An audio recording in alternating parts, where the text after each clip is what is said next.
Dave Anthony, Fox News. Pete Hegseth, who's scheduled to meet with more senators today, has been under a cloud of sexual and financial misconduct allegations. President-elect Trump is reportedly considering Florida Governor Ron DeSantis as a potential replacement for his defense secretary pick, Pete Hegseth. So the Wall Street Journal reporting, quote, Trump allies increasingly think Hegseth may not survive further scrutiny, according to people close to the president-elect's team, which considers the next 48 hours to be crucial to his fate. That's Fox's Brooke Singman, another nominee also out. A sheriff in Florida has withdrawn as the Trump choice to lead the Drug Enforcement Administration. In a post on X, Chad Chronister announced that he is bowing out, saying the gravity of the responsibility of that job finally hit him. He was facing backlash as well from some conservatives for arresting a pastor who allegedly broke COVID lockdown rules during the pandemic. Fox's Aisha Hosnia. Democrats won the last House race left undecided. Adam Gray has unseated Congressman John Duarte in California in a super close race, beating the Republican by just 187 votes.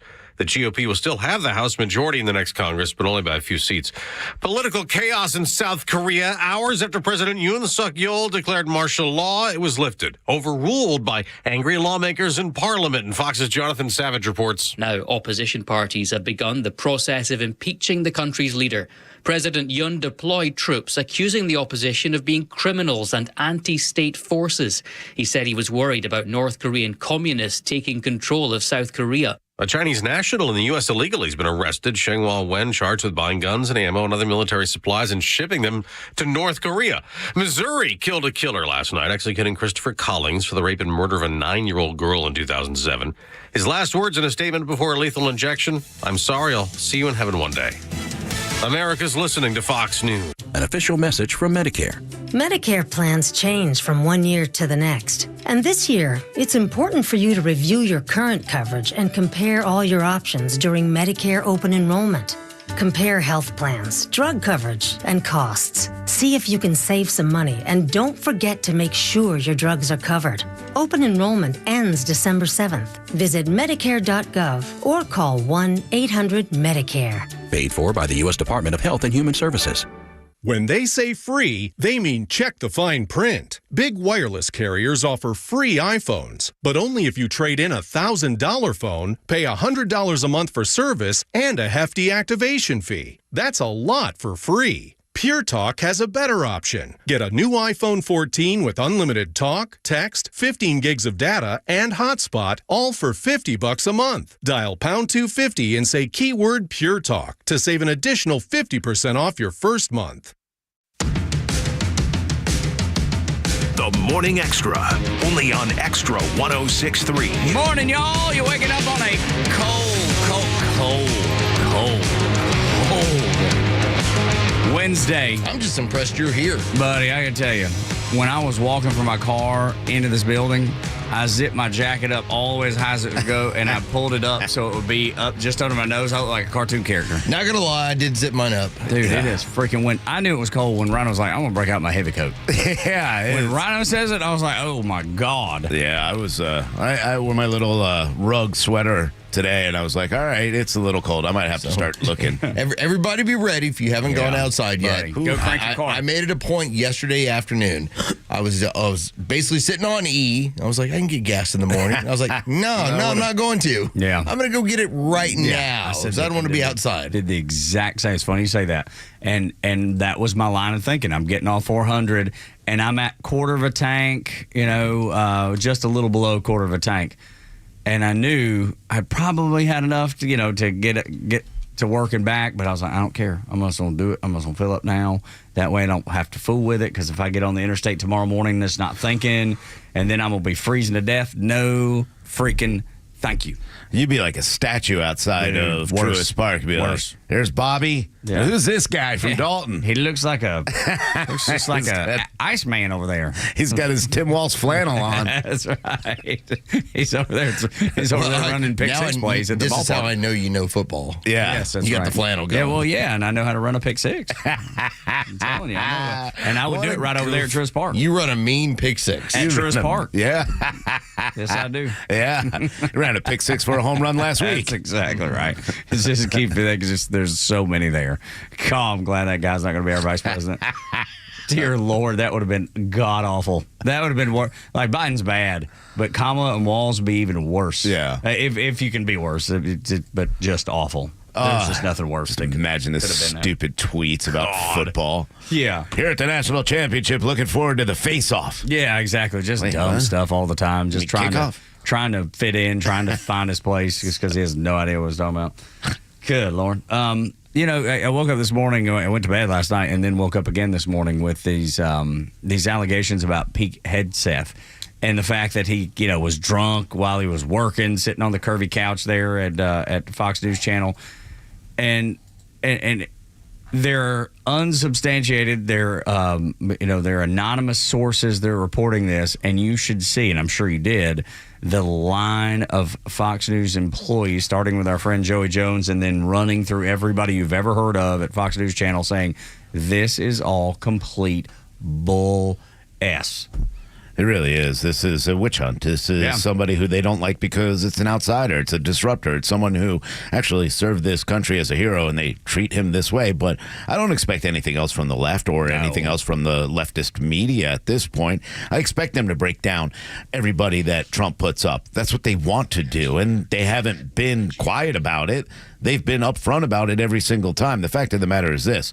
We can't allow this to distract because reports already are Trump is thinking about replacing Pete Hegseth and maybe even bringing in Ron DeSantis to be that guy. No, we need to stop allowing them to dictate and their what disruption. We do, right? Yeah, to dictate what we do at this point. I think there was a point last night where, as I'm watching some of those reports, I'm seeing Joey Jones out there and then reading through a bunch of people that work weekends at Fox, and they're all like, dude, I sit like a foot away from Hegseth. Mm-hmm. He don't smell like alcohol. Here's what's going on.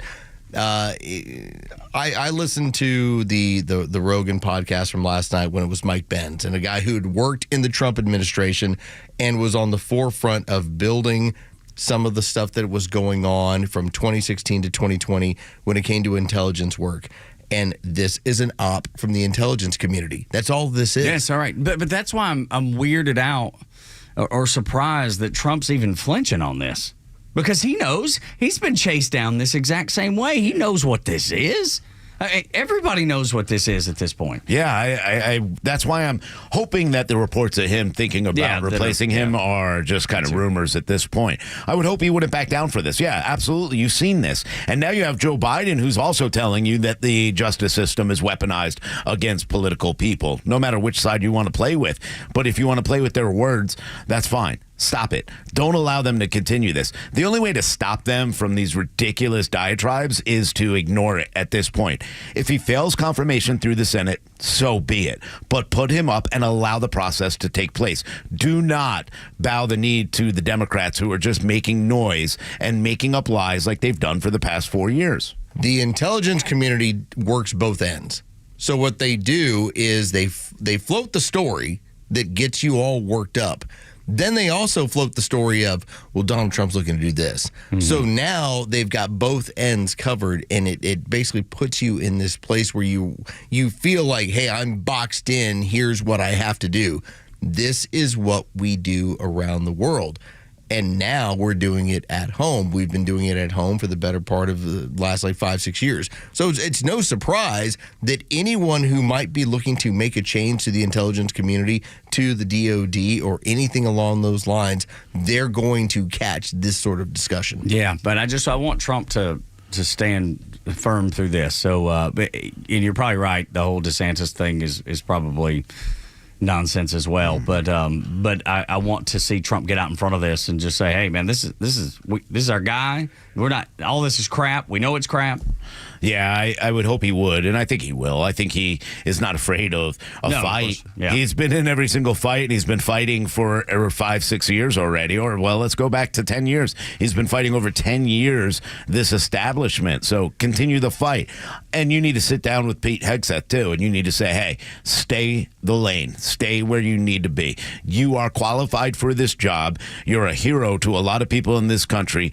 Do not, you know the way they treat our veterans. You know the way the left treats everybody else around them, especially first responders and police and defunding and this. They don't want this disruption. They don't want these things fixed because that's how they get caught doing the things that they do. Stay where you need to be. Relax. We got you. Well, remember, the op over the weekend was, well, it's pretty questionable who this guy is in terms of dealing with women. That was the story. Yeah. When that didn't go anywhere after 48 hours, then it went to this. And so there's going to, by the time, if this continues, by the time we get to the better part of, let's say, Thursday, Friday, it's going to be Pete Hegseth, dead stripper in the car.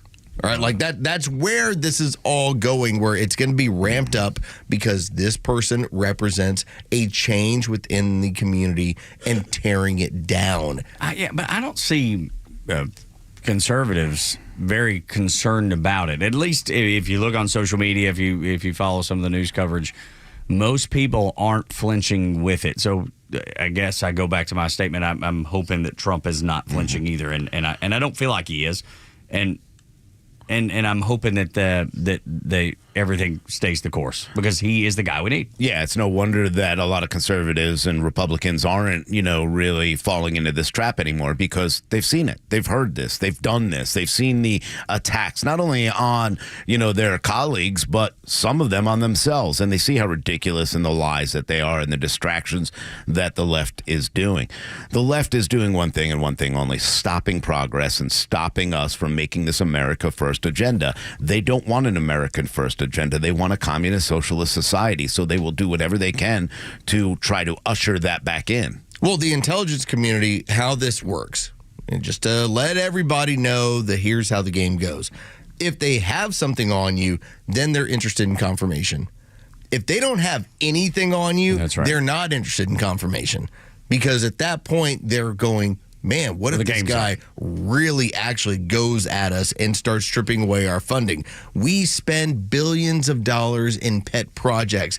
And if you have someone who starts stripping away at that, now we're talking about the infrastructure of the intelligence program. And that's what all they're trying to do is protect right now with all these psych ops and these games that they're playing. Yeah. Another guy that we need to defend, like Pete Hegseth, is Daniel Penny.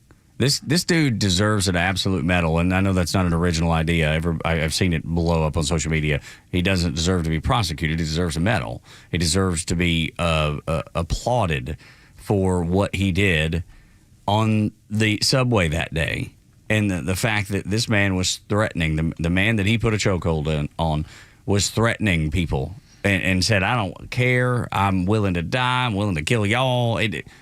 He did. Buy me a soda or I'm killing you. Yeah. He did the right thing. Daniel Penny did the right thing. And this is going to cause nothing more than people who would do the right thing to be reluctant to do the right thing because they're afraid they'll be punished for doing the right thing. Yeah, I don't think prosecutors had anywhere near enough throughout this entire case. And yesterday it went to closing arguments. The jury now, 7 women and 5 men. They have to consider whether or not they're going to convict Daniel Penny of manslaughter and negligent homicide in that death of Jordan Neely. Now, Jordan Neely, of course, 30 years old. He's homeless. He was on drugs. He was mentally disturbed. And this is a problem. They don't have enough to say that he intended to kill that man at all. What he intended to do was protect everybody else on that subway. That's a completely different thing. And I like that the jury asked for one important thing, and that was the instructions on use of force, because that really does kind of lead to believe that they understand that the use of force was justified in this manner. I do hope that we get a ruling today, with that obviously going over to the jury as of yesterday afternoon. But just remember, just something to kind of keep in mind. The prosecution basically took Daniel Penny's words as far as talking about what he saw when he was on the train and that there was a crackhead who was acting up. Yeah. And they used that as, you called this man a crackhead. Oh, what a terrible person that you must be. Well, if you see somebody get on a train and they're threatening to kill people over not buying them a soda, you might be a crackhead. Yeah, most likely you are. But that's the whole thing, that they used that Rhino as a means to say that Daniel Penny's not a good person. Right. That's your justification because he said the man's a crackhead? Who is a crackhead? Yeah. Who's buying that? Like, you could have smelled the crack on him. He's like, nope, that's crack. If you're sitting in the jury and you're like, well, he was a crackhead. Yeah. I feel better about you assessing the situation. and being impressed, being aware of what you're seeing. Yeah, I'd look at Daniel Penny going, wow, he got a really good handle on this situation. He knows exactly what he's doing at this point, and I trust him more. The reality of this is New York has changed. 5 years ago, I think Daniel Penny gets convicted because the prosecution tried it. This white man took this black man and murdered him. And I think the jury sat back, and at that point, they were like, whoa, hold on. Now you've made it a race issue. This isn't about race. The other thing I thought that the defense did a really good job yesterday was they took the time of response from the EMT and everybody else that they had called to get to help Jordan Neely, and they didn't show up on time. They were never there on time. Neither were the police where they were supposed to be, which was at the train station. Nobody was there to help, number one, Daniel Penny continue to secure this man. Number two, to help Jordan Neely in a medical emergency. I think a lot of people can be held to blame for what happened after, but nobody's to blame for Jordan Neely's death except for Jordan Neely himself and his family for allowing him, who is mentally insane, who should not have been out on the street, who should have been getting help, who should have been taking his medicine, to even get on a train by himself. I mean, that they should be responsible. The family should never allowed him to be able to attack other people on that train, and none of this would have ever happened. Yeah, it's pretty straightforward. Yeah. And then when you talk about the prosecutor and how she says she gives preferential treatment to quote unquote marginalized criminals, what kind? That's not justice, aren't they all? But that's the thing. Like, what a blanket statement. That's not justice. That's saying I'm picking and choosing who I'm going to be lenient on, and then picking and choosing who I'm going to prosecute. So you have a guy that steps in front and says, I'm going to do something about someone threatening an entire subway car, and he's the bad guy, the marginalized criminal. Well, he was there. He's had a tough life. Let's give him a break. Well, this is the difference in when you talk about a political climate, the difference in 2020 versus now. Because 2020, you had the forensic pathologist who flat out told you that George Floyd did not die from a chokehold. That was what the initial review was. And yet, Derek Chauvin is going to be in prison for 25 years unless something happens from there. The forensic pathologist in this case flat out told you that when it came to Neely, he didn't die from a chokehold. He died from a mix of the stuff that was in his body and basically the cocktail that he had in there. All right, let's see what New York does in this case with this jury. Because, again, it's a redo from 5 years ago.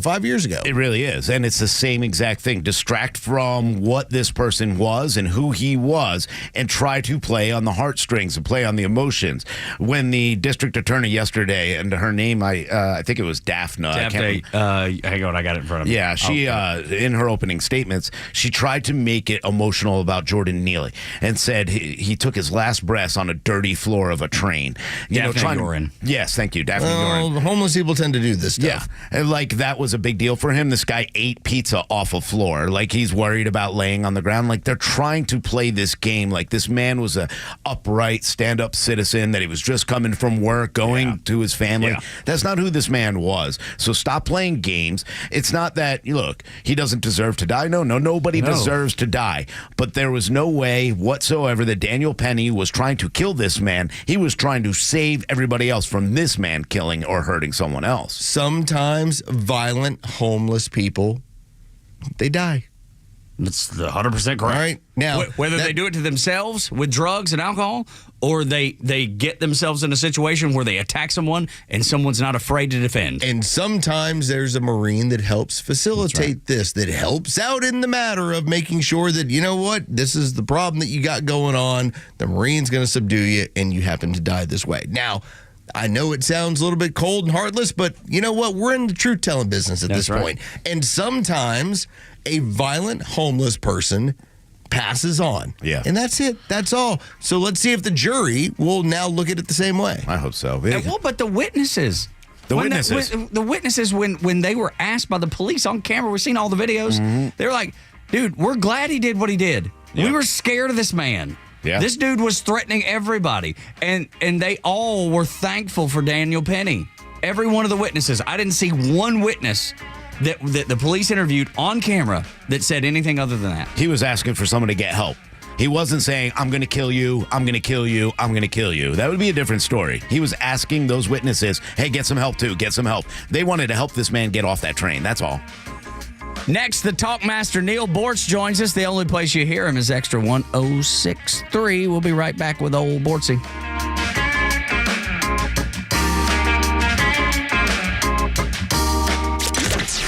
From the latest breaking news to the conservative voices you know and trust, your best new follow on social media is Extra 106.3. We're at XTRA 106.3 on Twitter, Facebook, TikTok, Threads, and LinkedIn, and pretty much any social media you scroll through every day.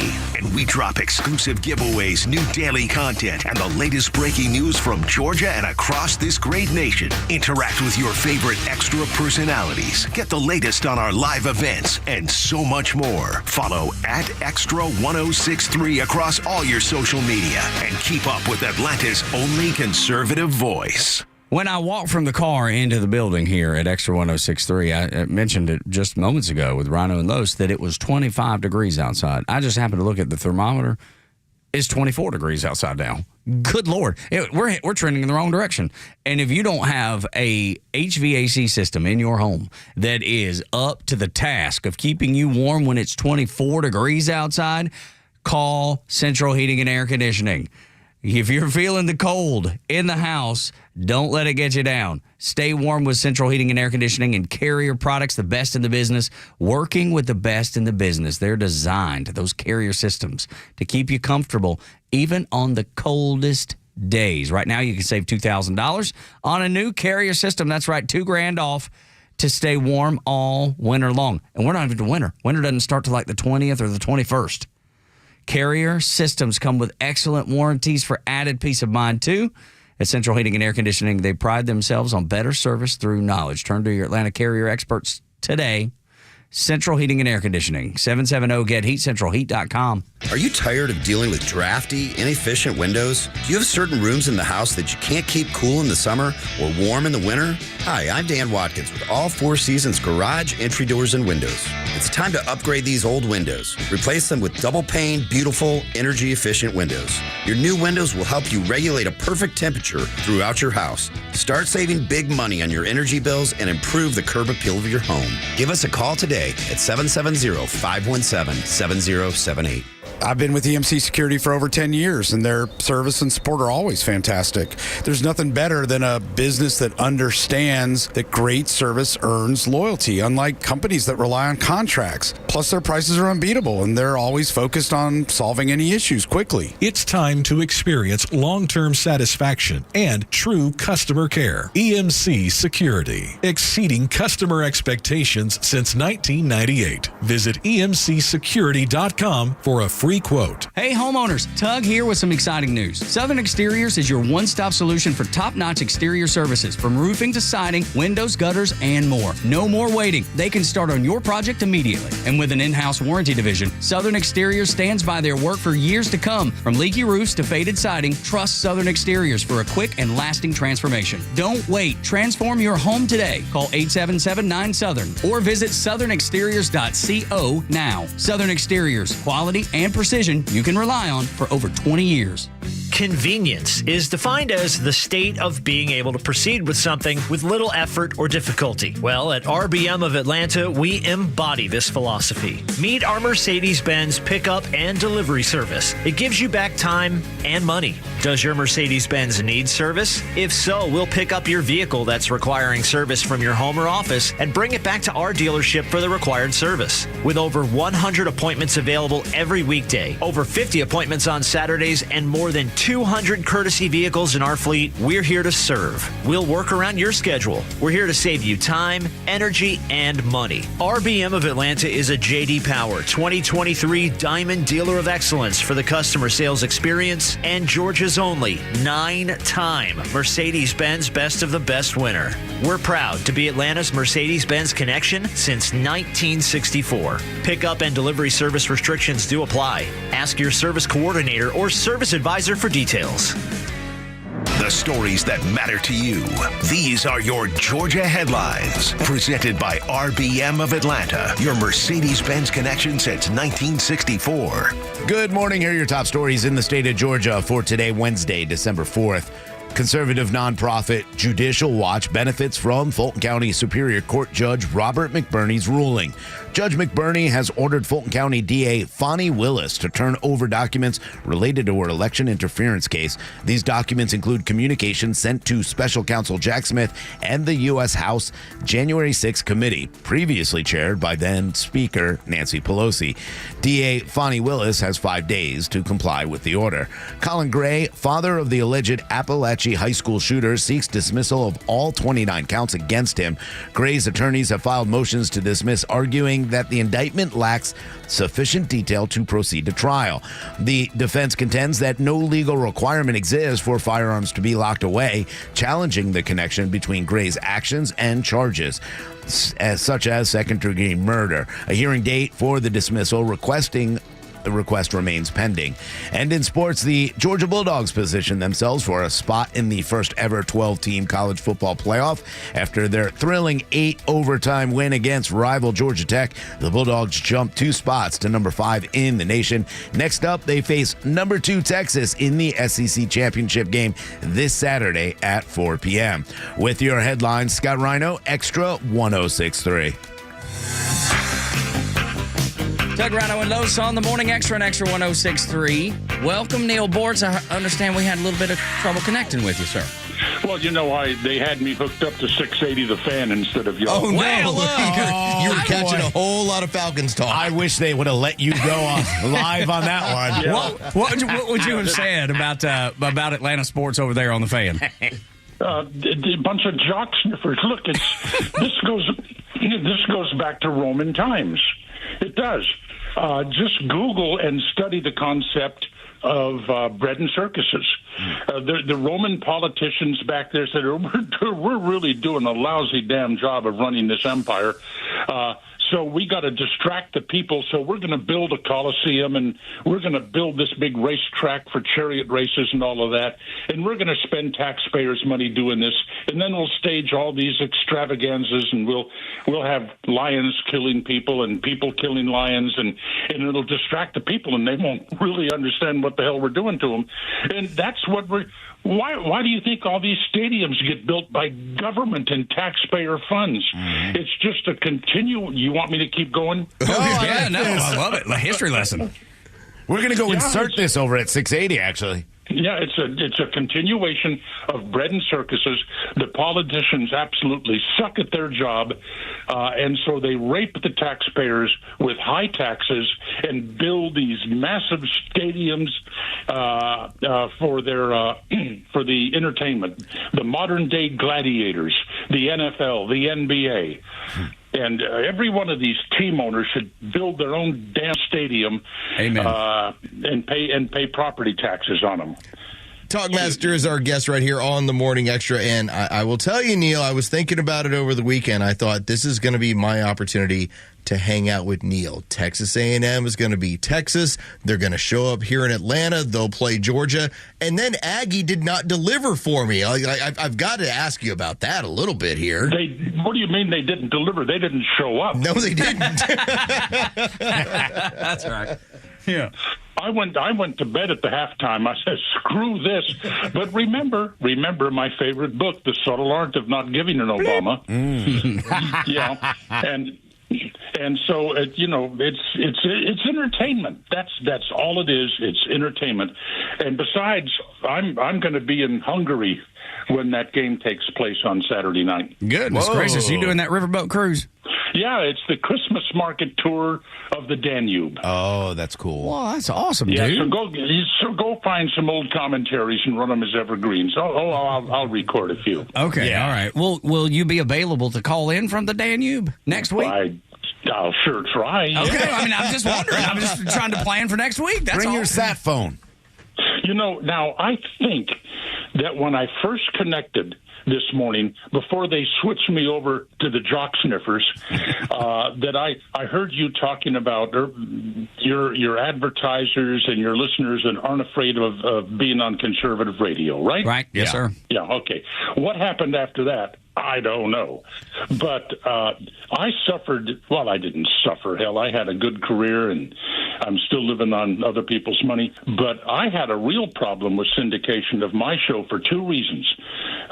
Number one, it was a Southern show. It came from Atlanta. Oh, we can't have a show coming from Atlanta. Those are a bunch of hillbillies down there. They don't know what the hell is going on.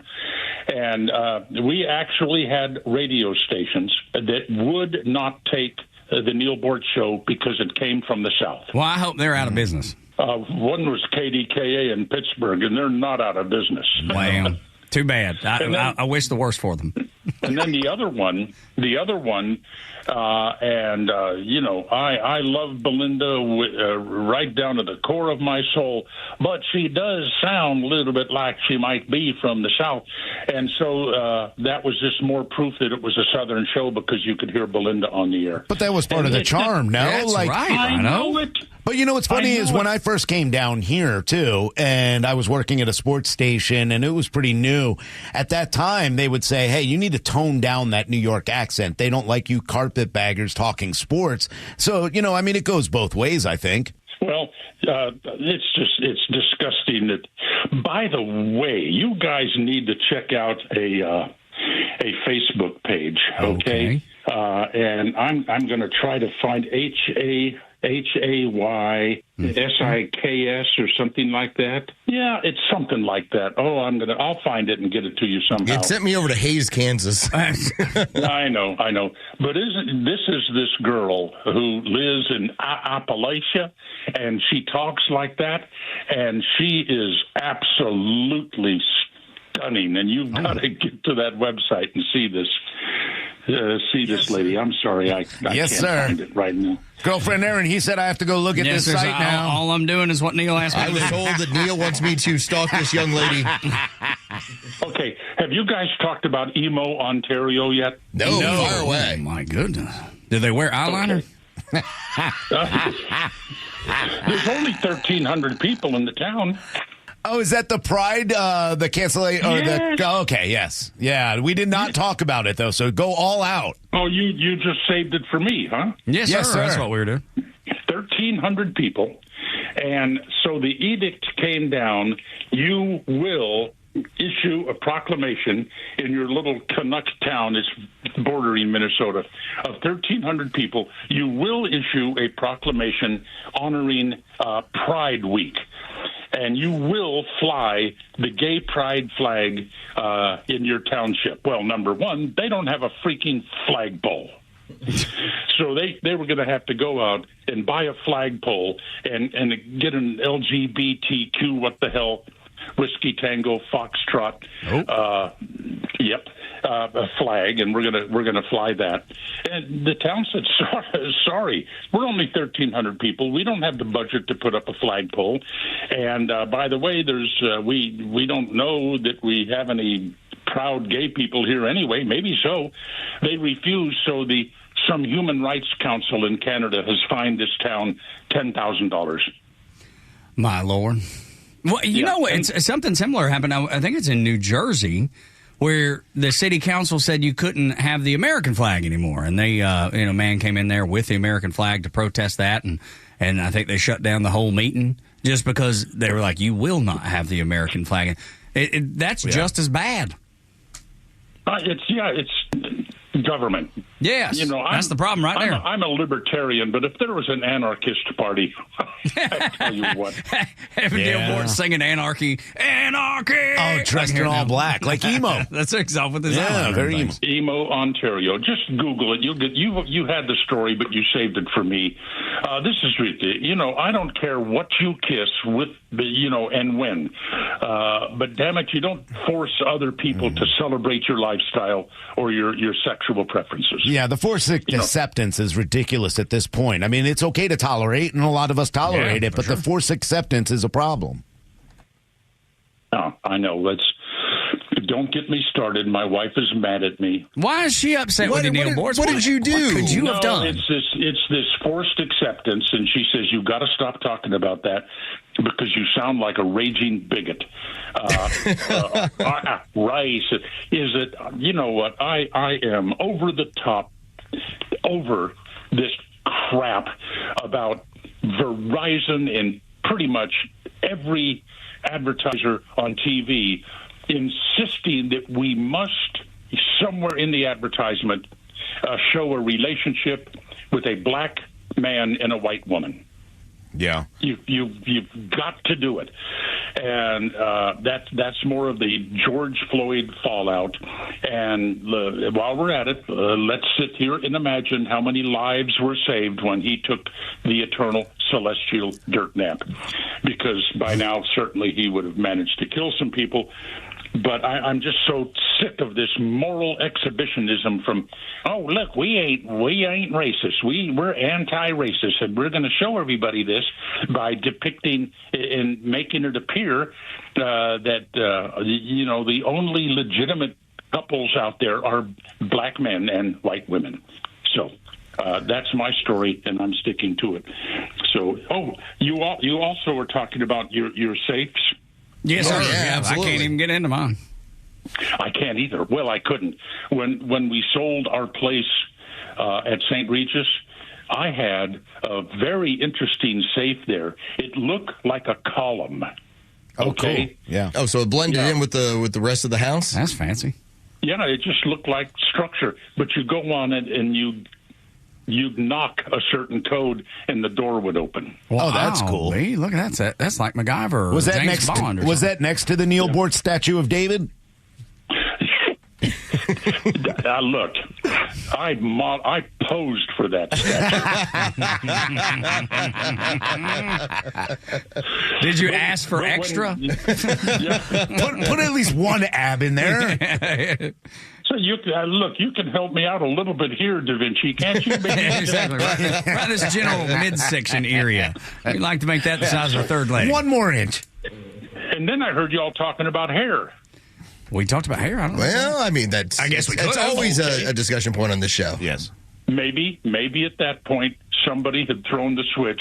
Joe. It's all Joe's fault. No, we have thrown the switch and plugged me in the 680, the fan. No, we have a friend down the hall that did the hair transplant, and as long as I've known him, and I've known him 20 years, he's never had hair. And now that he does, it's so strange to look at him, Neil. So strange to see a guy suddenly have hair after 20 years. Yeah, like Biden. Yeah. Yeah, very much plugs. Yes. But anyway, here's the secret code to male hair on the head, top of the head. Okay. And that is all men are born with the same number of hormones. And if you choose to use those hormones to grow hair, that's your problem. What did I use them on? What else would you use them on? Oh, I see where you're going. Oh, hey. Okay, now it's all starting to add up. Yeah, I wasn't focused as much on baby making. I was like, well, let me stick with the hair. Those must have gotten it right twice. Man, he just knocked it out of the park. Me and Rhino keep practicing. Yeah. By the way, baby making, have you seen these OnlyFans girls and all this TikTok that are getting their tubes tied because Donald Trump was elected? Yes. Okay, there's that. Also, I really question what we're doing for a living or what we've done for a living when some of these women are making $5 million, $10 million a year reportedly. I know, but look, think about where the money goes. To Sephora, makeup. You ain't wrong. Wigs. Yeah. It's I don't look in other people's pockets, and they're not breaking any laws, but gosh. Yeah. But if I just had, Neil, you spent a lot of time on air for a lot of years. Had you just put your feet on the internet, you'd have had all the same stuff. Oh, my feet? Yes, NeilsFeet.com OnlyFans. You could have Neil's Feet, and you would have had you'd have 4 planes. You could have sold your 3 toenail buses. clippings. Yeah, absolutely. I do have great feet. Exactly. Yeah. Well, see, then there you go. You might still be able to get in the game, Neil. Yeah, or you could have been like that woman who jarred her own farts. The flip-flop model. There you go. Do what kind of model? A flip-flop. Flip-flop, yes. He could have been wearing sandals on a regular basis, and he would be still sending Neil checks. Gotcha. Country Club Joe said Bort's bathwater. There you could have sold bathwater. Oh God, you would bring up bathwater. You don't remember Lori Dew, do you? Oh, from Fox News Channel. Yeah. Yeah, Lori I remember Dew. her. Very lovely woman. Yes. Oh God. So anyway. Well, you can't just leave that. That's a cliffhanger you can't leave us with. I believe it was a bathtub incident. Well, there was. As a matter of fact, I knew her mother. Her name, a delightful lady. Her name is Hutton Dew. Mm-hmm. Okay.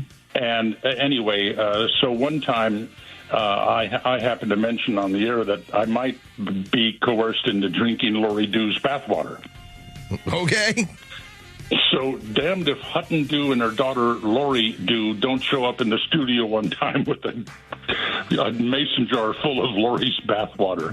Wow. Oh God, I've got a Lori Dew story, but I don't know. I can't tell it. No. Yeah, I just know. Yeah, you probably let's just save that out. Let's save that for another day, Neil. In case, just in case. If you question it, right? Yeah. Like, if you're I hesitant, shouldn't. it's like when you're trying to steal a base, right? If you hesitate, you can't go. Yeah. I'm just putting the simplest terms I know how. Morning Extra, 1063. Thank you, Neil. A real story of real people suffering as Hunter Biden gets away scot-free. Next on the Morning Extra, Tug, Rhino, and Los until 10.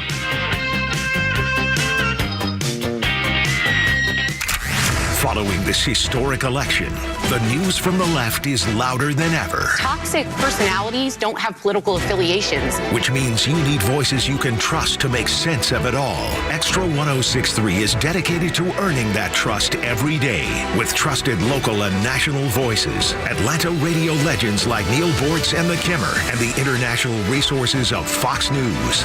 This is your community and your voice. The conservative voice of Atlanta, Extra 1063 FM. Make holiday magic this year with something beautiful and timeless from Diamonds Direct. A stunning eternity band, a pair of classic diamond stud earrings, something new and eye-catching from a world-class designer, or maybe you're looking for that perfect engagement ring or a fabulous timepiece. At Diamonds Direct, we have the perfect gifts for the season, starting at around $500. Come and let our experts help you pick out that headliner gift, or for some fabulous ideas, see the online seasonal gift guide now at diamondsdirect.com. You can even chat now with a virtual assistant for the ultimate convenience. Whether you connect online or in person, you're guaranteed to get the extraordinary value, ironclad warranties, and white glove service Diamonds Direct is known for. And to help make your purchase even more affordable, we've got special financing so you can spread out your payments. Get directions, details, special showroom hours, and our holiday gift guide now at diamondsdirect.com. Diamonds Direct. Your love, our passion. Shooting drills. A coach who knows the game can teach their team how to improve. But one who genuinely cares about each player you have what it takes. We got this. Can inspire them to win. At Truist, we believe the same is true for banking. Because when you work with someone who knows a lot and cares even more, you're unstoppable. Truist, leaders in banking, unwavering in care. Start feeling unstoppable. Visit truist.com/care. Truist Bank, member FDIC, leading based on top 10 U.S. commercial bank. Military veterans are eager to transfer their skills and experiences to civilian life, but lack trusted connections to expedite their path to success. The civilian world can be confusing, and veterans do not need to journey through it alone. When you reach out to the Warrior Alliance, we will guide you to the best-in-class resources that can lead you toward renewed purpose after serving our nation. Find out why thousands of warriors have found success after service after engaging with the Warrior Alliance. For assistance, go to thewarrioralliance.org or call 404-210-1776. No two people learn the exact same way. So how did Babbel become the award-winning language learning app? we thought of you, all of you. Take Sierra. As a visual learner, she uses Babbel's wordplay videos. Today I'll share a quick lesson on shopping in French. Merci beaucoup. Keith is a be in the room with real people kind of learner, so he loves the live online classes with our language experts. Okay, class. Vos está pronto. Estamos prontos. However you learn, Babbel makes it easy. Try Babbel for free at Babbel.com. Babbel.com. Driving is a freedom we often take for granted. In fact, many people list their ability to drive to their work as a core need for them, even higher than having a roof over their head. But what happens when freedom is taken and an unexpected breakdown happens? Nobody needs it, and who can afford it? With prices skyrocketing due to inflation, we can barely afford the trip to our grocery store, let alone a car breakdown. But you can help protect yourself and your wallet by picking up the phone and calling CarShield. Call CarShield now at 800-227-6100. For over 20 years, CarShield has been helping Americans protect their out-of-warranty vehicles, whether car, truck, or SUV, protecting up to 5,000 parts and systems in nearly all makes and models. And with affordable monthly plans to fit any budget, you got to call CarShield now. Call them at 800-227-6100, 800-227-6100, or visit carshield.com/Beck. That's carshield.com/Beck. Get a free quote and 20% off. Coverage varies by plan. View contracts and exclusions at carshield.com. Wherever you are in Georgia, you can stream Extra 106.3 and crystal clear digital with the all-new Extra 106.3 app. Get Extra's live on-air stream in real time, or go back and listen to all your favorite shows, Neil Bortz, or original podcasts, no matter where you go. Grab the Extra 106.3 app now and start streaming. The discussion about the pardon of Hunter Biden hit fever pitch. But there was one voice that cut through for me, and I wanted to play it for you because I have so much respect for this guy, and he bared his soul a little bit on Fox News Channel yesterday. And if you ever watch Fox Business or you see Neil Cavuto's show in the afternoon, sometimes when he's out, Charles Payne will fill in. Charles is a delight to watch. I love following him on social media. Great dresser. Yeah, dude, always such a snappy dresser. It's a great observation. But he just seems like A+ dude. Like when you think of somebody that you have respect for, and when you hear him speak, like you're like, okay, I feel like I can listen to this and actually trust it. I feel like he comes from a place of genuine knowledge and experience, and he shares that with his audience. When he was talking about the Hunter Biden pardon, he shared a story about his own brother who has no chance of anything like Hunter Biden experienced. And you can tell he was reluctant to tell the story, but I want you to hear it because it is one of those that will, it'll make you think. To hear Democrats try to justify what Biden is doing with his son because his son has a drug habit is heartbreaking. I'm going to tell you something right now, and I probably shouldn't say this. My brother's getting out of jail on Friday. I kind of don't want him to come out of jail because before he went in, he'd stopped by my aunt's house, and he didn't have shoes on in the middle of winter. I keep his commissary. I give him $100 a week in commissary. He's like a kingpin in there because no one gets a nickel. I mean, that's how bad it is in there. And I know he's safe. I know he's captured. But what's happening with the Biden, and this is the ultimate sign of elitism, of just sort of entitlement gone amok, that Democrats have railed against for so long. We're a black Democrat saying this is such a huge double standard, that if this was a Donald Trump and anyone in his family, there would be people in the street screaming. Now, if you want to use this as a way of saying, hey, we need to find ways of reforming and helping everyone out, not just Hunter Biden. But this has hurt our community so badly. Listen, I wish I could be there waiting for him when he gets out on Friday. I can't. I wish I could be there to hold his hand every day. I can't. We've talked about this. He's probably going to go back to smoking crack even though he hasn't had it for a year. It's a scourge. It's a scourge. He can't shake it, but he was the smartest one in my family growing up. He's a great person in his heart, and he could have been a great American. It's a slap in the face to everyone that Joe Biden gets to do this. This guy, I don't think he was planning to tell that story, and it just hit him and it overwhelmed him, and he maybe even overshared a little bit. But what an incredible story of real people suffering for what Joe Biden has allowed his son to just get off scot-free. Just not any punishment, nothing. And Charles Payne's brother in jail for the same type of crimes. It is appalling. And this is the one that punctuated it for me, I think. Because nobody thinks it's right. Everybody knows it's wrong. But when you hear stories like that, it really puts some perspective around it. Yeah, and unfortunately, that's one of probably 100 million stories. Absolutely. That who knows how many people have been kind of thrown into jail or didn't have the money to represent themselves in the way or didn't have the powerful family members to pull them out. Yep. That's the difference in what's going on here. But the fact of the matter is this. There are plenty of people who probably got pardoned when other people are suffering and in jail and doing those things throughout, and that's understandable. But there's so much more to this pardon than just that, too. That's the scary part. There are so many people who have been convicted because of their political affiliation of very similar crimes or even less of tax crimes than this. Think about how desperate it must feel to where you recognize that if somebody has $20 on them, you know where it's going. It's going to crack. Yeah, which is like Charles Payne said about his brother. He's pointing it out. He's like, this is what happens. You think about like the really hardcore addicts out there where they're not allowed to have cash on them because if you leave them alone with cash for any amount of time, you know exactly what's going to happen. And yet Joe Biden decided to go down that road with his son and act like this was the same sort of addiction. Oh, he's conquered addiction. This is when they're going after him. It's different. And so when you have a guy like Payne bringing this up of, here's what it really looks like, it ain't looking like Hunter Biden. Yeah, and he went on to say, stop with the fatherly love thing. Stop with that.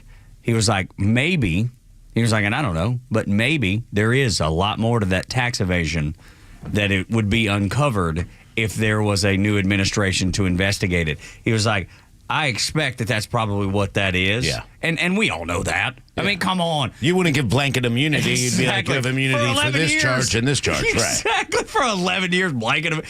Get out of here, man. It's insanity. That is absolutely insane.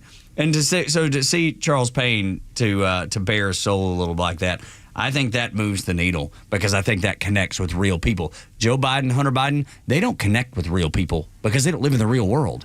Charles Payne, you may say, well, he's a rich guy that is up on Fox News Channel, but he showed you that he has connections to the real world because his own brother that he cannot help with all of his success and all of his notoriety, he can't help his brother.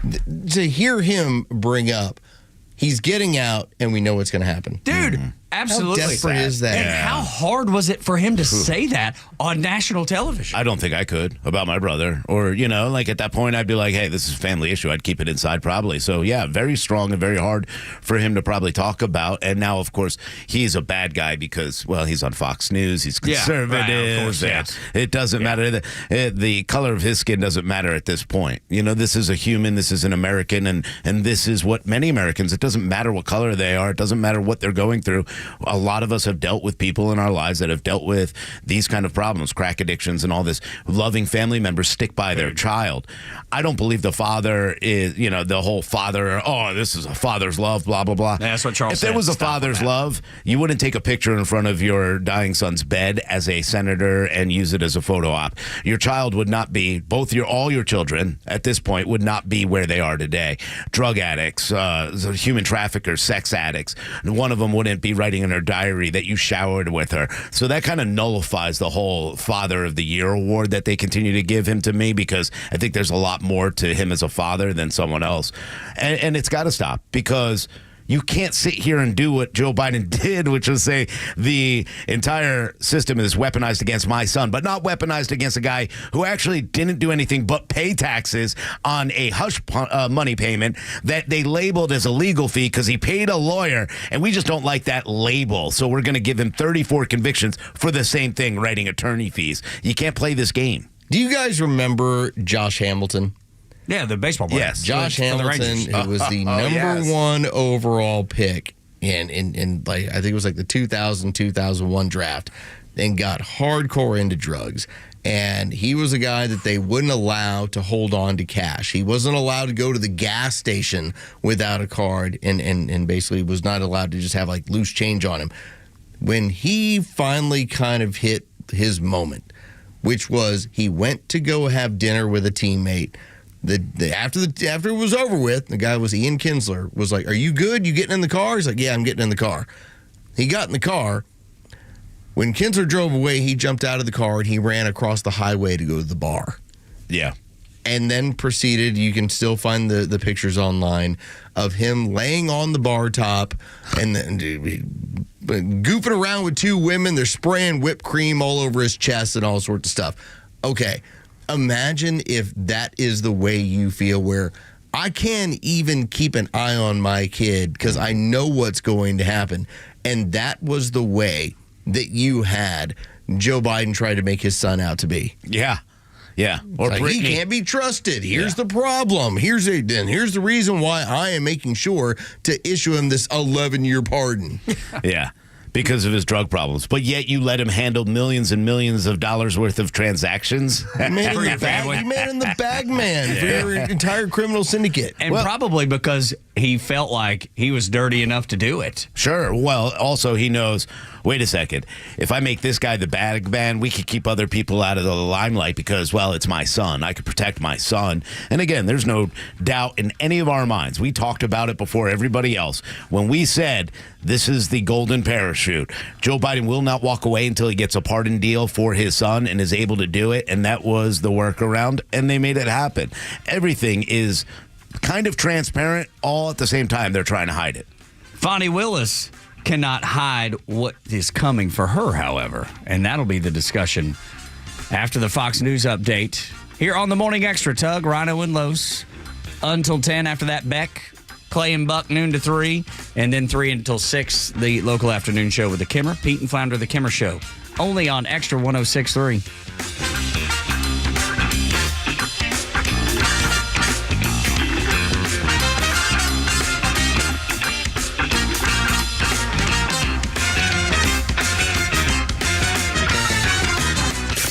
The legend Neil Bortz is only on Extra 106.3. Hey, it's Tug, and here's what you missed from the Talkmaster. Some of the left conspiracy theories now on the election are a lot of fun. That these Starlink satellites that Elon Musk put up there were actually secretly programmed to interfere with voting machines and vote counts around the country. Catch Neil's commentary every day on Extra 106.3 or listen anytime on the Extra 106.3 app.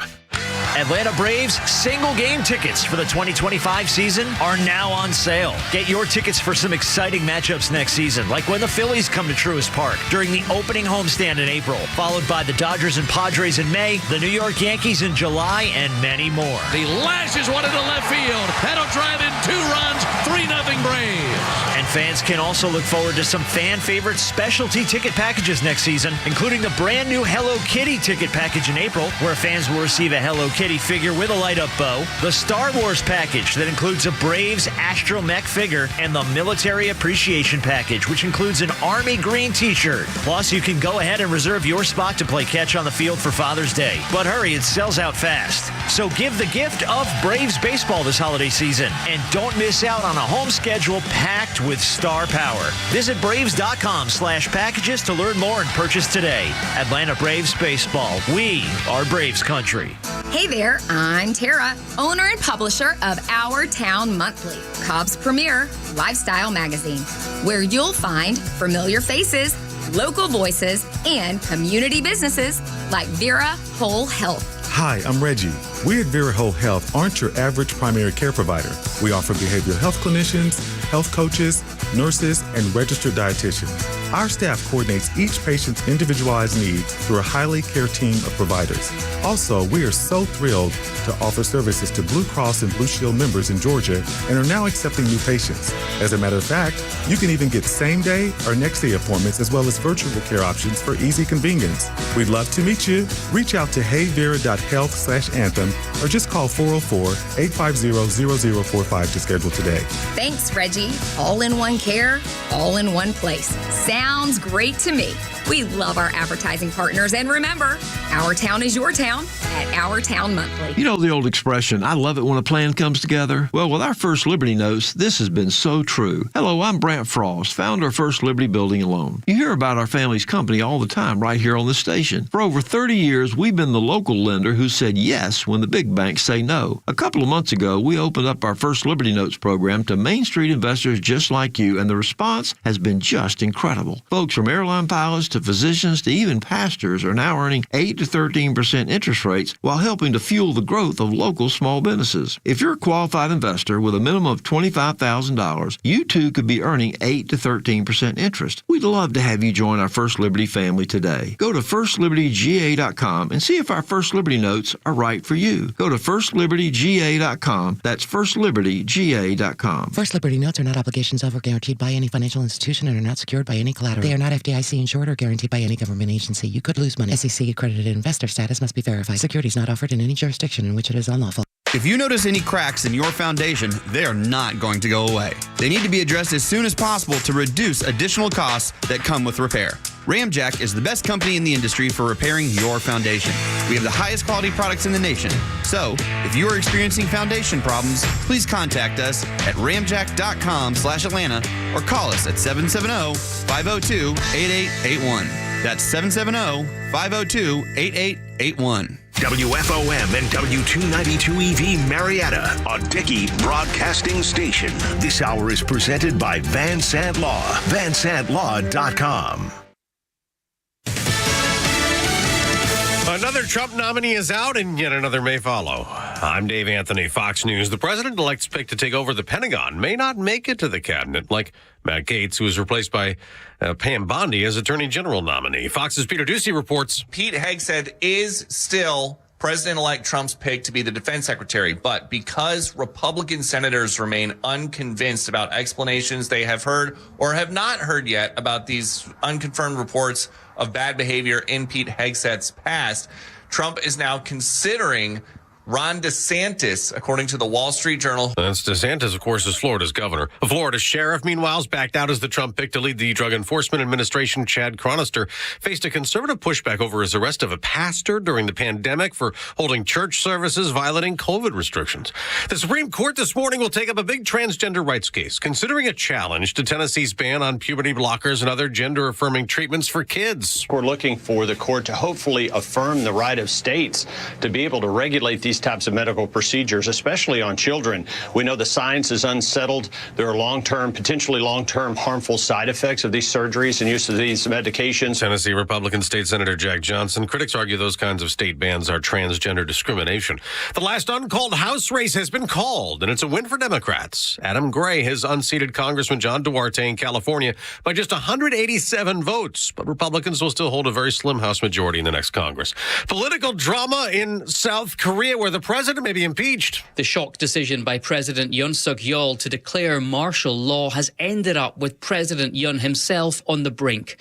Lawmakers climbed over Parliament's walls, gaining entry to the chamber and unanimously voting to overrule the order. President Yoon deployed troops, accusing the opposition of being criminals and anti-state forces. Jonathan Savage, America's listening to Fox News. An official message from Medicare. Couple more minutes and we'll start this month's book club. You know, I usually love a plot twist, but this year I'm comparing my options during Medicare open enrollment. You can't assume your current health or drug plan is the best one for you. And you gotta make sure your drugs are covered. That's important. So is saving money. Review all your options at Medicare.gov. Open enrollment ends December 7th. Paid for by the U.S. Department of Health and Human Services. When they say free, they mean check the fine print. Big wireless carriers offer free iPhones, but only if you trade in a $1,000 phone, pay $100 a month for service, and a hefty activation fee. That's a lot for free. Pure Talk has a better option. Get a new iPhone 14 with unlimited talk, text, 15 gigs of data, and hotspot, all for $50 a month. Dial pound 250 and say keyword Pure Talk to save an additional 50% off your first month. No traffic, no big deal. It's the Morning Extra on 106.3. We are not a sports talk station. We are a conservative news station. We are the Morning Xtra Tug, Rhino, and Front Office Los. Our sister station down the hall, 680 Fan, 30-year heritage sports. However, I do want to bring up sports for a moment. Well, they're the ones down the hall on the left. Yeah. Yes, they are. That's right. Down the hall on the left. They all you need to really know. That's right. Absolutely. Yeah, just buzzwords. I mean, just keywords if you're listening. If you know, you know. Why do you think that when I'm over there, I look around and just go, must be nice to be this dumb on a regular basis.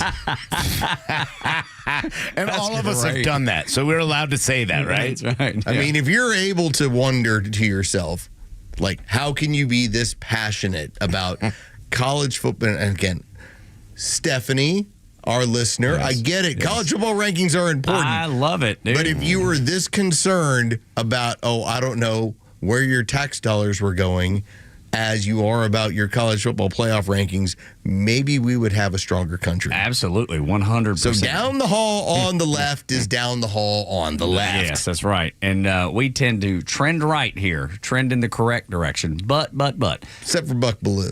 But let me tell you, old Buck will fit right in over here. Yeah, Brian Finneran, who comes down the hall and like, hey, man, I really want to get into what you're talking about. Yeah, like, there's a handful. There's a handful.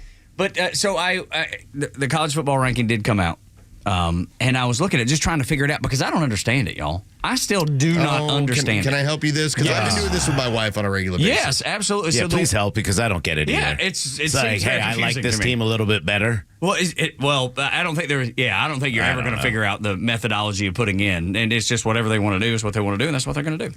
But when I looked at it, you got Georgia at 7, Indiana at 10.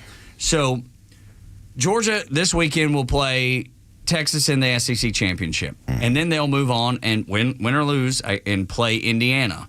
And then if they were to beat Indiana, then they would play Texas again? That'd be a third time in one season? Yeah. First off, that's not going to happen. Okay, well, right, okay. All this is an exercise in structure depending on what goes on. The playoff committee, the job for them to do is rank the top 25 teams in the country. That's all they're doing. Yeah. But because of the structure by which this thing came together, and the reason why you have a college football playoff system is because the smaller conferences were threatening to sue the rest of college football if they were basically iced out of the college football playoff committee. Remember, you've only had one team. It was Cincinnati, 3 years ago, that got in over a decade. All right, it was always going to be the top 5 power conferences. That's how it was always going to be set up. So what now happens is once they rank the top 25, then it turns into, all right, who is the top 4 conference champions? And so all the numbers and everything gets changed up. What you saw last night, you don't know if it's going to be Clemson with a bye, that's what I'm saying. SMU with a bye, Georgia with a bye, Texas with a bye. You have to be a conference champion in order to get a bye. The only one that you know won't get a bye is Notre Dame. Yeah, because they're independent. Yeah, that's right. Yeah, so, I mean, Georgia's got a big game. I mean, obviously, if they beat them in the SEC championship, Texas, they're the ones that are going to be in that spot. But then I guess it would re-rank everybody. Yeah, where do they move up to?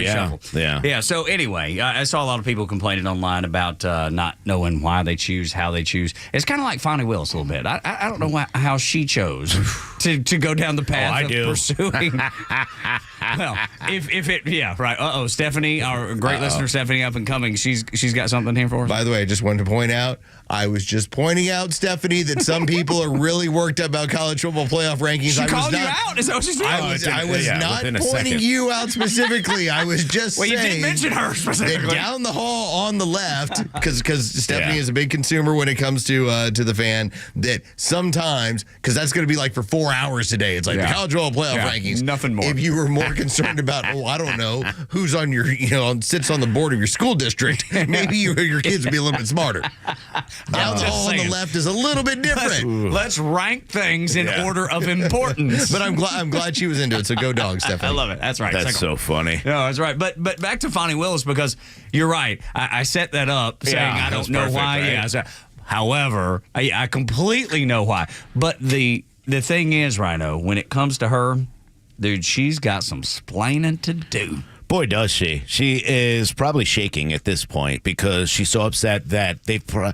Look, the honest opinion of myself, and this is my opinion, is that she was set up to do this. She was told from the top down, this is what you're going to do. This is what we've got. You're going to work with Jack Smith. He's going to get you what you need, and don't talk about it. Don't talk about going to the White House. Don't talk about any of it. And all of that was hidden for so long. So was the boo, Nathan Wade. All of that was hidden. The boo. Now she can't hide on her corruption anymore. And good for a conservative watchdog group, Judiciary Watch, who says, hey, we follow judges, we follow DAs and prosecutors to make sure they're following the law. Really, they're not above the law either, just so they know. I know Fani Willis loves to throw that out there. Well, neither are you. And she's been hiding all the communications, all her email communications between the DA's office, Jack Smith, the special counsel, and, of course, the Jan 6 committee, which involves Nancy Pelosi and what they wanted and what they gave information for. Now she's got to turn it over. We discussed it on this show that when we went into the White House visitors log, which is public record, you can go, any one of us can go onto it. And when she made the point, well, I've never been to the White House. I've never had this discussion with any White House officials. Are you sure? 2 different times she was at the Rose Garden. Somebody's pants are on fire. So she made it a point like, yeah, I've never been inside the White House to have a discussion. You went, well, you've been on the grounds 2 different times, and here's who you met with. This woman, and you know what? It makes a little bit of sense to me. If you told me 3 years ago, your job is to prosecute Donald Trump and understand that he's never going to be in power anyway. This is an easy, soft target. And she firmly believed it. When Rhino tells you this came down from on high, hey, Fani, you're going to do this job, and it's going to set you up for the remainder of your career. She is left holding a bag of doo-doo. That's all she's doing. She's sitting there, and she's like, anybody else want to help me throw this thing away? No, not at all. No, it's all you, pal. It's all you. And that's the thing, when the court orders her to hand over all the communication between her, the J6 committee, interesting that they're involved, and Jack Smith, as Rhino has brought up, there's zero chance, though, that she's going to hand over all that stuff. Zero. Well, she doesn't have a choice at this point. Right. She could go to jail. She could be disbarred. She better follow that. But they said the same thing about Hillary Clinton, dude. They said she needs to turn over all the servers. What happened? A big fat nothing. Well, okay. I'm telling you, they go that route. That's right. Yeah, but you're probably right. You think she's not going to scrub every server? You think she's not going to scrub everything she can get? I bet they're calling Hillary right now. I'm like, who did you have do this so we can do the same thing? Yeah, I mean, the weird part was, Hillary's was a personal computer, was it not? This, I don't believe, was a personal computer. This is going to be through the entire DA's office. So I don't know if she can get it done, but you never know. She's going to do her best to skirt this. I don't know. Maybe it'll be in one of those houses in wherever she was with Nathan Wade. And I lost it, and I have no idea. Where they have stacks of cash sitting stacks around? Of cash in vaults stuff that, she just happened to take out and have running around. Fani's going to do whatever she can to try to do this. But again, will she turn on the people that set her up for this? This could get deeper and deeper and deeper. But I know one thing. She's got to be scared at this point because she's already been subpoenaed. She is refusing that subpoena. She has something to hide. Yeah, she does. It's clear she has plenty to hide. And that's why I bring up the whole scrubbing, all that stuff. Because she's already, or whatever. Mm-hmm. I just feel like they are, there's a reason that she didn't respond to the subpoena. There's a reason that she missed the court date. There's a reason all that happened. What are they doing while they're missing those to prepare for the time when they know that they have to? Yeah, I mean, there's so much corruption in this Fulton County. Fulton County's a complete mess. Fani Willis is lucky. She's lucky that nobody cares about her actual ability to do the job and voted for her anyway. Because the reality of what she's promised and what she's done has fallen apart because none of it has been, number one, not by the land of the law, or the law of the land. Sorry, I reversed that for a minute. She's gone against everything they're supposed to do. Her entire RICO trials have fallen apart. Look at the YSL. Dude. She was all going after. I mean, there are dead bodies. There's no doubt about the dead bodies. There's no doubt about the connection to the gang trial that she had going on with YSL and the dead bodies. Whether or not they're guilty, that's a different story. Well, it turns out they must not be after the longest trial in history in the state of Georgia run by Fani Willis, and it all fell apart. And now you got all these people loose. Then you've got her promising she's going to put Donald Trump away on what we didn't know. And then you find out everything you did was backhanded.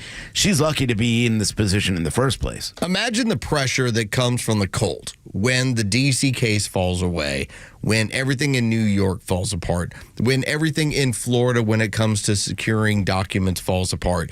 And all that's left is the cult is looking to Georgia and going, well, Fani has state charges and maybe she'll be able to get Trump.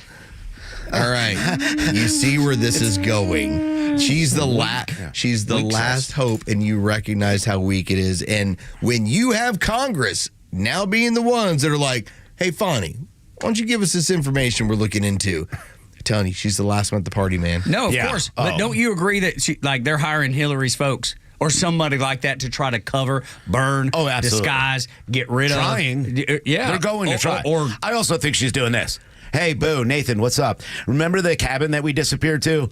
We need to go now. But you need to have a certain amount of gravitas to pull that off. When you're a Clinton and you start making stuff go away or stuff powerful, stuff people disappear, well, then you're a Clinton. Yeah. Fani Willis ain't on that level. I know, but like if she was to destroy any piece of evidence, she's going to prison. Yeah, if they, it's Fani Willis. It ain't. I know that. I know that, but there's so many in the system. It's right. There's so you're talking about the information. Yeah, it's already in the Fulton County replicated a million times. Yeah, I'm hoping you're right.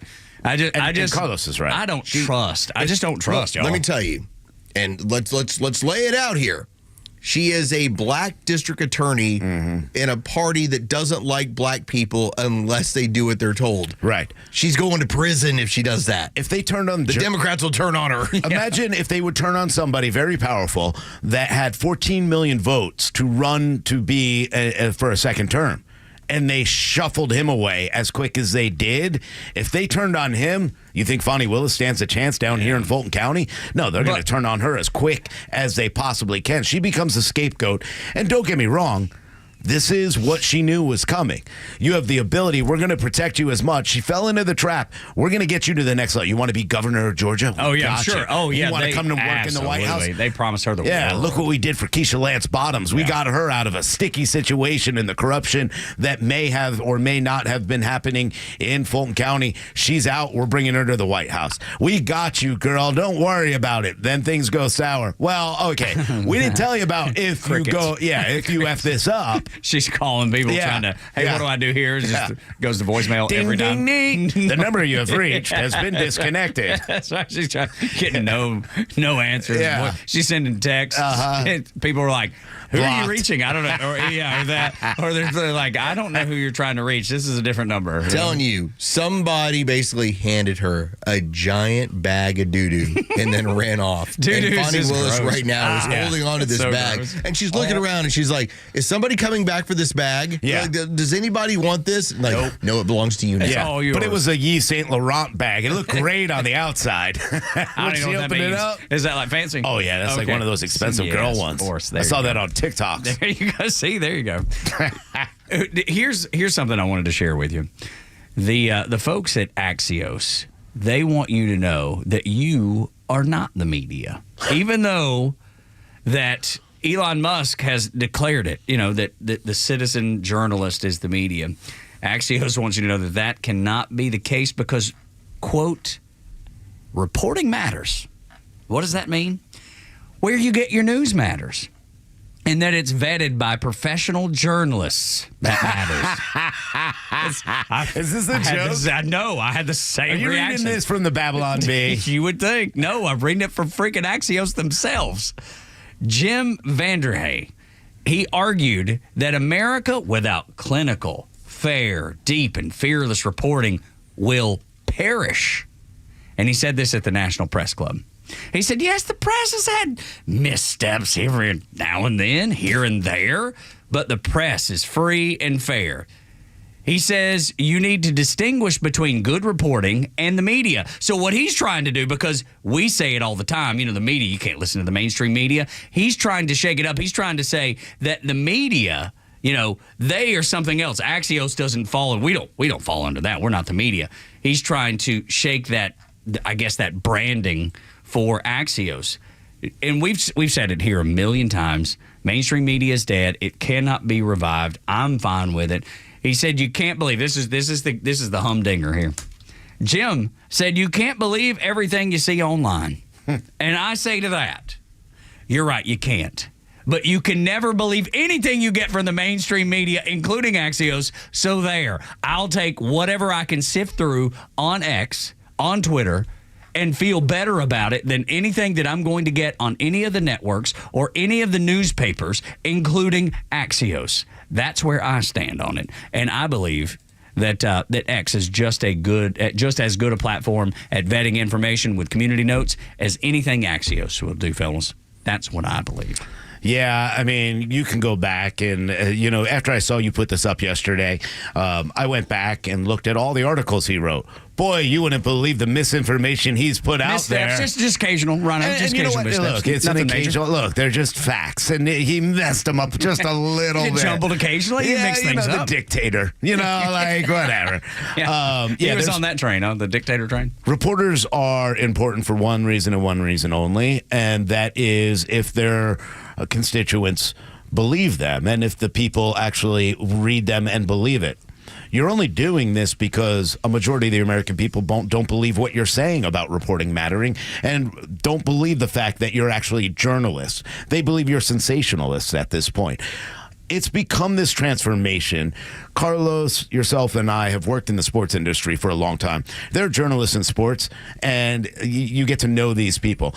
And we've been doing it for long enough where we've seen real journalists that are real, that are out there, that just kind of report facts. It's changed. These journalists now that they call themselves, they want to be a part of that spotlight. All of them. The amount of followers they can get, whether or not they got a YouTube channel, a podcast, they try to become a part of the story. That's the difference between today and the yesterday. There's just so many layers to the onion because there are people that are legitimate journalists that are trying to put information out there.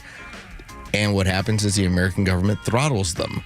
They decide who's going to get exposure, who is not going to get exposure. Listening to Mike Benz on the Joe Rogan podcast and him, this is a guy who formerly was in cyber intelligence. When he explained how all of this game works as far as what gets exposure and what doesn't, it's when you realize it is so rigged that we needed something like, the richest man in the world to basically say, we're not doing this stuff anymore, and Elon Musk. Dude, I love it. I look forward to listening to that. Man, it's going to rock your world. And he goes into, Mike Benz, former cybersecurity guy, as you said, he goes into how the government steps in, puts their thumb on some media outlets and promotes the others. Yeah. Basically how what we were doing internationally has now become a domestic policy. And so when you wonder why certain journalists get exposure and some don't, it's because the government's involved. New York City is looking and sounding more Trump-like every day. Talk about that after headlines. Next on Extra 1063. And we're on the air here on the Morning Xtra. Tug, Rhino, and Los until 10. Elon Musk may have single-handedly saved this country and Western civilization. One of the top 5 guys in 200 years changing the course of a culture. The Kimmer Show every afternoon from 3 to 6 p.m. on Extra 1063 and the Extra app. Man, I am looking at this website, trueprep.com, right now, and I'm thinking, what great gifts could I get? Oh, boy, they have a lot of them. They have got a big Black Friday sale that just continues to go on. This Daniel Defense DDM 4v7, yeah, $14.99. That's usually $18.99 everywhere else. I love it. They've got so many great products. These are the things that you should be buying a loved one. You should buy a loved one a Glock 48, a 9mm. Get a great deal on it, over $50 off right now at True Prep in Marietta. Nobody wants, especially a father or even a mother, they don't want those silly gifts that we get every year. Like ties, an apron, a vacuum, an iron. No, they want something that can actually keep them safe. Something that they'd be prepared to take care of you in an emergency, and that's why True Prep is so important. Right now, more than ever, when you start thinking about the things that have happened over the past few years, whether it's an invasion at our southern border, whether it's hurricanes that come and disrupt everyone's lives to the point where you don't even have drinking water, well, what if that happened here? What if that happened to you? Well, it did. Were you ready? Well, I hope so. If not, you need to head to True Prep in Marietta on Cobb Parkway. Freeze-dried food, water filtration, first aid kits, firearms, firearm accessories, ammo. They have everything all at the lowest prices around, and they're locally owned and operated by Matt and Joey, both Georgia Tech engineers, by the way, graduated, and of course, Amy, she's the brains behind the organization. Go down and speak to her. She's there almost all the time. She does get days off, but she knows about everything that you need. Now, if you're new to it and you want to start right away, you can go to their website, trueprep.com, sign up for one of their workshops like the Intro to Emergency Preparedness, and you can get started right away. Feel comfortable with what you need. They'll help you every step of the way. Go to trueprep.com. That's TRU prep.com. Prepare today for a worry-free tomorrow. True Prep. It's the holiday season, and Atlanta knows the best gifts come in D. Geller & Son blue boxes. But this season, we're giving you the gift of choice. For 4 days only, we're bringing you a huge and exclusive collection from Shy Creation, one of the most exciting designer lines in jewelry today. Whether you're looking for the perfect holiday gift or treating yourself, this trunk show has something for everyone. Bold necklaces to add some sparkle to her holiday look, trending stackable bracelets to mix and match. It's not just about that moment you blow her away when she opens the box. It's about her new favorite thing that lights up her everyday. And during the show, you'll get exclusive discounts up to 20% off this amazing collection, or special financing, 0% APR for 18 months. It's the perfect chance to cross off that holiday shopping list, or maybe even make a little room under the tree for yourself. Don't wait.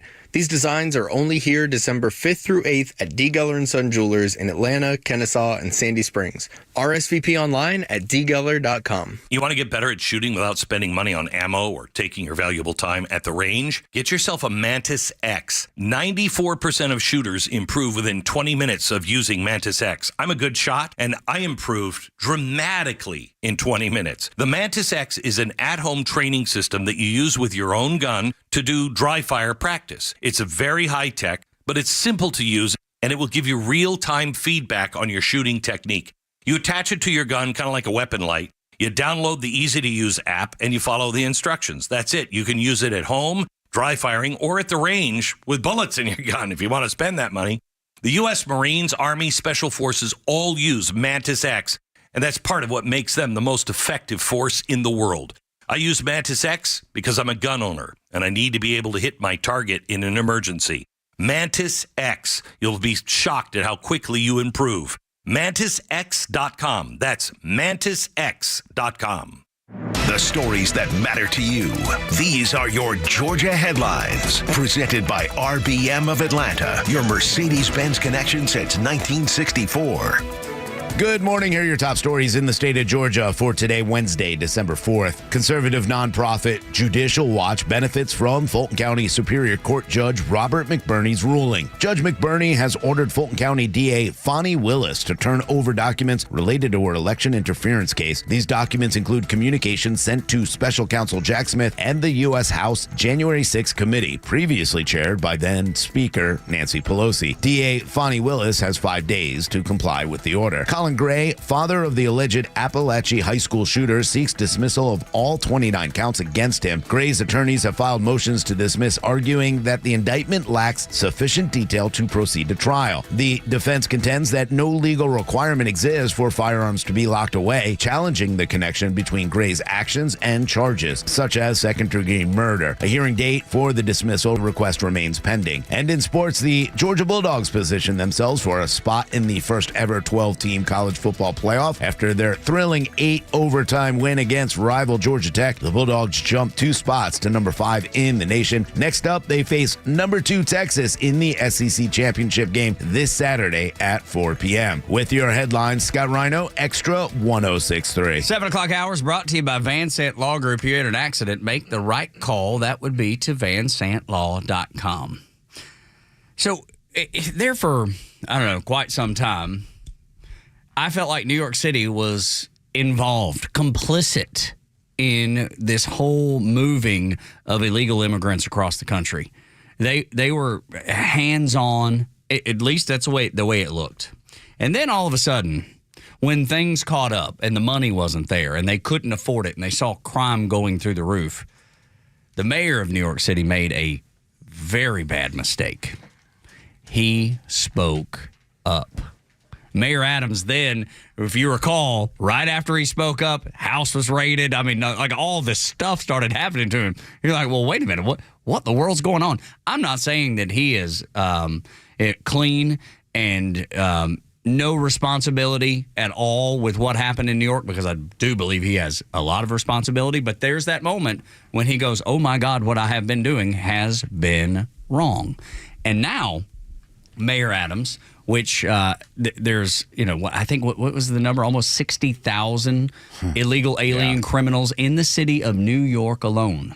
Mayor Adams has decided, I'm ready to work with the Trump administration on deportations. You see cities like San Francisco and Los Angeles and Denver saying, we're not going to cooperate whatsoever. Mayor Adams says, they can try to cancel me. I do not care. I'm ready to work on these mass deportations. And I would love to sit down with the Board of Czar and hear his thoughts on how we're going to address those who are harming our citizens. You're open to that? Open to hearing what their plan is to deport some of these folks, and you think the city, in some circumstances, should cooperate with ICE. You know what's interesting? And I was talking to the team the other day. I want you to all go back and Google Hillary Clinton. Google what they said about those who commit crimes in our city and what they said in our country. They said those who commit crimes need to get out right away. That was their position. So this is not a new position, because in the state of cancel culture, no one's afraid to be honest about the truth. Well, cancel me because I'm going to protect the people of the city. Dang. I mean, that sounds like MAGA. That sounds pure MAGA. Words. I'm going to ask Carlos this, too, and both of you, actually. Is Eric Adams in the same kind of situation that Fani Willis is in? Promised to get into a position which is a position of pretty good authority. Because remember, he ran as, well, I'm not that progressive guy. And then all of a sudden, he became very progressive as a sanctuary city mayor. And then all of a sudden, he goes against what they want. And look what happened. He's right, though. All of them have said it. They've all said this, and now they've gone back on it. I think they're put him in the same position. Well, Eric Adams, it's a little different. And the only reason that I reference this, I had a conversation with a police officer out of New York, probably the better part of about 4 years ago. And she and her wife were moving to the state of Florida. And I remember asking, with de Blasio and everything that was going on there, and she's like, we're getting out. And I was like, well, don't you have a new mayor coming in? And she's like, yes. But Eric Adams, as she pointed, she was like, he's going to win. He goes, is even more nutty when it comes to COVID restrictions and some of the guidelines that he has going on. His power was solely based on you're going to repeat the government narrative on all of these things, all of these restrictions. And he did. And so by the time that melts away, now you're starting to get the Eric Adams that's the actual guy who's saying, listen, I'm no nonsense on this other stuff. And once he does that, that's now biting the hand of the administration, and now they're going after him over it. That's the thing. But COVID is what ushered him in. Right. The thing, though, but I see what you're saying, Rhino, in the fact that the government handpicks people, especially the government, the Democrat Party handpicks people that will go along with the government narrative to do whatever they're told to do. So I do see a little bit of overlap in the fact that they knew Fani would do what they wanted her to do, and they knew what Eric Adams would do. But the difference is Fani's not pushed back. Eric Adams is pushing back, and you're seeing them now punch back at him. Yeah, I mean, he's a lot stronger in his convictions of, well, you know what? I understand. I actually did this. You told me that as a sanctuary city, I'm going to get federal money, I'm going to get help, and you didn't really help us. In fact, it got worse, and we got more people sent here, and you kept flying people overnight to upstate New York that actually trickled down into Manhattan. Now I have to deal with all this. You're asking me to take my neighborhoods and get rid of certain facilities that should be for the New Yorkers. And I think Eric Adams realized, like, hey, hold on one second. As a former police chief, as a former police officer, I'm here to protect the people, and I'm not doing that. And now all of a sudden he has to stand up. So good for him to do this. But the reality is he allowed this to be ushered into his city. Right, yeah. I think he's guilty of a lot. Absolutely. But the man said, hey, we need more lifeguards. And we know a lot of you came here and you could swim pretty well. I mean, the guy's not like a stand-up great guy. He's also got a lot of problems with where he got his money from the Turkish government. Dude, there's a lot of questions around Eric Adams. Yeah, so there's a lot of gray area with Eric. But I do like what he's saying here, because I can't help all that. I can't help what he did. I can't help what he is. All I can say is that I like the fact that he's willing to push back right now. The government picks winners. That's what it is. They pick winners. That is their entire job. That is how they do this. This goes on around the world. And so are you surprised that the biggest city in the United States, the most prevalent one, has a mayor that's been essentially handpicked to do what we say and make sure that you happen to give the company line of everything that we have going on. And then once you decide not to, you're suddenly on the outs? Yeah, of course. I mean, this is the way it works. That's how it goes. That's absolutely how it goes. And I expect that to continue, especially with him saying, I will work with Tom Homan. I will work with Donald Trump. We were going to clean up this city. Look, and I'm sure there's people in New York City that are going, well, I like what he's saying now. I didn't like it in the beginning. I didn't like what he did, but I like it now. And I don't know that he's a changed man. Maybe he just realizes there's a new sheriff in town, and I'm going to work for the new sheriff and damn my principles. Well, you saw what's going on with the most recent election. The city, the state has moved. Everywhere has moved more red. It just so happens that when you have this one underlying issue, immigration across the board, unpopular around the entirety of the country, you can't be, similar to Fonnie Willis, you can't be the person holding on to the bag of doo-doo saying, this is a great thing for us, because you know it's not. Yeah, I'm going to just give you my insight into growing up in New York. See, the reality is everybody's cool. It's the most divided city you'll ever be in, right? You have Spanish Harlem, you have regular Harlem, you have Riverside where all the Jewish residents live, you have the Russian contingent over in, certain areas, depending on the beach. Everybody's cool. As soon as the, NIMBY, as Carlos loves to say, not my backyard. My backyard. As soon as that border gets broken, it's okay when I grew up in Brooklyn, it was okay to go over to the side that they considered the black side. We were fine. We were cool. We hung out. We did our things. We all got along. But if other people came in there and started getting free handouts and free stuff, then everybody kind of gets together and goes, not in my backyard. Hold on one second. I didn't think you were going to put them over here. I didn't think you were going to bring them into this community. I thought you were going to go put them in their community and annoy them. And then they all kind of came together. That's why I think New York is becoming more conservative again. Yeah, it's interesting that New York looks at it. Considering the boroughs, it's still, we're New Yorkers. And it's almost this insulated mentality of, listen, if you want to come over into my area and you want to, have some fun, cause trouble, whatever, it's cool because you're a New Yorker. Right. But when you're not in New York, yeah, we're seeing this in Chicago. We're seeing this in a lot of metropolitan cities where it's, hey, if it's us and we're doing our thing, okay, that's fine. You ain't showing up here from Guatemala or wherever else and doing the same thing. I think that's similar to like family too, right? Because if your brother pisses you off, you can go and talk to your brother and y'all can fight about it. But if somebody else says something about your brother, it's like your cousin. Yeah. It's like he can sell meth in your house. Sure. But I can't. Not in the house. Not in the house. Oh, that's too far. Outside the house. Was that too far, Joe? On the curb across the street. Joe Virgin Rivers looking at me going like, he's selling meth in your house? I'd prefer him not to sell meth at all. I'd like to be on record saying I would prefer my cousin not to sell. He smoked meth in your backyard. Okay, but see, it's different if it's just some random person. If he were out there smoking weed, I'd probably be like, hey, man, around this kid, man, you do that all you want away from the house. You know what I'm saying? But there's exceptions you make for the people you consider part of your family. Yes, and that's nothing to do with meth, however. Because imagine this. Imagine that you're sitting there and the Puerto Rican contingent in New York is huge. In Spanish Harlem, a lot of that is, a lot of Puerto Ricans. They consider themselves citizens for good reason. They are, right? Yeah. And so when you come into that city and you're just this bureaucrat and go, you know what? Hey, let's put them over there because they speak the same language. They look like them. Well, they're not them. And now you're invading their neighborhood, stuff that, as citizens, they're working for. They're looking for help. They're looking for protection, and they don't feel protected. They are going to, like Carlos said, a New Yorker's a New Yorker. We're going to band with the rest of the New Yorkers and say, no, we don't like them either. Get them out. I find it interesting, though, that Eric Adams is seeing the shifting winds and whether he's genuine or well, he grew up there. Right. But whether he's genuine about believing that things need to be fixed or he just see the shifting political winds and he's like, okay, I need now to save my political career. I need to go a little more right. I need to work with the president. But AOC doesn't. She's not recognizing that. She doesn't care. No, she doesn't care. AOC is looking for power and she found her way in.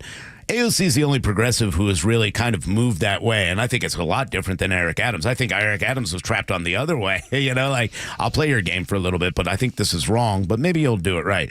She, on the other hand, is going, no, we need to be fully progressive. We need to get younger. We need to get rid of all the old Democrats, and now she's going for the chair of the House Judiciary Committee, obviously in the minority role, but still being one of the chair members there, which I think is a great pick. I think it's amazing because this woman is dumb.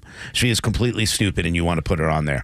And it's the reality is, she is going to look like a fool, and it's going to look better for them. I want to go back to a time, and I thought this was really relevant because Tom Homan, who is going to be the border czar, who's been super strong and has been come out like on fire. Dude, I love this guy. Let's go back to when AOC wanted to challenge him on the legality of crossing the border. You recommended family separation. I recommended zero tolerance. Which includes family separation.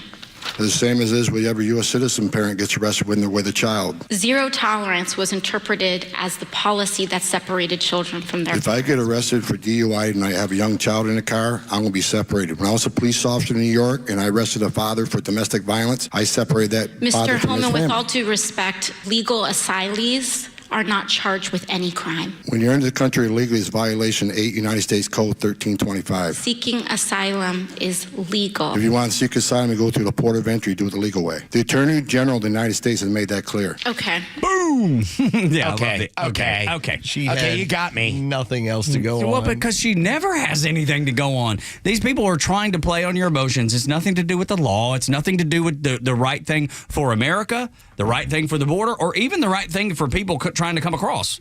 They're not worried about doing the right thing. It is, how do I make this plea? How do I make somebody feel what I'm selling? Nothing to do with what's right or wrong. I really need to be a staffer in D.C. Yeah. Because I'll get my congressman, my little gladiator, all prepped up. We'll be ready to go. AOC, you'll sound like a freaking genius. You'll be ready for every little thing that comes across, because it's the staffers that get all these people ready for this stuff. And unfortunately, most of the time, they're 20 years old, they're doing research, and they don't have a wide berth when it comes to knowledge of everything that's going on. You know why? They research Axios. Yeah, that's right. That's where the research comes from. But the reality is, I don't think you can sit here as AOC or anybody else and say that Tom Homan is not qualified for a job when you're trying to be a head member of the House Judiciary Committee based on laws and rules and the Constitution, and you have no idea about laws. You get shut down every single time because you don't actually care about any of the laws. This woman is unqualified to be where she is. She's a bartender that is pretty and got the votes of other people in her area by yelling and screaming louder than everybody else. But the reality is, let her be the head of this because it'd be fun to watch. It's all you really care about anyway. Yeah. Are you talking about me or just in general? No, just you. Just me, yeah. Look, Just you. And look, that's a fair point. I want to ask you a question. It's hard to argue. Would she still be pretty if she shaved her head? Would you still look at her? Yeah, I think so. Yeah, because the hair grow back. Yeah, see. You know, I think that. You see that man of hers. What a they look so awkward. They don't look like You've got to be pretty beaten down to have to deal with that. Good. My favorite was when they caught her grabbing his arm and pulling him quick. Yeah, I was like, oh, man, I've been there with those crazy ladies. Yeah. Get rid of her. Yeah, she got to go. Yeah, I don't want to be around her. I don't want to talk to her. But No, just that every now is- and then when she That is not an alpha. No, that fella, no, it's not. Poor guy. But you see her on TV, once in a while. It's eye candy. She's very cute. Yeah. She's a very attractive lady. Yep. And she comes home with duct tape and ties him up. Yeah, and hits him. Mm-hmm. You will not. You can't even change your tire, you dummy. She's Just like screaming at him. Yeah, all the time, just beating him down. Now take me to Whole Foods. When we continue, when you lose, Jon Stewart, just take the loss. Next on Extra 106.3, Tug Rhino with Los. We're on the radio until 10. Stream Clay Travis and Buck Sexton, Glenn Beck, Fox News, and even NASCAR on Sundays. Anywhere on the Extra 106.3 app. Download the app now and get 24/7 access to the live stream, the latest news, and everything you need to know about Atlanta's only conservative talk station. Download the Extra 106.3 app for Apple or Android and check out even more great original content at thepodcastpark.com. For the purpose of this commercial, we'll refer to erectile dysfunction as Ed. This is the story of Ed. No one likes Ed. Ed can be a real problem, a real downer. Ed can come between you and your partner. And if you let Ed go unchecked, Ed'll continue to destroy your hanky-panky plans. Ed has taken over your life. On date night, all you can think about is Ed. When you roll over in bed for the morning smooch, there's Ed. And when you're cooking a romantic dinner for your wife, there's Ed in an apron. So how do you get rid of Ed? Kick him to the curb with Total Body Therapy of Georgia. They're Ed experts. They understand what causes Ed to be Ed, and they know how to get Ed going in the right direction. He'll learn to stand on his own with proven all-natural therapies that don't require surgery or downtime. So if you've had enough of Ed, take matters into your own hands. Call Total Body Therapy of Georgia at 404-777-1911. Learn more online at tbtofga.com. Lee Brandt Jewelry and Watch Company, where quality and value make the difference. Locally owned and located in Sandy Springs, offering you the finest selection of unique diamonds, sapphires, rubies, and emerald jewelry, as well as other fine gemstones. Lee Brandt Jewelry and Watches has been servicing Rolex watches for over 30 years, and their Rolex-trained watchmaker will service your watch in their state-of-the-art Rolex service center in their store. Lee Brandt uses only genuine Rolex parts, and their estimates are free. Drop by Lee Brandt in the Trader Joe's Shopping Center in Sandy Springs or visit LeeBrandt.com. There are crazies on the road. Who knows where they're all going, but if one of them hits you, don't take care of it on your own. Call my friend David Van Sant. He is the lawyer that used to work for the insurance company. The team at Van Sant Law knows who to call, what to say, and will make sure you get what you deserve and what the insurance company doesn't want to pay for. They have your best interest at heart and will take care of everything. If you don't get paid, they don't get paid. My advice, save Van Sant Law in your phone. Today, 855-GA-INJURY, vansantlaw.com. You may know that ATL Turf Co. has become a leader in artificial grass design and installation services. But you may not know that ATL Turf Co. is a large artificial grass distributor. We only sell U.S.-made, premium name brand turf at factory direct pricing below wholesale. And now we're open to the public with large inventories of lawn and landscape, putting green, athletic, and pet turf on sale. Plus, all remnants are on sale for only $1 per square foot, direct from Dalton to our warehouse in Kennesaw. Visit atlturfco.com to learn more. atlturfco.com. It's December 4th, and this is your Fox Daily Snapshot. Today is... C is for cookie. That's good enough. Cookie Day, and we all know it's Cookie Monster's favorite day, but cookies can be traced back to the Persians in the 7th century A.D. and in Europe by the 14th century. So what's your favorite? Mine is simple, the delicious Toll House chocolate chip cookie. On this day in 1996, the first Mars rover launches from Cape Canaveral. The rocket had two modules. The second, the lightweight wheeled Mars rover named Sojourner, which became the first rover launched from planet Earth to operate outside cislunar space. The NBA's Orlando Magic tied the NBA record of fewest points scored since the inception of the 24-second shot clock, losing to the Cleveland Cavaliers 84-57 in 1996. I'm CJ Papa. That's your Fox Daily Snapshot. Keep up with all of our shows and the latest headlines by following Extra 1063 on Instagram, X, Facebook, Truth Social, and all your social media platforms. Plus exclusive giveaways and more. So follow now at XTRA 1063. Ain't nobody likes to lose. It is the worst feeling in the world. Whether you're personally losing or your team is losing, it's just not fun. I mean, nobody wants to take the loss. It's a thing that happens once in a while that we have to deal with. Look, I'll give you an example. You know, when Georgia lost at Ole Miss, it was a terrible feeling because I'm a Georgia fan my whole life. I love Georgia, love seeing them win, love cheering them on.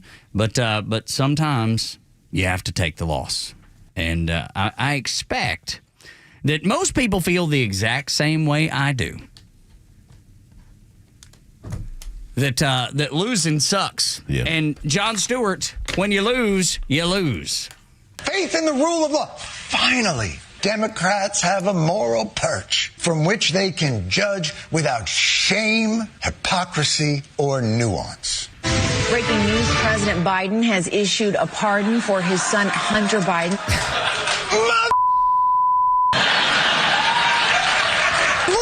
So close.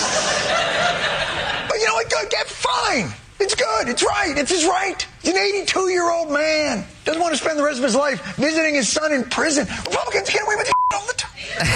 I'm sure the pardon is a narrowly written, precisely drawn farewell note of compassion for a loved one. The pardon sweeping, covering offenses that Hunter Biden, quote, has committed or may have committed or taken part in over the past 11 years. 11 years is a very specific and not rounded amount of time. So, Hunter, I'll give you a pardon, a few years, 5 years, 10 years. It needs to be 11. And if you would be so kind, make sure this upcoming New Year's Eve is also covered. It's going to get crazy. I didn't know pardons could cover crimes you may have committed. I'm surprised Biden didn't include the phrase on Earth 1 or any of the Earths in the multiverse. Like when we go to Mars, when Elon Musk is sending us that way, that any crimes that you might commit there, those are covered as well. It's so weird that, finally Jon Stewart realized this is comedy gold and came back because he's killing it.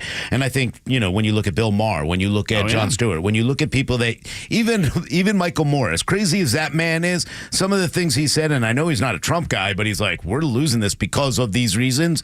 All of them see the reality. They realize the hypocrisy and the ridiculousness of this party. Jon Stewart, for the better part of 25 years, has been that pillar of, I'm going to comment on the news.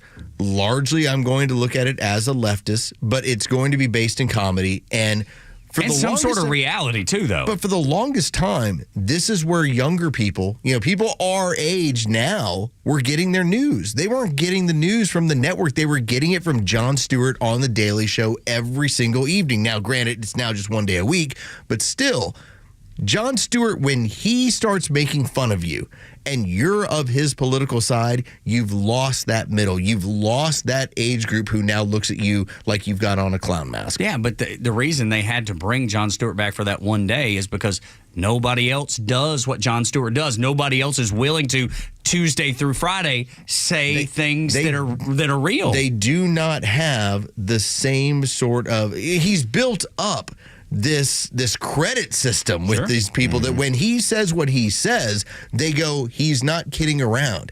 Even though it's a joke, it's a comedy show. But yet when he's going after you, you recognize, man, things are bad when Jon Stewart is going after his own. They're going to continue this because I think people are going to start snapping out of that mind virus that they've been injected with. At least common sense people and people who have the ability to critically think will go, hold on. And I think that's why Jon Stewart kind of disappeared for a while. He was too smart to get caught up in that whole woke virus. Maybe. Bill Maher stayed through it. Bill Maher from day one said, I am this guy. Trump is the worst man in his world.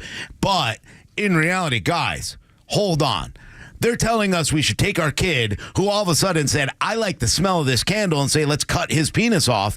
This is too much. This is, and his famous line at that point was, I wanted to be a pirate. My parents didn't take my eye out or cut my leg off and give me a peg leg. The common sense Democrat all of a sudden is looking, going, whoa. That's why RFK Jr.'s there, Tulsi Gabbard's there. That party has left the building. But Jon Stewart checked out during a time period where it's not like he's Batman. But he just wasn't needed as much. Right. It's like, I'm going to check out. Here's what I'm going to go and focus on other things. And the work he's done for first responders in New York is outstanding. Yeah. Like that. Veterans, like this, too. Veterans and the work he's done with these people, you can sit back and say, hey, we have a different political view, but it ain't a bad dude. Now, he's come back because he looked at things and said, it's gotten so haywire. The comedy gold is right here. This is too easy. A little self-serving, maybe a little bit. They missed Which is fine. No, I'm just saying, if somebody gives you material, right now, if you were to tell me, hey, you got to go up on stage and do 5 minutes of comedy. Oh, God. Man, this is so much better than it was in 2020. Like, there's so many things you can make fun of and have fun with. Sure. Like this is a comedy goldmine right now. Yep. The Biden administration for 4 years has been a comedy goldmine. But when you're stuck the way these comedians are, okay, when you look at a Stephen Colbert or Jimmy Kimmel and the ones that can't fall in. They can't wrap their head around it. Yeah. But look who they're working for. So Jon Stewart, Comedy Central, you know who that's all owned by. When you look at the media company, sometimes it's easier to walk away than play the game. And I feel like Jon Stewart did that. He was, obviously Stephen Colbert did really funny things on Comedy Central and others when it came down to being a personality that was able to make fun of things that he, like that was okay by the network. It wasn't okay to make fun of Joe Biden and his mental, decline at that point because the network wasn't going to allow it. Look how far left these networks have gone to where some of these comedians didn't have that opportunity to step back and go, you know what? We should be able to make fun of this. This is the safe space in comedy. Jon Stewart got a taste of what's really going on out there. Remember, Jon Stewart was doing The Daily Show every day until 2015. So when Trump comes into office, all right, he's checking out. He's going to go do his own thing. And what did he do? He got into original programming. And what happened from there? This will tell you everything you need to know about Jon Stewart. Jon Stewart goes to Apple. He wants to start going at China. And Apple's like, you can't do that. What do you mean I can't go at China? It's like you can't use any of this programming to make jokes about China because we build all of our same phones as the NBA with the Chinese. Yep. That is when Jon Stewart got a real snoot full of, so things are off limits, comedy's off limits, discussion is off limits, and I think that has kind of reset the mentality of where the guy is like, yes, he's still going to be a Democrat, but he recognizes what the game is. It's the same as the networks that take money from pharmaceutical companies. Can't say anything about Big Pharma. That's exactly right. It's the same scenario. Jon Stewart recognized it because he was obviously silenced by Apple. And then it seems like people like Jimmy Kimmel and Colbert that you brought up, it's not affected them yet. No. Maybe that's the reason. I mean, it's me speculating. Maybe. Or they're just so blind. They buy into all of it. Yeah, that's probably it. They've bought into it, too. I mean, there's a mental virus that has hit them, too, that they believe everything. And you know what? They get the cheers. They get the notoriety. They get the power that they need because that's what this is about for them, too, is the notoriety, the fame, and the power. And because they get that, they'll continue down that path because they're safe. There are a lot of people who will never buck the system. And when they're working, if it's working, no matter what they feel, they're like, hey, I'm safe. I got a good job. I'm making good money. I ain't going to say a thing. And that's where Stephen Colbert and Jimmy Kimmel are going to stay until they get rid of them. Yeah, I think of those two guys as being like they've got the card-carrying members of the cult. Like they're into it. Whatever you tell them to do, this is what they're going to be about. They're going to sing whatever song you want them to sing. Jon Stewart happens to be that guy where I go, I'm going to give him an extra few seconds to explain what he thinks is going on. Because when he sat there on the Colbert Show and talked about a virus being leaked from the Wuhan lab. And Colbert's face is just... Colbert's like, he's like, you can't talk about that. No, it's from a bat. It's from a wet market. And Jon Stewart flat out looks at him and goes, seriously, they're doing gain-of-function research down the street, and you think it's from a wet market? Yeah, he's like, what are you going to tell me next? Hershey's not making chocolate? Yeah. I mean, but it's common sense funniness. I mean, it's great. It was a great interview. Hopefully if you've not seen that, go look it up. Jon Stewart on the Colbert Show talking about COVID because it is quite eye-opening. Two guys that believe politically the same way are not willing to say the same things. One is part of the cult. One is questioning the cult.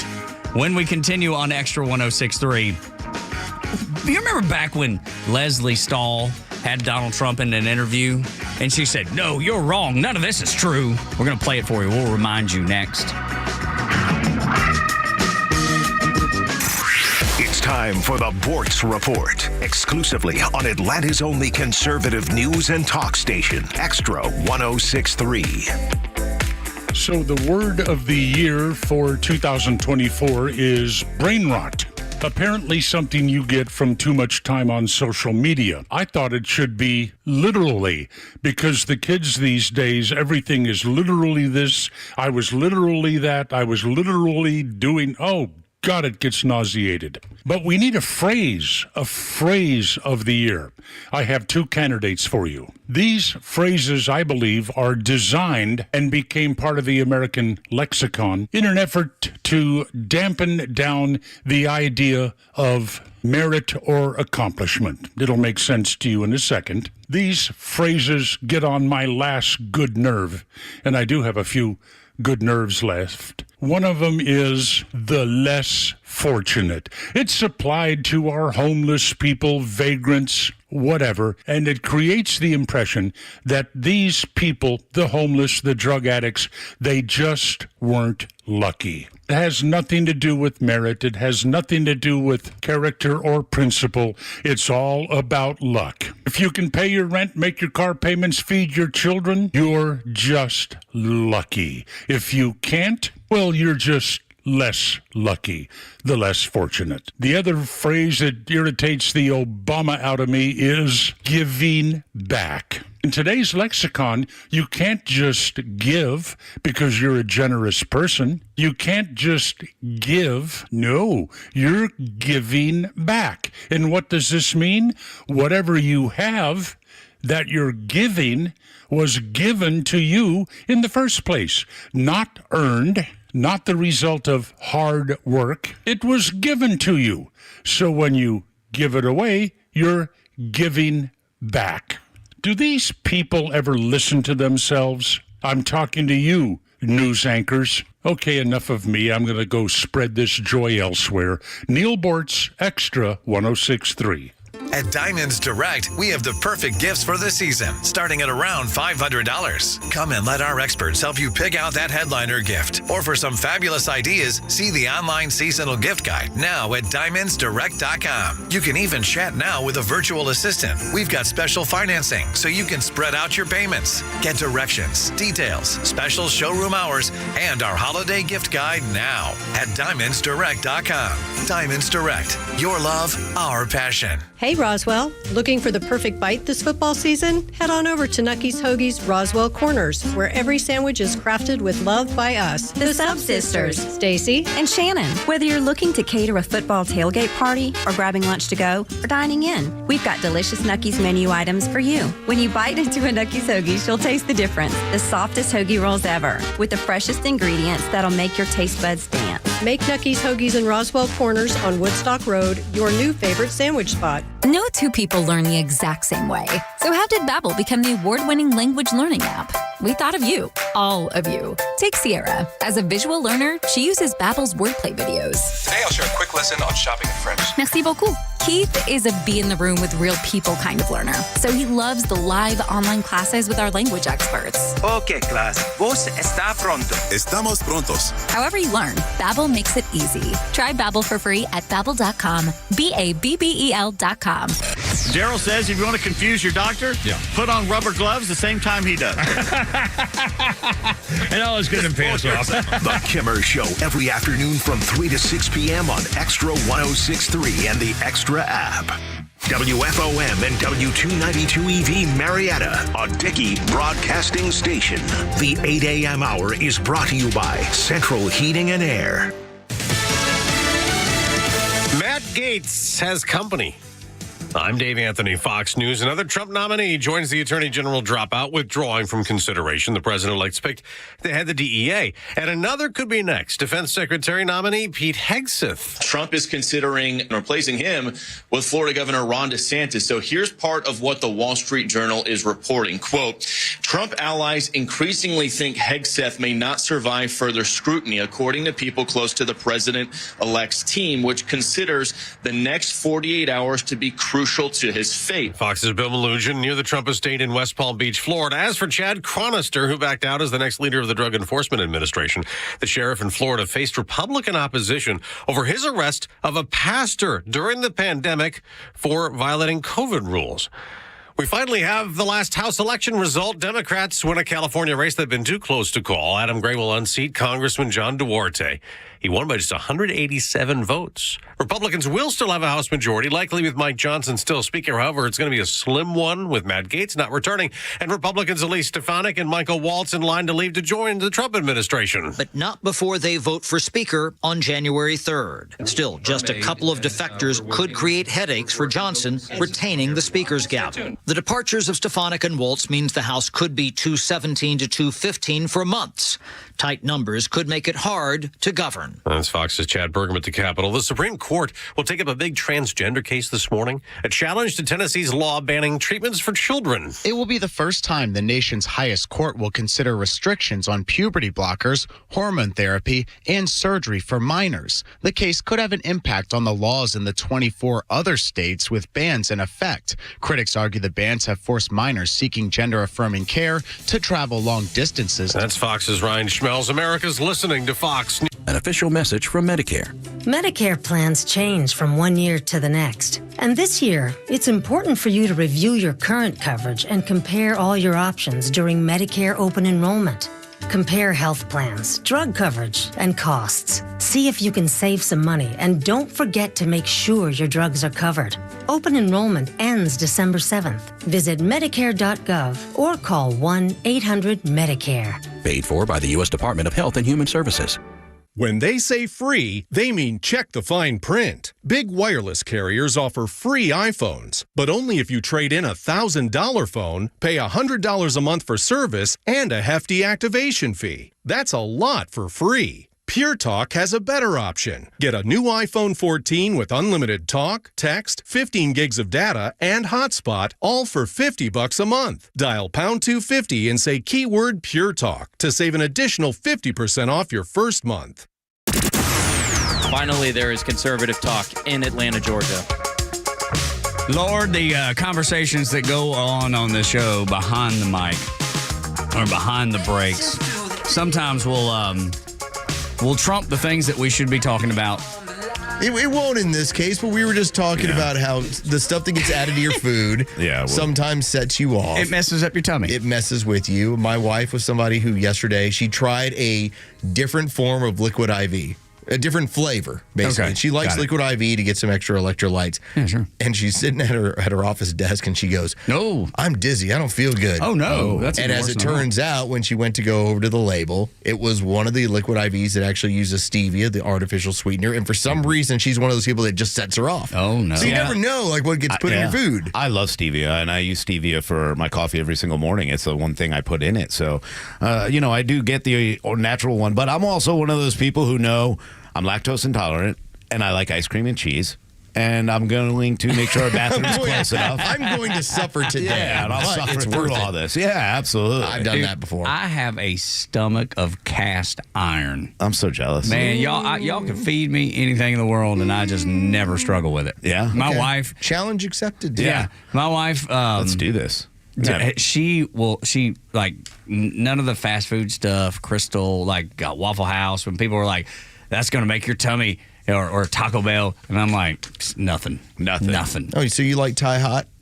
No, I don't want anything like super hot. Just because I don't. Yeah, I just don't. I find out. No, you're telling me about cast iron stomach. I'm going to go down the street. I just don't enjoy it. I just don't enjoy it. Thai hot. We'll see how you do. Well, I don't want to eat that though. No, okay. But I mean, I like sriracha. Is it hotter than sriracha? Oh yeah. Yeah. See, I don't want to part of that. Okay, I'll tell you what. I want it to burn your face. Stuff that won't. Yeah, that's not enjoyable. What? I got a list here that I've been putting together real quick. Oh wow. All right. For you of things that I would like for me and Carlos to give you during the morning show and see how you last. We're going to start with some coffee. I've never had a cup of coffee in my life. Okay, so I'm with you. I don't like it either. I'm not going to participate in that one. Cinnamon. I hate cinnamon. It's okay. But your Iron Trap. Beer. Well, I don't like beer. Mayo. Hate it. See, I got you. Well, but that's what I'm saying. Make your stomach upset. It's weird. These are all we the don't know things, you have an Iron Trap yet, but it's all the things you go like. Through this. Ryan was like, I like mayo and I like coffee every morning. Yeah, like no, but the argument is that he's got an Iron Trap and can keep everything, but you haven't tried these foods enough to find out whether or not. Because I don't enjoy them. Well, of course I don't eat them. Thai hot. Yeah. See, but I'll eat Thai, but I don't want anything that's gonna burn my face off. I guess I don't enjoy that. That's not gonna be enjoyable before it gets to the stomach. When I bite something, I kind of want it to bite me back a little bit. Yeah, me too. I like sriracha. You're okay with that? I love sriracha. Yeah, I put that on everything. Sriracha mayo is even better. Sriracha's sweet. It's not even. But you don't like mayo. No, he thinks that's hot. Like sriracha. But I'm not saying that wasn't what I was. That wasn't my statement. I didn't say I can eat the hottest foods in the world. No, you said I can handle everything. You said I can handle everything, and then he said challenge accepted. So I'm challenging you with everything. And all right, so let me. Yeah, but you're also bringing up some stuff that's like a weird mix, like coffee and mayo. I'm just trying to make him poop. No, to be honest, I just want him to have diarrhea. I misspoke. Of things you like. I guess, yeah. Okay. Like would would tear most people's stomach up. It just doesn't bother me. Like my So poor wife and Fruit son. Loops doesn't bother you. Yeah, exactly, man. But I mean, like you know, Taco Bell is a Taco good Bell example. or Captain Waffle D's. House. Captain D's? No problems. Here's my situation with Taco Bell. The same as, you know, like it doesn't do well with me at all. I enjoy it. I love it. But in when fact. it hits bottom. Oh, but yeah. Then I get home and I go to my beautiful girlfriend Erin. I'm like, oh my God, my stomach. I don't feel good at all. She's like, are you serious? Don't even like talk to me right now. You went to Taco Bell. I'm like, yeah, I had a big Baja Blast too. And they brought back the Mexi Melt, which I had a late night coming back from Athens. I had one of those. And The man, is it tasty. YouTube show Hot Ones. All right. She's been hot for 40 years. It's so great. Watch Demi Moore. So I read about this. Clean through those wings like it's nothing. That woman's like, it don't bother me one bit. And then asked if they had anything more challenging. Do you have anything hotter than this? As the host is like, his face is on fire, and she's like, you got anything hotter? Yeah. That woman. Okay. She must have had like some kind of specialness. She talked about how she loves spicy foods. See, but that's the thing. That's her jam. Like Mexican food, spicy food doesn't bother my stomach, but I can't eat it that hot just because I don't enjoy it that hot. See, you know the hotter it is, the better. Like if it's Taco Bell, not good, but the hotter it is, I don't have a problem with hot. I'll eat the hottest wings I possibly can. Not me. But I don't think I could get through like Demi. That's amazing. Pretty awesome. She's looking at like Wing 8, which is the bomb. This is like this is supposed to be like the hottest one that they do progressively hotter, in their progression 1 through 10. And she's just eating it, going, "You got anything more than this?"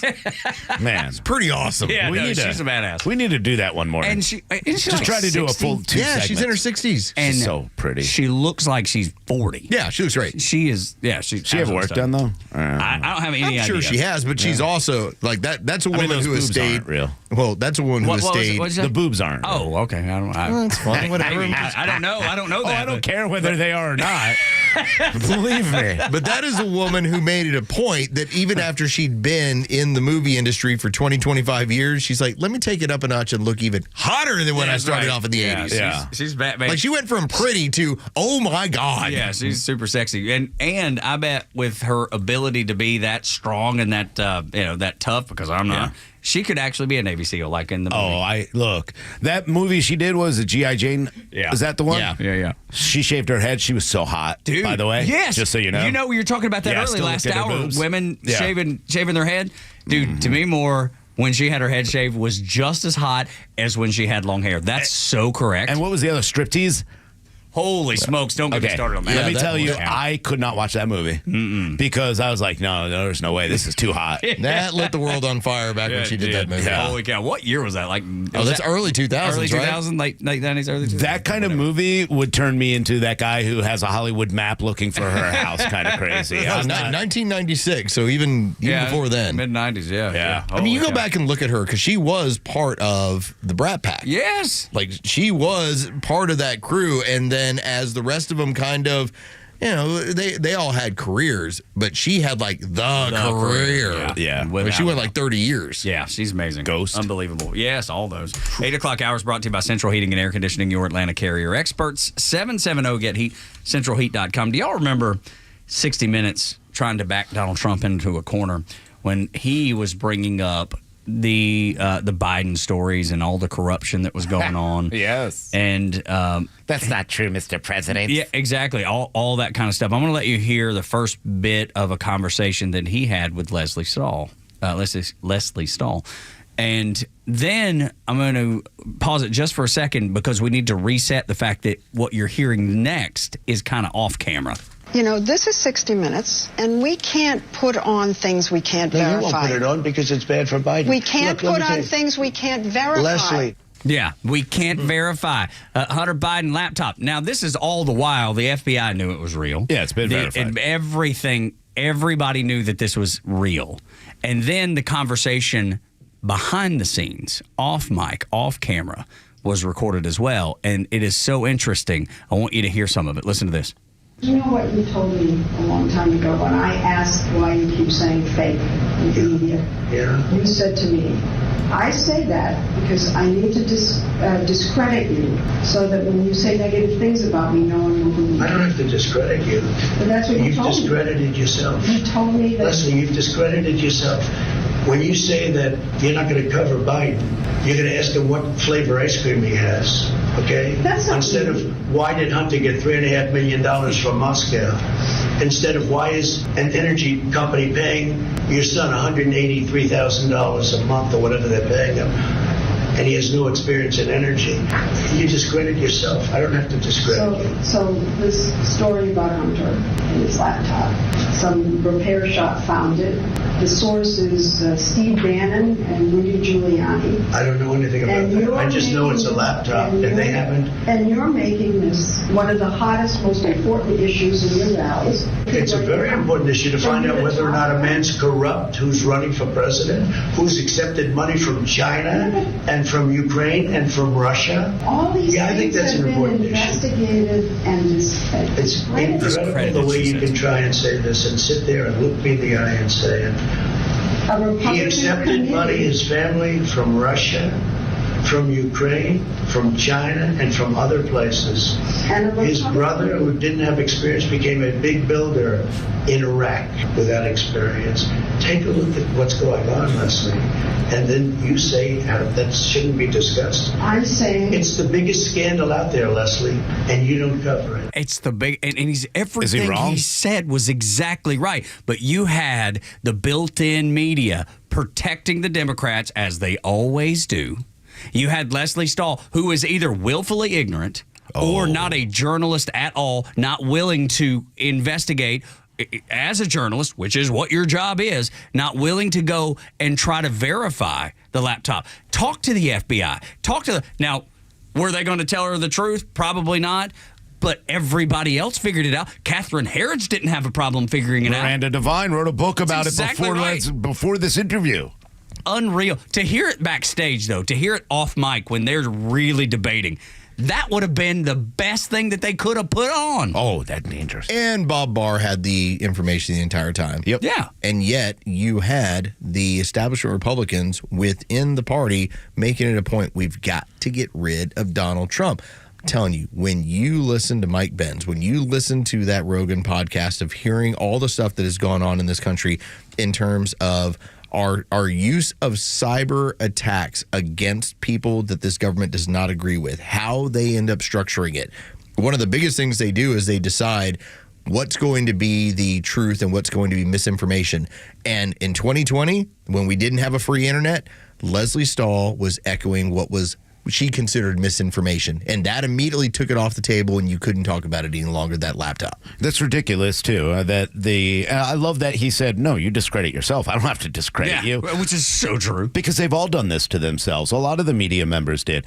I would love for Donald Trump to put up a website at one point of all the ones that did tell him, well, that's not true, Mr. President. You can't say that, and then go, really? Because here's what's come out since that interview, and you have an opportunity to apologize and say, hey, you know what, I should have been a better journalist. Of course they would never do that. They've been wrong so many times attacking this man. They've lied so many times. They've put out so much misinformation. It's embarrassing. This is why you have crazy Uncle Chip and crazy, Aunt Peg and all of those, because these people have continued down that path, wanted to be, I guess, willfully blind to the truth and continue to do this. And I'm glad that Donald Trump has won this back so we can set it straight. Well, the government realizes censorship is valuable. Yeah, it works. And it works around the world. And until Donald Trump ended up in office, that's when censorship was turned on the American citizens. We talk about the importance and the mistake that is the Patriot Act, where it was spying on American citizens, and that obviously ends up being a big problem because we're checking out what they're doing around the world, and then it got turned on us. It's the same concept. Censorship was used all around the world for political gain. We were huge into using it, and then it turned into, wait a minute, there's people that are looking to get into office that might be problematic for the rest of the system. Let's turn censorship on them. And I firmly believe it. 2016, you had a free election. You didn't have censorship. Donald Trump won. 2024, you had a free Twitter. Donald Trump won. 2020, you didn't have freedom. Donald Trump didn't win. Yeah, no, I think that's and then when you bring up the Mike Benz interview, because he's a cybersecurity expert from the Joe Rogan podcast, where he's talking about the way that the government uses that censorship. Then you brought up when you were talking about that leaks and hacking that comes along, because CNN reported Kash Patel was hacked by, I think, the Iranians. Of course, it's the Iranians. Jesse Kelly has a great tweet about this. He says, announced Kash Patel has been hacked. Then the FBI, who actually did the hacking, leaks the damaging information to the media, like Leslie Stahl, and then they run with it. They smear, and Republicans, the ones that have no backbone, the ones that are not willing to fight, the ones that are willing to roll over because it'll line their pockets, they'll use that as an excuse. This is all Jesse Kelly's tweet. I don't want to take credit for it. They'll use that as an excuse in the Senate to reject Kash Patel. You're seeing it right now. Same thing, kind of, because it's not fully developed with Kash, but Pete Hegseth it is. Yeah, this is going to be one of those really fun times to sit and watch these Senate committee hearings, because it's all a game now. And it's the same game. It's going to be lie after lie and made up. Nobody can trust anybody in the media anymore. And it's a problem with what Leslie Stahl was told. You've discredited yourself as media members. Caitlin Collins discredited herself, as far as I'm concerned. Now she's going to be the White House press secretary the White House correspondent for CNN. What do you expect from them? The same BS. We're not going to get truthful answers. Nobody trusts the media anymore. Kash Patel, Pete Hegseth, all of them just need to stay that line. Don't worry about what the media says. Just keep doing what you're doing, because I think they're losing trust from the American people in general anyway. Think about what Donald Trump and this future administration is up against. You have a Pentagon that has hundreds of millions, if not billions of dollars to keep pushing a message. And so what they end up doing is they partner with the university system. They partner with different media outlets. And so even though the government can't censor you in the traditional way, because the First Amendment, they find other companies that can and that will, and that the First Amendment does not apply to. Yeah, you just work around it. And so they have a workaround for this stuff. So Donald Trump and this administration is largely having to move in and figure out, how do we defund all of these institutions that are hurting free speech and that are increasing censorship around the world and around our country? And recognize that the reason why it's there, it's because populism from these people, they look at it as bad. Yeah. If there's more Donald Trumps in the world, they're like, we can't have that. Dude, same thing's happening in France right now. They expect the French government to collapse in the next day or two, and it's all because they're trying to figure out how to stamp out populism. They're going to have to, at some point, use austerity measures, no different than Greece did. They're willing to let the government collapse to prevent the French MAGA, if you will. Of course. Take place and build there that populist, we want to put France first. Isn't it crazy the fact that Donald Trump's brand is growing so incredibly strong around the world, not just in the United States? Yeah. And it's in spite of people like this, Leslie Stahl. Yeah, you're seeing it all throughout Europe at this point. I mean, Javier Milei obviously is one of those that love him, and they're like, wow, he's Trump times 10. Yeah. And he's fixed that area. Not yet. It's not done. It's going to take a lot of time. It's never going to be done, though, right? Yeah, it's hard. 4 years of damage, and you expect a guy to have it done. You know, they're already expecting Trump. I can't believe the prices. You're still the president. Yeah. Like, relax. Give us a few days to fix all of your problems. But I think a lot of more people are becoming more conservative or more open-minded, and more of having the ability to critically think about things that actually matter. That's why you're seeing Eric Adams do what he does. That's why you're seeing a lot of the Democrats move away from the ideas. I certainly hope that's the case. This is the Morning Extra on Extra 106.3. 8 o'clock hours brought to you by Central Heating and Air Conditioning, your Atlanta carrier expert, 770-GET-HEAT or centralheat.com. When we come back, the Select Subcommittee on COVID, they recognize and are not afraid to say that 28 million people were killed. We'll explain it all next on Extra 106.3.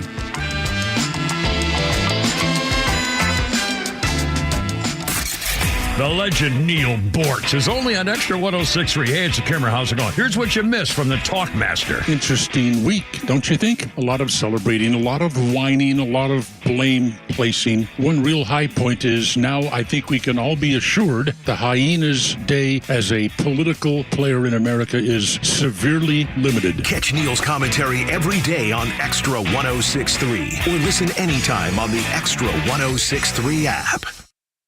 Who doesn't want a great smile? The world seems brighter because it is. Hey, it's a Kimmer. How's it going? You know, that's only one reason to see my dentist, Dr. Dina Giesler at Atlanta Smiles. The other reason, of course, is to take care of your teeth, or they're going to make your life miserable. We all know that. But when's the last time you were smiling before you walked in the door like me? Because I know Dr. Dina and her staff are the happiest Kimmer babes you ever saw. We're going to fix me up, and I always take the gas. They tell me my best stories come out that way. And you can actually get a doggy right there, napping in my lap, a little doggy. I said, go ahead, work away. Dr. Dina's a Navy vet, ranked a master dentist, which only 1% can say. She's been doing veneers since before anybody even knew what that was. My first visit was 30 years ago. Cosmetic dentistry, cleaning, bridges, crowns, especially keeping your teeth and gums healthy to last as long as you do. Veterans automatic 10% discount. Just tell them when you call. Atlanta Smiles, 404-262-7733. It's atlantasmiles.com. Your new smile's waiting for you. atlantasmiles.com. Tell them the Kimmer sent you. Ask for the doggy. atlantasmiles.com. This giving holiday season, what better way to say thank you for your service than to help veterans and their families find success after military service through the Warrior Alliance? Your support helps to connect warriors to services in critical areas such as housing, benefits, legal services, health and wellness, employment, and much more. The Warrior Alliance is changing thousands of lives for the better. In fact, the Military Times has ranked the Warrior Alliance the #1 nonprofit in the nation in their 2024 Best for Vets survey. Donate today at thewarrioralliance.org/donate. Hi, this is Bruce Hagen. And this is Matt Hagen. Hey, look, accidents happen, and that's when Hagen happens. And now, Hagen happens twice, because there's two of us. We're here for you on what is probably your worst day, so that all the days ahead can be comfortable and taken care of properly. We treat your personal injury case personally. You're not just a number to us. You're a human being, and we're going to treat you with the respect that you deserve. Let us here at Hagen Law be your advocates. You can find everything you need to know at hagen-law.com. hagen-law.com. The end of the year is closing in, and with it, another tax year comes to an end. As you prepare to file your taxes, consider the efficiency of your tax strategy. Have you maximized your IRA and Roth contributions? Do you have an RMD strategy in place? Are you making moves now to maximize your future tax-free income? Not only is the year-end fast approaching, but the 2017 tax cuts sunset at the end of 2025, placing many Americans in a higher tax bracket. Don't just report your taxes, plan for them. Contact Master Plan Retirement Consultants now to create a retirement plan specifically designed for you. Visit masterplanretire.com to schedule your complimentary consultation where we can illustrate your retirement outlook and create a plan together for your future. Master Plan Retirement Consultants. Plan well and prosper. Advisory services offered through Master Plan Retirement Consultants, Inc., a registered investment advisory in the state of Georgia. Insurance, tax, and commodity services offered through Fricks & Associates, Inc., DBA Master Plan Retirement Consultants. The aforementioned are affiliated companies. The stories that matter to you. These are your Georgia headlines. Presented by RBM of Atlanta, your Mercedes-Benz connection since 1964.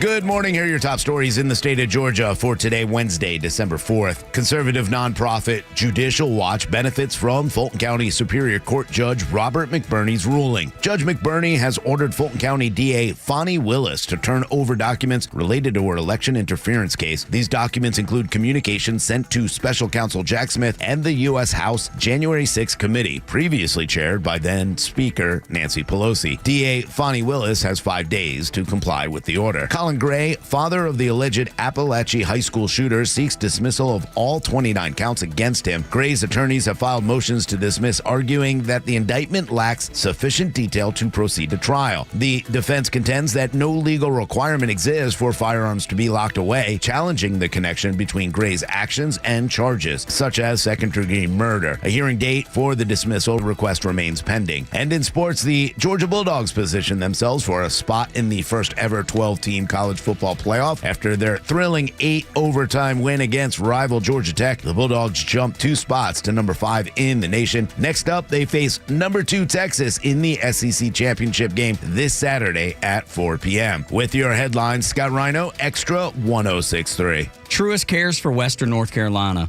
is a 3-year initiative to support them in the wake of Hurricane Helene. Over the next 3 years, Truist will deploy $725 million to support that region with dedicated capital, community investments, philanthropic giving, and the addition of on-the-ground support. If you know someone in the region who's been impacted by Hurricane Helene and might benefit from dedicated lending for their home or small business, please encourage them to call Truist, 844-4TRUIST.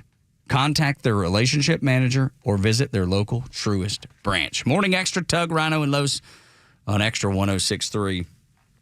We have been skeptical of every narrative that's come out about COVID. I mean, from very, very early on, I think everybody in this room was like, well, wait a minute. What's happening here? Some of these things don't add up. Now the select subcommittee, man, they're spilling the beans. The things that we already knew and believed is being documented. So their report came out, and they had just the general stuff that you would imagine, the stuff that we talked about. The NIH funded this. It escaped from a lab. All the stuff that was conspiracy theory for the longest time. The fact that you had never really heard Peter Daszak until Rhino and I started telling you about EcoHealth Alliance. And sure enough, the subcommittee is like, here's how this was funded. Here's what went on. But here was the number that they went with. If you consider that, let's say, Pol Pot in Cambodia got about 3 million people killed.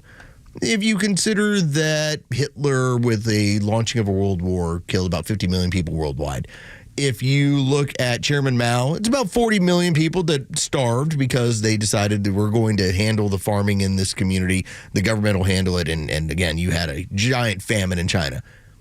All right, the subcommittee basically has the numbers around the world. An escape from a lab that we were funding killed 28 million people. Goodness. So don't tell me about how Fauci is some sort of deity. Yeah, I don't think anybody listening to this show believes it. Now, I thought the number was the World Economic Fund does. Yeah, they might. Yeah. I thought the number was closer to 5 million but they basically go with the blown up numbers. Say, we're going to play the blown up numbers. Early on in this sub-report, it has 160,000 businesses closed, and each one of those is a tragedy unto itself. And then they hit you with the 28 million worldwide. That is what, when we say we're not the good guys, we funded it, we created it, we're the ones who did it, and we're just sitting there going, sorry about that, y'all. Oh, by the way, Anthony Fauci, make sure he's taken care of into retirement. Yeah, he's going to get taken care of. He's still getting, protection, and he probably needs it because he's killed 28 million people, or at least according to the subcommittee. That is the number that he's put out there. And I don't know about y'all, but anytime I see his face, it just disgusts me knowing that he went on national television every night and lied to the American people and essentially the entire world because they look to us for the guidance. He lied to us continually. And now you have the medical community that, by and large, is going, well, maybe we overreacted. Overreacted? Overreacted. You think you overreacted to COVID? That was basically a glorified cold that was on par with the flu? For most everyone except for 3%. 0.03% of the population. That's right. We flipped the world upside down. We took people's livelihoods away. We said that they couldn't go to church. That's what these people did. You've arrested people for going to church. You tackled people on beaches for running. There's so much, but it's not done. We don't know what's going to happen to some of the children that, we got a new vaccine out. What's the, let's talk about it. Well, no, just have your anywhere from 5 months old up to this age, go get your vaccine. It's so important. And if you don't, you're the murderer. The reality is we have no idea how this is going to affect our children, but there's so much more. 28 million, that's so bad. So many grandmothers, family members, people with health issues that were really systematically eliminated for the benefit of, hey, it's okay, the population is down. No research into it, no questions about it are allowed. That should scare a lot of people. But I think the firing of jobs, the ruining of livelihoods, all of that plays into effect. And I'm going to tell you right now, nothing's going to come of any of this. That's right. All they're going to do is allow somebody else to try it again in a different manner. They're going to come up with a different strain, a different thing, something more emergency. What did we learn from the first time? This is how we get people to comply. That's all they've done, because I don't think anybody is going to go after Dr. Fauci. I don't think anybody is going to pull down EcoHealth Alliance or Peter Daszak. I don't think anybody is going to go after any of the Chinese doctors that were a part of this as well. Any of the Ukraine labs and biolabs. Everything is just going to skate free. 28 million. It's not Just worth think about that number. Yeah. Just think about It's that. devastating. I mean, if you had 100,000 people that you were responsible for their deaths, we're responsible for 28 million with our tax dollars, according to the subcommittee. And then when you read through the document, and there's a part where Peter Daszak is talking about some of the testing they were doing in Wuhan in 2019, and how it's like, hey, good news, here's what we're creating. And then they tried to bury that. Yeah. Because somehow it got out. The medical community took the wrong tone. That was their exact wording. And they told you the whole time, Los, they told you to trust the science. Trust the science. While they were manipulating the science, while they were using propaganda to discredit actual science and actual doctors. Just wait until you get into that podcast you're going to listen to where COVID became the primary driver of, can we actually censor domestically Americans? And will Americans go for it? And because of the scenario where you had so many people that were so afraid of this little cold, you actually had people that went along with censorship. They thought it was a good thing. This tore families apart. Still to this day. There's some kids, I mean, I know it's not as big of a deal as losing your grandmother while she's in a nursing home. And let's be honest, the science got it wrong with ventilators and other things, okay? The science wasn't right. They didn't don't even tell them about remdesivir. Yeah, don't tell them about anything that would save lives. Watch out for the horse dewormer. You want to talk about one of the biggest disasters? But kids lost their lives, I don't want to say lives. They lost their graduation. They lost their proms. They lost their childhood. Because of this. And to this day, there are mentally ill people. We were driving back the other day. I'll tell you right now, there's a gentleman who got off in his yellow Kona in Aiken, South Carolina. He wore a mask in his car the entire ride next to us on the highway. These people have mentally been just destroyed by the government and the thought of this virus, when the rest of us are like, hey, we're living our lives now. This poor guy's still driving around like that. Really depended where you went. Like, I think about when I would go to Good Old Days, I was like, what is the most red bar I can possibly find where we're going to go ahead and live life the way that we're supposed to go ahead and live it? I mean, that just is kind of how it was. But if you were insulated into this group think and you were being told by the government, and the government was funding organizations to tell you exactly what to think, even though the science didn't support it, imagine how warped your mind would get. That if you actually believed in institutions, and I don't, so I was never worried about it. I don't believe in any institutions. But if you believed in the institution that if I see the FDA tell me I should do something, maybe you would do it. Yeah. Well, it's funny you bring up the going CDC. to the dude. Oh my gosh. CDC, FDA, NIH, FBI, DOJ, CIA. I don't trust any of them. I don't trust any of those things, any of those agencies. But it's funny you bring up going to a bar where things were normal, like good old days up and coming. Because my son, he was a freshman, to Rhino's point about canceling school. He lost his entire freshman year and then did his sophomore year at least half online, if not the entire. I think it was half the year of his sophomore year online. In safe learning environments or whatever. Mm-hmm. But summer ball didn't participate. Like, the schools didn't have to. The schools were run by the government, so they shut them down. There was no the freshman year of baseball comes to an end abruptly, and the summer leagues were like, well, we're going to play. And then you would see teams from Boston and New York and New Jersey and Michigan and Ohio, and all these places were coming down south to play baseball with their kids. And they couldn't believe the freedom that they had to actually play the game of baseball because COVID had shut it down everywhere. And look, we had experienced it. We knew what had happened with our high schools. Again, government couldn't control it, but free enterprise, when the American Legion in Alpharetta said, y'all can play baseball on this field. Yeah. Man, we played so many games over there. We probably doubled what we would have played in the high school season, I say we, as in if I were on the field, but my son and the players that were part of it. And I loved seeing those people coming from all the different places in disbelief in the difference in the way it was handled in Georgia and the way it was handled everywhere else. Yeah. Because we clearly either didn't get the message or didn't listen to the message. We didn't listen. And you know what? There was a Mexican restaurant, Zama Mexican in Kennesaw. And they were like, hey, we're not turning on the open sign, but we're open. Come on in, grab whatever you want. We're not going to. Yeah, that's great. And we were paying, obviously we're paying, we're doing everything. But they didn't want they were afraid that they'd come down on them for being open and allowed. And they would have. But we enjoyed ourselves there. We didn't have to wear a mask. We didn't have to do the silly things. Just come in and enjoy yourself just like nothing was happening. And it was a cold. And that's exactly what it was. We can't allow the government and that overreach ever again. And I think this is a lesson when you look back at, look at Howard Stern and Keith. Look what they've done to those people that lock themselves in their houses and other people that aren't famous that have done this, that won't leave their apartments to this day. There was a large amount of people because the average age of death for COVID was 78. There's a lot of people that were on their way out that we caused to check out early. That's what this became. Right. When you look at just the worldwide stats, you have about 60 to 70 million people that die around the world every single year. That's part of it. We, as a government, as funded by the NIH and eventually EcoHealth Alliance, we just pushed 28 million out the door a little bit quicker.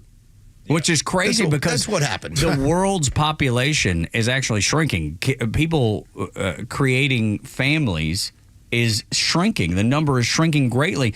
Elon Musk even tweeted about this the other day. It's just like population decline is a problem. That's a huge problem. You got the World Economic Forum and people like Bill Gates saying we need to off people, which is seemingly part of what they were trying to do.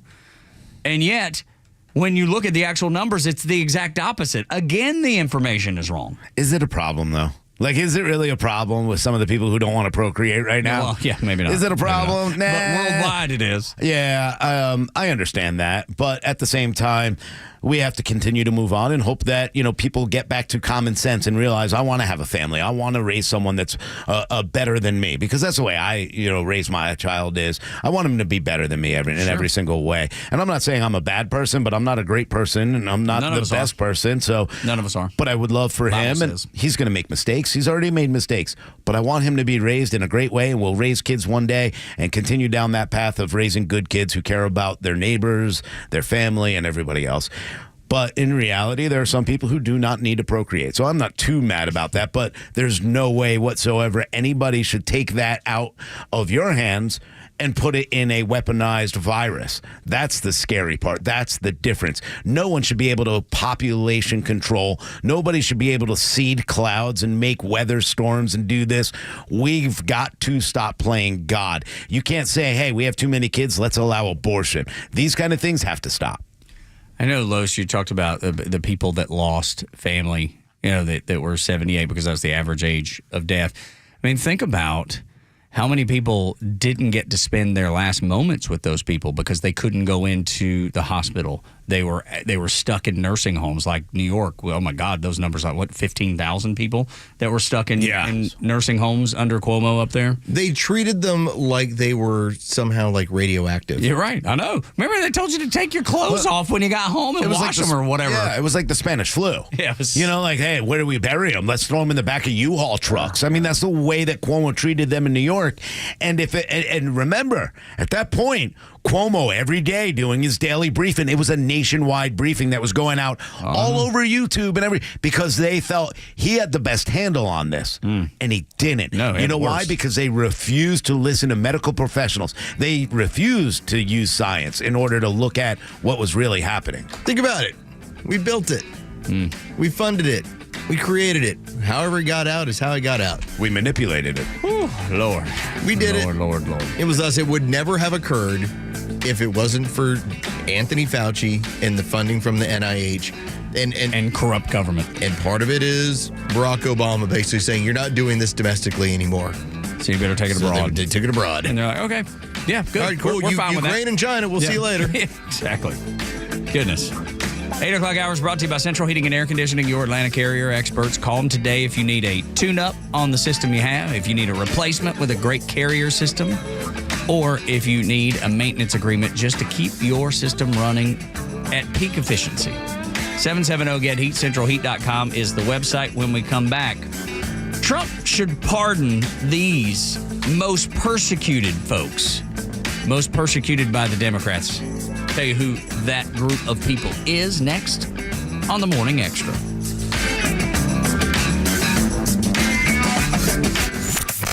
The road from now to Inauguration Day is bound to be littered with fake news and doomsday media, which is why Extra 106.3 is proud to continue as the conservative voice of Atlanta. This was a movement like nobody's ever seen before. The Morning Extra, The Kimmer Show, Neil Boritz, local and national decision makers are all coming to the table as we inch closer toward the new Trump administration. We're live every day on 106.3 FM, live video on YouTube, and streaming across Georgia on the Extra 106.3 app. Atlanta Braves single-game tickets for the 2025 season are now on sale. Get your tickets for some exciting matchups next season, like when the Phillies come to Truist Park during the opening homestand in April, followed by the Dodgers and Padres in May, the New York Yankees in July, and many more. He lashes one into left field. That'll drive in 2 runs, 3-0 Braves. And fans can also look forward to some fan-favorite specialty ticket packages next season, including the brand-new Hello Kitty ticket package in April, where fans will receive a Hello Kitty figure with a light-up bow, the Star Wars package that includes a Braves astromech figure, and the Military Appreciation package, which includes an Army Green t-shirt. Plus, you can go ahead and reserve your spot to play catch on the field for Father's Day. But hurry, it sells out fast. So give the gift of Braves baseball this holiday season, and don't miss out on a home schedule packed with star power. Visit Braves.com/packages to learn more and purchase today. Atlanta Braves baseball. We are Braves country. Neil Borch here. Maybe you've already taken the steps to improve your health, maybe save your life. You're using a CPAP for your sleep apnea. I've been using one for well over 20 years. So right now I'm here to tell you about a source for CPAPs and CPAP supplies here in the Atlanta area. CPAPs, etc. They're in Alpharetta. They have whatever you need. Roddy and Sharon are your CPAP experts, and they'll ship nationwide. More information, CPAPs.com. Are you tired of dealing with loud, ugly, drafty garage doors? Do you have certain rooms in the house that you can't keep cool in the summer or warm in the winter? Hi, I'm Dan Watkins with All Four Seasons Garage, Entry Doors, and Windows. Now is a great time to upgrade with brand new, efficient, quiet, and beautiful garage doors. Your garage door is the biggest opening in your home, which is why it's such an important part of your home's curb appeal and energy efficiency. Give us a call today at 770-517-7078. Get started today by visiting us at allfourseasonsgarages.com. Hey, it's Kimmer. Let me ask a question. Are you self-employed, self-insured, maybe a small business owner? For those of us who are healthy right now, what happens when you get chronically ill? Could be fine, but that could wipe you out. You think Obamacare is going to help you figure this stuff out? Good luck getting somebody to answer the phone. Well, I got a guy. Steven, the health insurance doctor, has a better solution. It's the non-Obamacare health plan. These plans are available year-round, open enrollment periods, $0 deductibles, no co-payments when you see your doctor. You have the power of a nationwide PPO, whatever that is, to see any doctor, any hospital. The health insurance doctor's clients saving up to 60% over Obamacare, many saving up to $10,000 a year in premiums. The health insurance doctor's been serving Metro Atlanta for decades. Stephen has thousands of satisfied clients. Stephen, the health insurance doctor, will personally answer your call, always help you, and it's free, no cost to you. You don't have to pay him. The health insurance doctor, 678-523-0759. 678-523-0759. On the web, healthinsurancedoctor.net. Hi, my name is Steve from Marietta, and we hired ATL Turfco to build our dream backyard golf setup. They installed a large 4-hole putting green, a sand bunker, a short game area, and did a full conversion to artificial grass around the pool with decorative retaining walls. ATL Turfco was really creative. They were efficient. The installation was a breeze. Price was completely reasonable, and I definitely appreciated their communication throughout the project. I would definitely recommend ATL Turfco to anybody thinking about doing a backyard makeover. You can check them out online right now at atlturfco.com. Extra 106.3 is dedicated to being your conservative voice as things change in Washington. We bring you trusted local and national voices, Atlanta radio legends like Neil Bortz and the Kimmer, and the international resources of Fox News. The conservative voice of Atlanta, Extra 106.3 FM, and streaming across Georgia on the Extra 106.3 app. I'm pride myself in being a guy that is even-keeled. I look at every situation, try to make the best decision I can, and move forward. So I wanted to use that as my preface to what I'm about to say. Can't wait for the over-the-top moment here. Yes. I'm in favor of pardoning everyone caught up in the January 6th Democrat operation. Every one of them. I don't care what they did. Yep. Democrats have allowed no one to be punished for the Summer of Love. They didn't punish Juicy Smollett in the fake racism case. They didn't punish Hunter Biden. And I believe, along with Joe Biden, those two are traitors to our country. That's what I believe about those two. I don't think Joe is some good old guy that just has dementia now. I think he's a bad person that now has dementia and is incapable of keeping it all together. That's what I believe about those two, that they're traitors to this country. And so, as a guy that believes in law and order, I know this is going to sound a little contradictory, but if nobody's going to be held to account, then damn it, nobody should be held to account. I'm so fed up with certain people. Only certain people are punished, like Daniel Penny, a guy that's doing the right thing. He's being punished for it. Did January 6thers do the right thing? Many of them didn't, but there's a whole lot of them that did nothing wrong. And if you can't distinguish between who did right and wrong, because clearly the Democrats can't, clearly the system that we live under can't, then don't punish anyone. Most Americans even agree with this point of view, even 68% of Democrats. If you ain't punishing anybody for the crimes that they commit, then you can't punish anybody. And I believe every single person that was caught up in January 6th should be pardoned, should be forgiven, should be probably given restitution for the punishment they've received when nobody else got any. That's the way I feel about it. And it sucks to feel this way, because I do believe law and order is important. But we don't have that. We don't have it. We haven't had it in a long time. Look, if you can go into California, have a record, been let out of jail 6 times, and then go rob up to $950 every time you do it, it's ridiculous. There's no law and order. If you want to play law and order, then play law and order. Nobody was, look, there was a lot of crimes that happened probably on Jan 6, breaking windows. Yeah, that's what I'm saying. Okay, but, pay the window back. No, but they they shouldn't even have to do right? that. But did it cost $900? No, but that should have been the original, right? No, right, originally. Yes. I mean, originally. But now they're in jail for 100 days or more at these times, taking pictures inside the Capitol. You're 100% right. There was some bad things that happened. Yep, I know. There were fights that happened. There was pepper spray that was thrown onto these people. They reacted in a bad manner. They got attacked first. Let's see all the video. Let's actually have a trial. If you're going to have a trial, then bring out all the evidence. Otherwise, yes, I agree 100%. I think Donald Trump should pardon him. Don't care. All the rules are out the window right now. He's never been a liar about it. He said, day one, I'll go in there, I'll pardon him. Not like Joe Biden, who said, I would never pardon my son. And every single Democrat that sat there and goes, this is why we're so much better than you, because he would never pardon. He cares about the rule of law. No, they don't.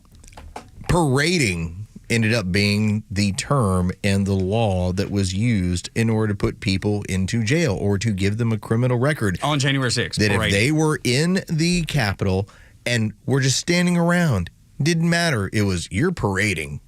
Now, we also have had the Supreme Court has ruled against the idea of using a Enron-era law as far as interfering with an official proceeding. That was another thing that caused for people to be locked down. All right. With all that now being pointed out, haven't you now gotten to the point where if you recognize that this is not popular, but you're missing 7 million votes from 2020 on the Democrat side? Huh. Maybe those people were patriots for showing up there and saying something's wrong with this. Absolutely. I think you want to make this thing heal? Yeah. Then turn them loose. Absolutely. Turn them loose and basically point out they were the ones that had the sack to show up and say, how did this man, who is a dementia patient, get more votes than any person in the history of this country for the presidency? And then by the time his VP runs, she ends up 15 million night of. They managed to find some more. But now it's 7 million less than what he did in 2020. Wait, Barack Obama was the man, and Joe Biden was the fool next to him the entire time. Everybody that loved Barack Obama, not everybody, but most of them made fun of Joe Biden. And look, the memes were fantastic, by the way, back in those days. The reality is that everything is one way or the highway for you. If you're conservative, sorry, you can't play this game. We can play the game all we want. We cannot prosecute crimes, but look, man, this is such a travesty what happened to these patriots and these people who have been working on this. And I've talked about representation it before. in many situations, locked away, and not having any opportunity to defend themselves, not having anybody even on their side. At least when you're a criminal and you're given a public defendant, in many cases, these January 6ers have not had access to a lawyer. Joe Biden was so talented, so transcendent, so amazing that he got 12 more million votes than Barack Obama did when he crushed in 2008. It's impressive. The biggest movement maybe in political history for a while there. Impressive. And all of a sudden, Joe Biden, who couldn't get out of a basement, was rallying more people. Yeah, this whole thing was a joke in 2020. But you can't question that, right? You go to jail for asking a question. But if you were to walk in, rob a bank, and then go, I only took $950 and I think the election was stolen, you'd probably be left out free. That's the ridiculousness of all this. Well, this is the benefit of what Joe Biden did in attempting to protect himself and protect his son. Because there is going to be the question of whether or not you're going to have Hunter Biden ever has to appear with immunity and spill his guts about what was going on. That's a possibility of still happening. But I don't expect, even if it does happen, he's not going to tell the truth. But what it does is it gives you carte blanche. You now have the get out of jail free card. Yep. You can make sure and say every single one of these people are now getting out. And when you say, what about that? That's unlawful. You can just go, Hunter Biden. He's the answer to everything. And it could be. And it's funny you brought up the whole when you're talking about parading low. So you're talking about the fact that you're disrupting the government. Oh, and by the way, just as you're getting into that, parading was a term used on depending on what kind of journalist you were. If you worked for a left-leaning or leftist organization, no problem. You were observing.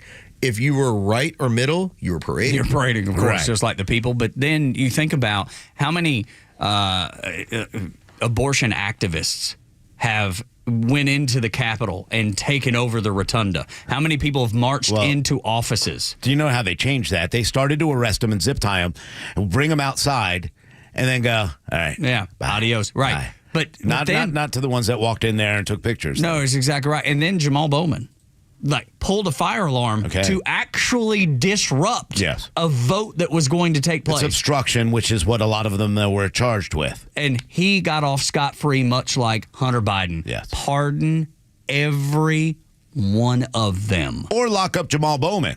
And Hunter Biden. Yeah. You got to get them all up. Lock them all up. You got to get them all. You got one choice here. If you got to go back and prosecute these Summer of Love folks, too. If you want to prove to me that the justice system is one justice system and not two, then go ahead and start going line by line and go, you know what? Yeah, either Donald Trump is a convicted felon for writing attorney fees for his attorney to pay his attorney to do what many people have done throughout history and never been charged with. You take away those 34 felony counts, for sure. That's a ridiculous, made-up number for one count, by the way, 34 times. The reality is you either let that go or you lock everybody else up for doing the same thing. You can't do it, obviously. It's not going to be. But we got to start precedent. Are we wiping the slate clean, Doug? I think so. You have to. You got to do something. And it pains me, Los. That's the thing. It pains me to have to say this. It drives me insane to feel like I need to say this, but I feel like I have to because these people have been taken advantage of while everybody else have been given no punishment. They pushed a man too far. Well, yeah, that's right. And sometimes the clapback is what it is. And it just drives me crazy, dude. And the good part about the clapback is that the rest of the country pretty much agrees with you, too. 68% of Democrats say the same thing. Now, most of the Democrats want to go a case-by-case basis, which I understand. I think that's logical. And if it were under different circumstances, I may agree, but it's not, and I don't. But I want everything opened up. Every single Capitol Police officer that lied about, my leg, I couldn't use it for a day, all these things, it's all been proven wrong. I want it all public record then, too. Biden is fading away. That is the fear of the New York Times. Where is Joe Biden? Why is he not doing the things that we want him to do before Trump takes over? They're concerned Trump is already taken over and taken the lead on most everything for the United States, foreign and domestic. So they're whining about it on the front page of the New York Times. We'll discuss that after a Neil Bortz report and a Fox News update as we get into the bonus hour here on Xtra 106.3. That's the 9 o'clock hour.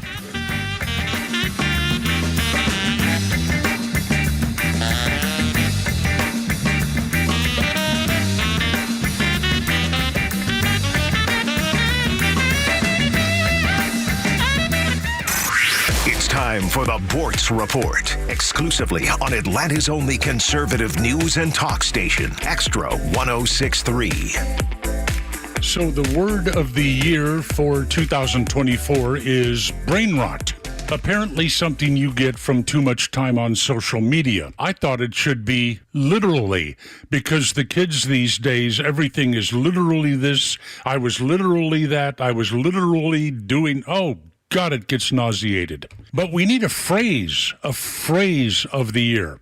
I have two candidates for you. These phrases, I believe, are designed and became part of the American lexicon in an effort to dampen down the idea of merit or accomplishment. It'll make sense to you in a second. These phrases get on my last good nerve, and I do have a few good nerves left. One of them is the less fortunate. It's applied to our homeless people, vagrants, whatever, and it creates the impression that these people, the homeless, the drug addicts, they just weren't lucky. It has nothing to do with merit. It has nothing to do with character or principle. It's all about luck. If you can pay your rent, make your car payments, feed your children, you're just lucky. If you can't, well, you're just less lucky, the less fortunate. The other phrase that irritates the Obama out of me is giving back. In today's lexicon,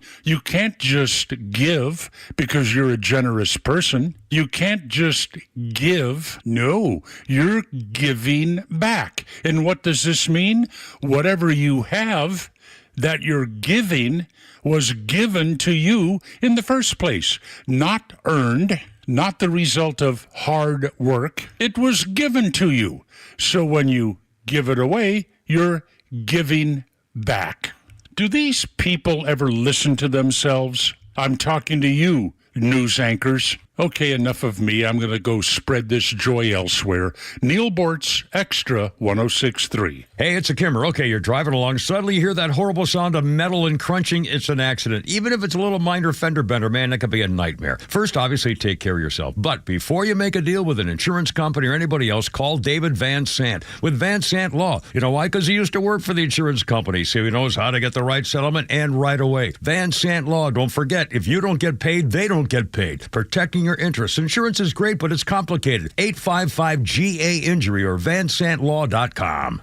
At Diamonds Direct, we have the perfect gifts for the season, starting at around $500. Come and let our experts help you pick out that headliner gift. Or for some fabulous ideas, see the online seasonal gift guide now at diamondsdirect.com. You can even chat now with a virtual assistant. We've got special financing so you can spread out your payments. Get directions, details, special showroom hours, and our holiday gift guide now at diamondsdirect.com. Diamonds Direct, your love, our passion.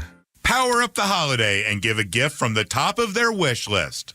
Visit your local Steel dealer or shop online at steelusa.com. Hey Roswell, looking for the perfect bite this football season? Head on over to Nucky's Hoagie's Roswell Corners, where every sandwich is crafted with love by us. The Sub Sisters, Stacy and Shannon. Whether you're looking to cater a football tailgate party or grabbing lunch to go or dining in, we've got delicious Nucky's menu items for you. When you bite into a Nucky's Hoagies, you'll taste the difference. The softest hoagie rolls ever, with the freshest ingredients that'll make your taste buds dance. Make Nucky's Hoagies in Roswell Corners on Woodstock Road your new favorite sandwich spot. WFOM and W292EV Marietta, a Dickey broadcasting station. The 9 a.m. hour is presented by Southern Exteriors. Quality and precision you can rely on.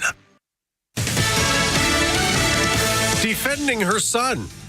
I'm Dave Anthony, Fox News. Penelope Hegseth, mother of Pete, a controversial Trump nominee for defense secretary, was just on Fox delivering this message to the president-elect. I want to say thank you for your belief in my son. Part of the scrutiny Pete Hegseth is under is an email his mother wrote in 2018 saying she has no respect for any man who belittles, lies, and cheats and sleeps around. But Penelope Hegseth just said that he's changed. If we all went back 7 years, we would see that maybe we were not the people we are today. But they were going through, Pete and his wife at the time were going through a very difficult divorce. Now, Pete Hegseth is back at the Capitol today meeting with senators, but Fox's Jared Halpern reports. There is increasing concern from the transition that Hegseth can't win confirmation amid allegations of workplace drinking and sexual misconduct. So the president-elect is considering possible defense secretary replacements. Florida Governor Ron DeSantis is being considered as a plan B for defense secretary. The Wall Street Journal also says President-elect Trump is considering Iowa Republican Joni Ernst for the position if Hegseth withdraws his nomination. Matt Gaetz dropped out as Attorney General nominee weeks ago, and yesterday Chad Chronister, a Florida sheriff, withdrew as the Trump pick to lead the Drug Enforcement Administration. Chronister faced conservative pushback over his arrest during the pandemic of a pastor for holding church services in violation of COVID restrictions. The Supreme Court will take up a big case next hour, a challenge to a Tennessee law. It prohibits doctors from performing gender reassignment surgery on children under the age of 18. It also prohibits prescribing puberty blockers and hormone therapy for gender reassignment. Fox's Todd Pyro. The justice's ruling next year could affect similar laws in about 24 other states the critics call transgender discrimination. A Democrat has won the last House race that was too close to call for about a month. Adam Gray unseated Congressman John Duarte in California by 187 votes. Republicans, though, still will have the House majority next Congress. America's listening to an official message from Medicare. Couple more minutes, and we'll start this month's book club. You know, I usually love a plot twist, but this year, I'm comparing my options during Medicare open enrollment. You can't assume your current health or drug plan is the best one for you. And you gotta make sure your drugs are covered. That's important. So is saving money. Review all your options at Medicare.gov. Open enrollment ends December 7th. Paid for by the U.S. Department of Health and Human Services. When they say free, they mean check the fine print. Big wireless carriers offer free iPhones, but only if you trade in a $1,000 phone, pay $100 a month for service, and a hefty activation fee. That's a lot for free. Pure Talk has a better option. Get a new iPhone 14 with unlimited talk, text, 15 gigs of data, and hotspot, all for $50 a month. Dial pound 250 and say keyword Pure Talk to save an additional 50% off your first month.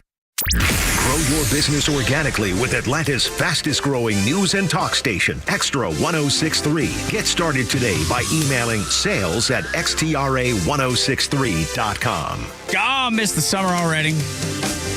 I enjoy this time of year only because of the college football that's happening. I love that part of it, but I miss the Braves. I miss the summer. I miss the heat. Man, when I look at my watch and it tells me it's 30 degrees outside, that makes me unhappy.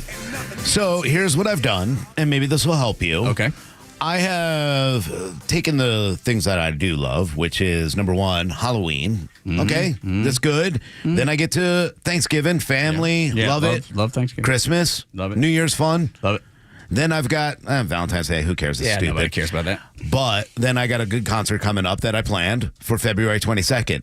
And then I realized, here's my winter schedule. Then the next thing I know, I'm going to be on the lake. There you go. Look, I love trying to ignore the rest of it. Thinking about, forget the cold, Doug. You got forget things to all look that. forward to. Yeah, think about all the things that are exciting coming up. I like that. I think that's a good way to do it. And Inauguration Day, Jan 20. Yeah, actually, you know what? That's the one. That's the one I think that most Americans are going to be looking forward to the most, getting the adults back in the White House. I feel like I've heard that before. Did somebody else use that? Maybe not. I'm sure not. Yeah. I'm sure it's probably never been used before. It'd be cool if, if we were like a really big station or something cool, if we went to the inauguration and tried to start the world's largest Trump dance line, line dance with the Trump dance, that'd be fun. I'd love to see that on Jan 20. Or the wave. Just people excited and doing the dance. I have no interest in either one of these. Yeah. No? I'm interested in lunch. Yes, that's right. Yeah. I'm a simple man. Lunch. Y'all have big plans and big dreams, and I'm like, hash browns. I've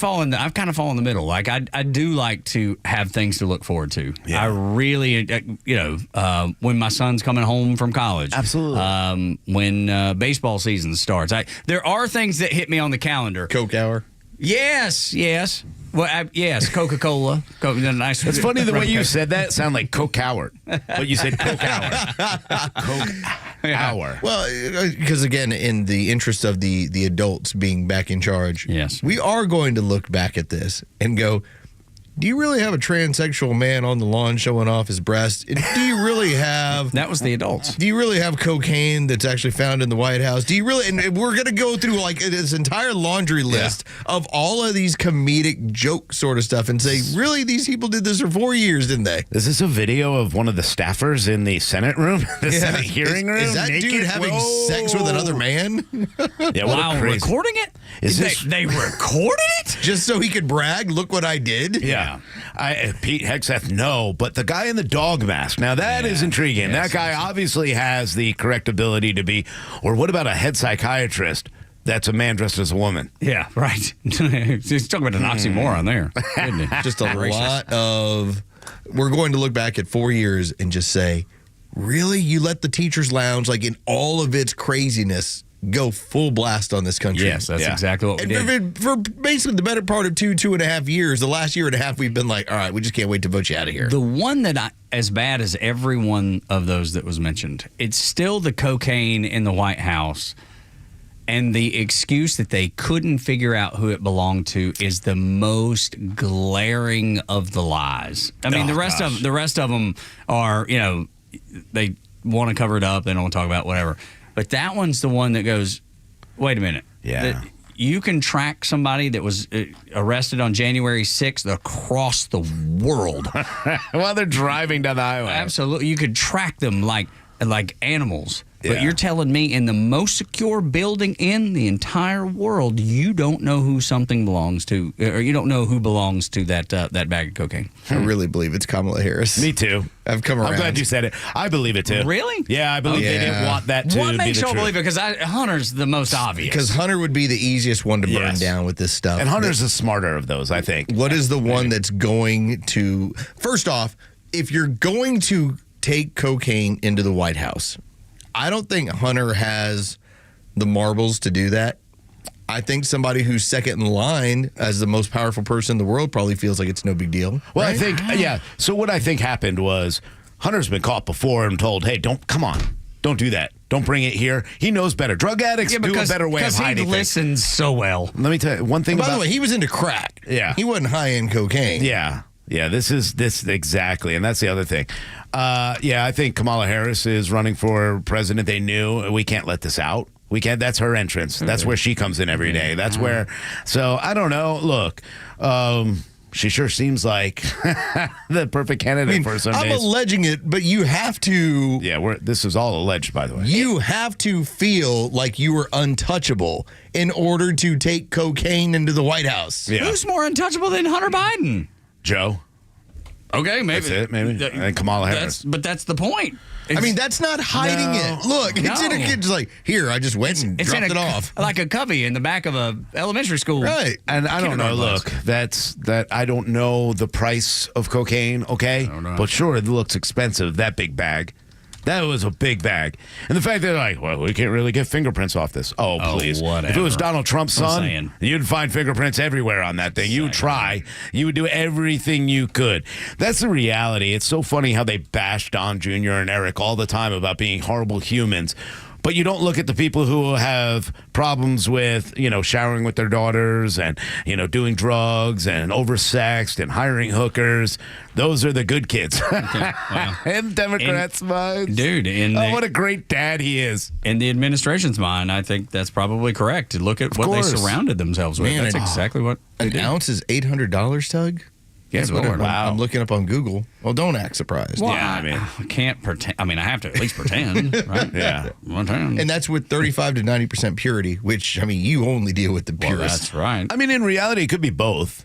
It could be Hunter was bringing it and leaving it for Kamala, too. Or vice versa. Yeah, you never know. Or Kamala was leaving it for Hunter. You don't know. Just trying to set him up. Get that president out of here. I want that spot. That's right. Install me as a candidate. The New York Times is upset that Biden is becoming irrelevant. I would question the word becoming, but whatever. They're upset that he's becoming irrelevant and ceding the world stage to Donald Trump. I don't know that Biden's ever been relevant. He was never the guy for the job. He was unable to fulfill any of his duties and was never intended to. He was the guy that they were going to manipulate and tell what to do, and he would do it. He was the sacrificial lamb. And then a stolen election put him in the place as that figurehead. I think January 20th coming up is the closing of one awful, painful chapter in American history. The New York Times goes on to talk about in this article where they're concerned about him fading and becoming irrelevant and letting Donald Trump have the world stage. What else is he going to do? I mean, when he was at was the climate summit where he turned around and walked into the jungle like a cartoon? Yes. Good Lord. Like Homer Simpson disappearing into the... What more do you expect? He decided to rejoin the animals, rejoin nature. I'm out of here. And then look at that parachuter, and there just walks away. And then they did the group picture. He didn't even show up. They waited a couple of minutes, and they're like, he's not showing up. He don't know where he is. There's no way he's going to be here. This has been a complete disaster. Every bit of it's been a complete disaster. So the fact that they're concerned about him fading into irrelevance, no, dude. He's been irrelevant the entire time. He didn't do any of the things that they call his accomplishments. Joe Biden is going to be remembered for exactly who he is, a doddering old man that was president that really had no control over what was happening in his own White House, that he had the coverage for. He's not going to fade away. The biggest concern should be that he's already faded away as president. That should be a concern. And that Donald Trump is having to step in because his own vice president, this just shows why Kamala Harris could never have been president. She can't even do the job right now to cover for a man who, God knows where he is, what he's doing, while World War III is just slowly, kind of bubbling up. We have to depend on the president-elect to step in and fix all these things. He's not even in office yet. So that would be my fear, that he's already faded away. I think we've now gotten a really good example, a real-world example at the highest level of what happens when you let DEI determine your hiring practices. Because by the time that Joe Biden's brain was turning into Jell-O, and it was heading that way in 2020 and accelerated, you can listen to that man in 2018 and recognize just how badly he's fallen off. By the time it was, all right, prime time, here you go, who's your next person? And it turned into Kamala Harris, and she didn't win one area in terms of demos. When you look at the amount of counties that went red, there are 55 of them flipped. Erie County, Pennsylvania. And not one place did she gain ground in comparison to what had happened in 2020. There's your DEI for you. Absolutely. You didn't go get the best person. No, of course. And that's the quality of people that they search for, apparently, because they fail every time. When it comes to Biden, in this article from the Times, they talk about the accomplishments. They're worried about him fading into irrelevance because of the accomplishments he had. And they talk about Build Back Better specifically. Like, that was a complete disaster. Nothing out of Build Back Better was beneficial for the American people or this country. Hold on. Bathrooms in Philadelphia. Yeah, I saw them. Right, you did. You're right. Yeah. And 8 EV chargers. We did get those. So, yeah. I guess we're shortchanging him just a little bit. No, look, he added to the debt really well. I mean, everything is... And look, the idea is the climate bill is very big to them. It's a bill of nothingness, a bill to throw money around for social issues. And Democrats and people who applaud that, they haven't done anything for the American people. That's the biggest problem. The Inflation Reduction Act. They had to change the name to the climate bill and the new Green Deal because they knew inflation was. He's going to go down in history. It's just going to not be the same way the New York Times thinks. He didn't do anything good for this country. He actually bankrupted this country, and nothing has panned out. He hasn't created any jobs. They lied about that. Everything about this administration is a lie. From I'm not going to pardon my son to this is what we did. You didn't do that. I created all these jobs, 14 million, 15 million jobs. No, you didn't. No, you didn't. They've all been clawed back. Oh, inflation was 9% when I took office. No, it wasn't. Everything you've done is a lie. That's how you're going to go down in history. You're not going to fade away. They're going to look back and say, Joe Biden, now is the worst president in history, the biggest embarrassment for this country. Jimmy Carter, rest in peace when it happens, knowing that you're not the worst president ever. I think the closest thing you're going to be able to get to Jimmy Carter, but then, if you just start going through like history of who gets one term, and their one term is so brutal that you can't point to a victory. Like, where is the victory there? You even bring up Build Back Better, and that was the initial thinking of like, here's what we're going to do. Yeah. We're going to do an infrastructure bill. And you can't point to a road or a bridge or a airport, bathrooms in the Philadelphia airport. I saw them. They were in a hallway. They were in hallway C, and it was like, here's your Build Back Better money. They had to put a sign on it just to convince somebody. They put a sign to let you know, here's how we're building back better with toilets. Is that not like a perfect example of what the administration has been? Couldn't have been more fitting. And then they go into the fact that they're concerned about Biden being irrelevant on the world stage. When was he relevant on the world stage? In 4 years, when was he ever relevant? When his son was selling influence. And then I don't even know that he was relevant then. It was his son that was relevant. Sure. That's the problem. We're on the cusp, the brink. I mean, depending on you got South Korea with martial law. You got crazy things that you would never see happening had Donald Trump been elected. But maybe our country had to learn this horrible, terrible, painful lesson to get to where we are now. Democrat policy is horrendous, and it fails America every time. America needs Donald Trump. The world needs Donald Trump, and they're worried about Joe Biden being irrelevant on the world stage. Trump is doing more, and he's not in office, than Biden ever did in the 4 years while he's in office. I don't get it. Like, why would he be relevant on the world stage? What has he done for the world except for create chaos all over it? He sent $6 billion to Iran, and we have basically just a ticking time bomb with a holy war going on. He decided to attack Russia with ridiculous sanctions, and then the next thing you know, that was the threat. He'll be known on the world stage as the guy who said, the guy down under, what's his name? The prime minister I met with last week, what's his name? Can't remember where I am. I've never been to Ireland. Wait, I'm in Ireland. That's how he's going to be remembered. He's going to be remembered as the man who lost his ability to run for the presidency in 90 minutes, getting destroyed in a debate so bad, so embarrassing, that their own party had to rip him out of, after getting 14 million votes, rip him out of the ability to run for a second term and install a candidate. That's how he's going to be remembered. Don't worry about it, New York Times. He'll be just not the way you wanted to paint him. You're probably having to go to like Herbert Hoover, when we had Hoovervilles and we had the Great Depression and we had the inability to get out of the economic funk that we were in. And by the way, Hooverism wasn't really a big fan of, let's just say minorities. You're probably going to have to go back to that to say, give me 4 years where things were total chaos. So it's like Carter, Hoover, and now we get over to Joe Biden. Yeah, dude, I got to tell you, I think Joe trumps. I really do think he trumps Carter. I mean, it's a close one. Pretty rough. Dude, but I mean, Hoover and Joe probably neck and neck. But he created the Department of Education. And the one that jumps out to me on a regular basis is when you would always have these lists, and they would always be like, the worst presidents that we've had. And because it was written by who they were written by, it was always making sure to throw in Donald Trump in the top 2 or 3 along with George Bush. Here's the fun part about all that. Bush got 8 years. Donald Trump's getting 8 years. That's exactly right. So if it was so bad,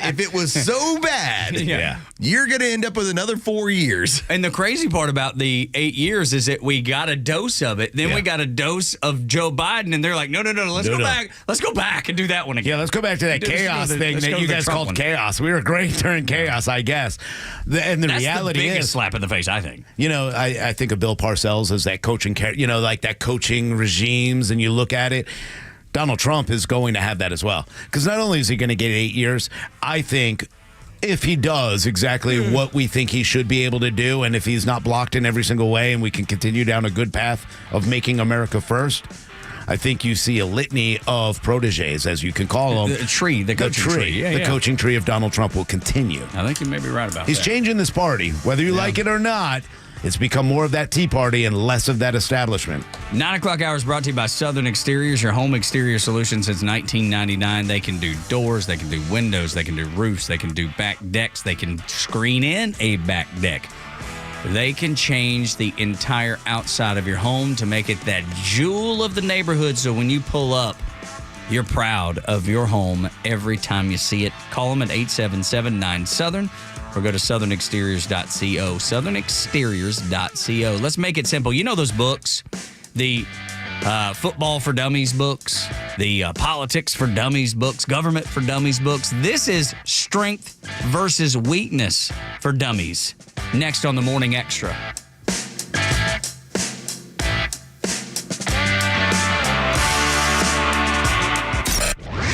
Hey, it's Tug. The Morning Extra has you covered from 6 to 10, and Kimmer's got you on the ride home. The same ballless bastards who wouldn't stand up when Biden came up with the most embarrassing and worst withdrawal in the history of the U.S. military. Yeah. Who wouldn't stand up when they pushed drag queens in recruitment, and now they can't get anybody to join. Who didn't stand up when the DI stuff was shoved down their throat, where they'd all kept quiet in the background, will suddenly find their balls when Trump is president. This is the same military a few years ago when Milley was in charge, who said he would alert the Chinese military if Trump was going to do something against them, which is treason. Why is his head not on a pike? That story disappeared. That story was a story for maybe a day and a half, and it was like a side note saying, well, he even told the Chinese once he really ought to and it was just like it was like a Shakespearean aside. That black ram is stopping your white you. I mean, I couldn't freaking believe it. It's gone. Nobody remembers that stuff. The Kimmer Show every afternoon from 3 to 6 p.m. on Extra 106.3 and the Extra app. Join A Second Chance Bail Bond CEO Daniel Madelon and host Tug Coward for the weekly radio show Back Your Blue. They will highlight special initiatives, criminal justice programs, and community events aimed at keeping our communities safer. Tune in Saturdays at 10 a.m. to learn some good news about and from the law enforcement and justice communities. This week's guest is Roswell Fire Department Chaplain Dory Griggs. Tune in on Saturdays or catch up on all past episodes wherever you get your podcasts or at the podcastpark.com. No one plans on going to jail, but when it happens, it's important that you know who to call. Call A Second Chance Bail Bonds, where we believe everyone deserves a second chance. Whether your loved one's been arrested in Cherokee, Clayton, or any of the other metro Atlanta counties in between, A Second Chance Bail Bonds works fast to help expedite release within hours. A Second Chance. It's better to know us and not need us than need us and not know us. Call A Second Chance 24/7 at 404-BAIL-OUT or online at atlbail.com. No two people learn the exact same way. So how did Babbel become the award-winning language learning app? We thought of you, all of you. Take Sierra. As a visual learner, she uses Babbel's wordplay videos. Today I'll share a quick lesson on shopping in French. Merci beaucoup. Keith is a be in the room with real people kind of learner, so he loves the live online classes with our language experts. Okay, class. Vos está pronto. Estamos prontos. However you learn, Babbel makes it easy. Try Babbel for free at Babbel.com. Babbel.com. The annual Polar Bear Plunge is coming and we need your help. Right now, you can help us raise money for Special Olympics Georgia athletes to provide year-round sports training and athletic competitions in a variety of different sports. All participants will collect pledges from friends and family in exchange for the opportunity to jump into the icy waters of Ackworth Beach in the middle of February. All proceeds will benefit the 17,700 plus athletes of Special Olympics Georgia. To sign up and learn more, visit specialolympicsgeorgia.org or extra1063.com and click on the banner.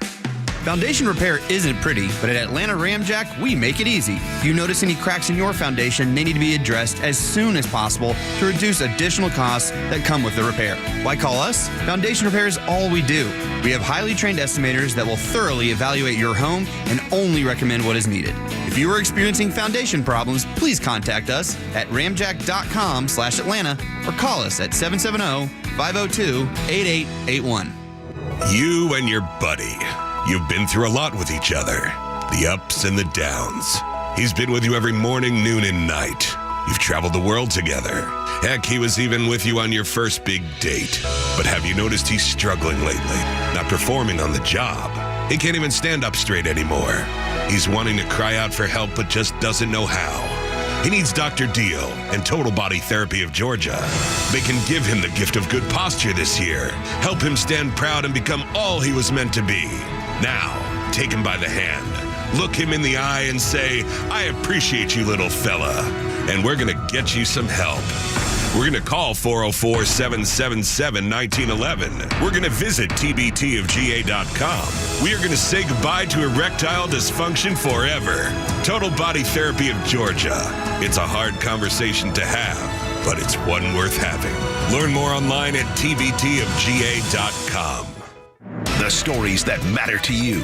These are your Georgia headlines. Presented by RBM of Atlanta, your Mercedes-Benz connection since 1964. Good morning. Here are your top stories in the state of Georgia for today, Wednesday, December 4th. Conservative nonprofit Judicial Watch benefits from Fulton County Superior Court Judge Robert McBurney's ruling. Judge McBurney has ordered Fulton County DA Fonnie Willis to turn over documents related to her election interference case. These documents include communications sent to Special Counsel Jack Smith and the U.S. House January 6 committee, previously chaired by then Speaker Nancy Pelosi. DA Fonnie Willis has 5 days to comply with the order. Colin Gray, father of the alleged Appalachia High School shooter, seeks dismissal of all 29 counts against him. Gray's attorneys have filed motions to dismiss, arguing that the indictment lacks sufficient detail to proceed to trial. The defense contends that no legal requirement exists for firearms to be locked away, challenging the connection between Gray's actions and charges, such as second-degree murder. A hearing date for the dismissal request remains pending. And in sports, the Georgia Bulldogs position themselves for a spot in the first-ever 12-team college football playoff. After their thrilling 8-overtime win against rival Georgia Tech, the Bulldogs jumped 2 spots to number 5 in the nation. Next up, they face number 2 Texas in the SEC championship game this Saturday at 4 p.m. With your headlines, Scott Rhino, Extra 106.3. Now I'm not really pleased with you.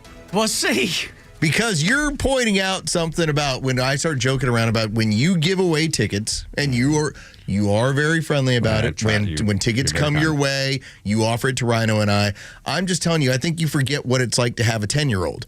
No, you're right about that. It's harder, day of when you ask, it'll be 4 hours before, and I'm like, man, I can't get babysitting because all of our teenagers in the neighborhood have now all moved on to college for the most part. That's what I've always told all my friends. I was like, if tickets come available, it is always last minute. There's no hey, I got pairs. Like it's just usually they don't get picked up or somebody has extra. It's always day of and last minute.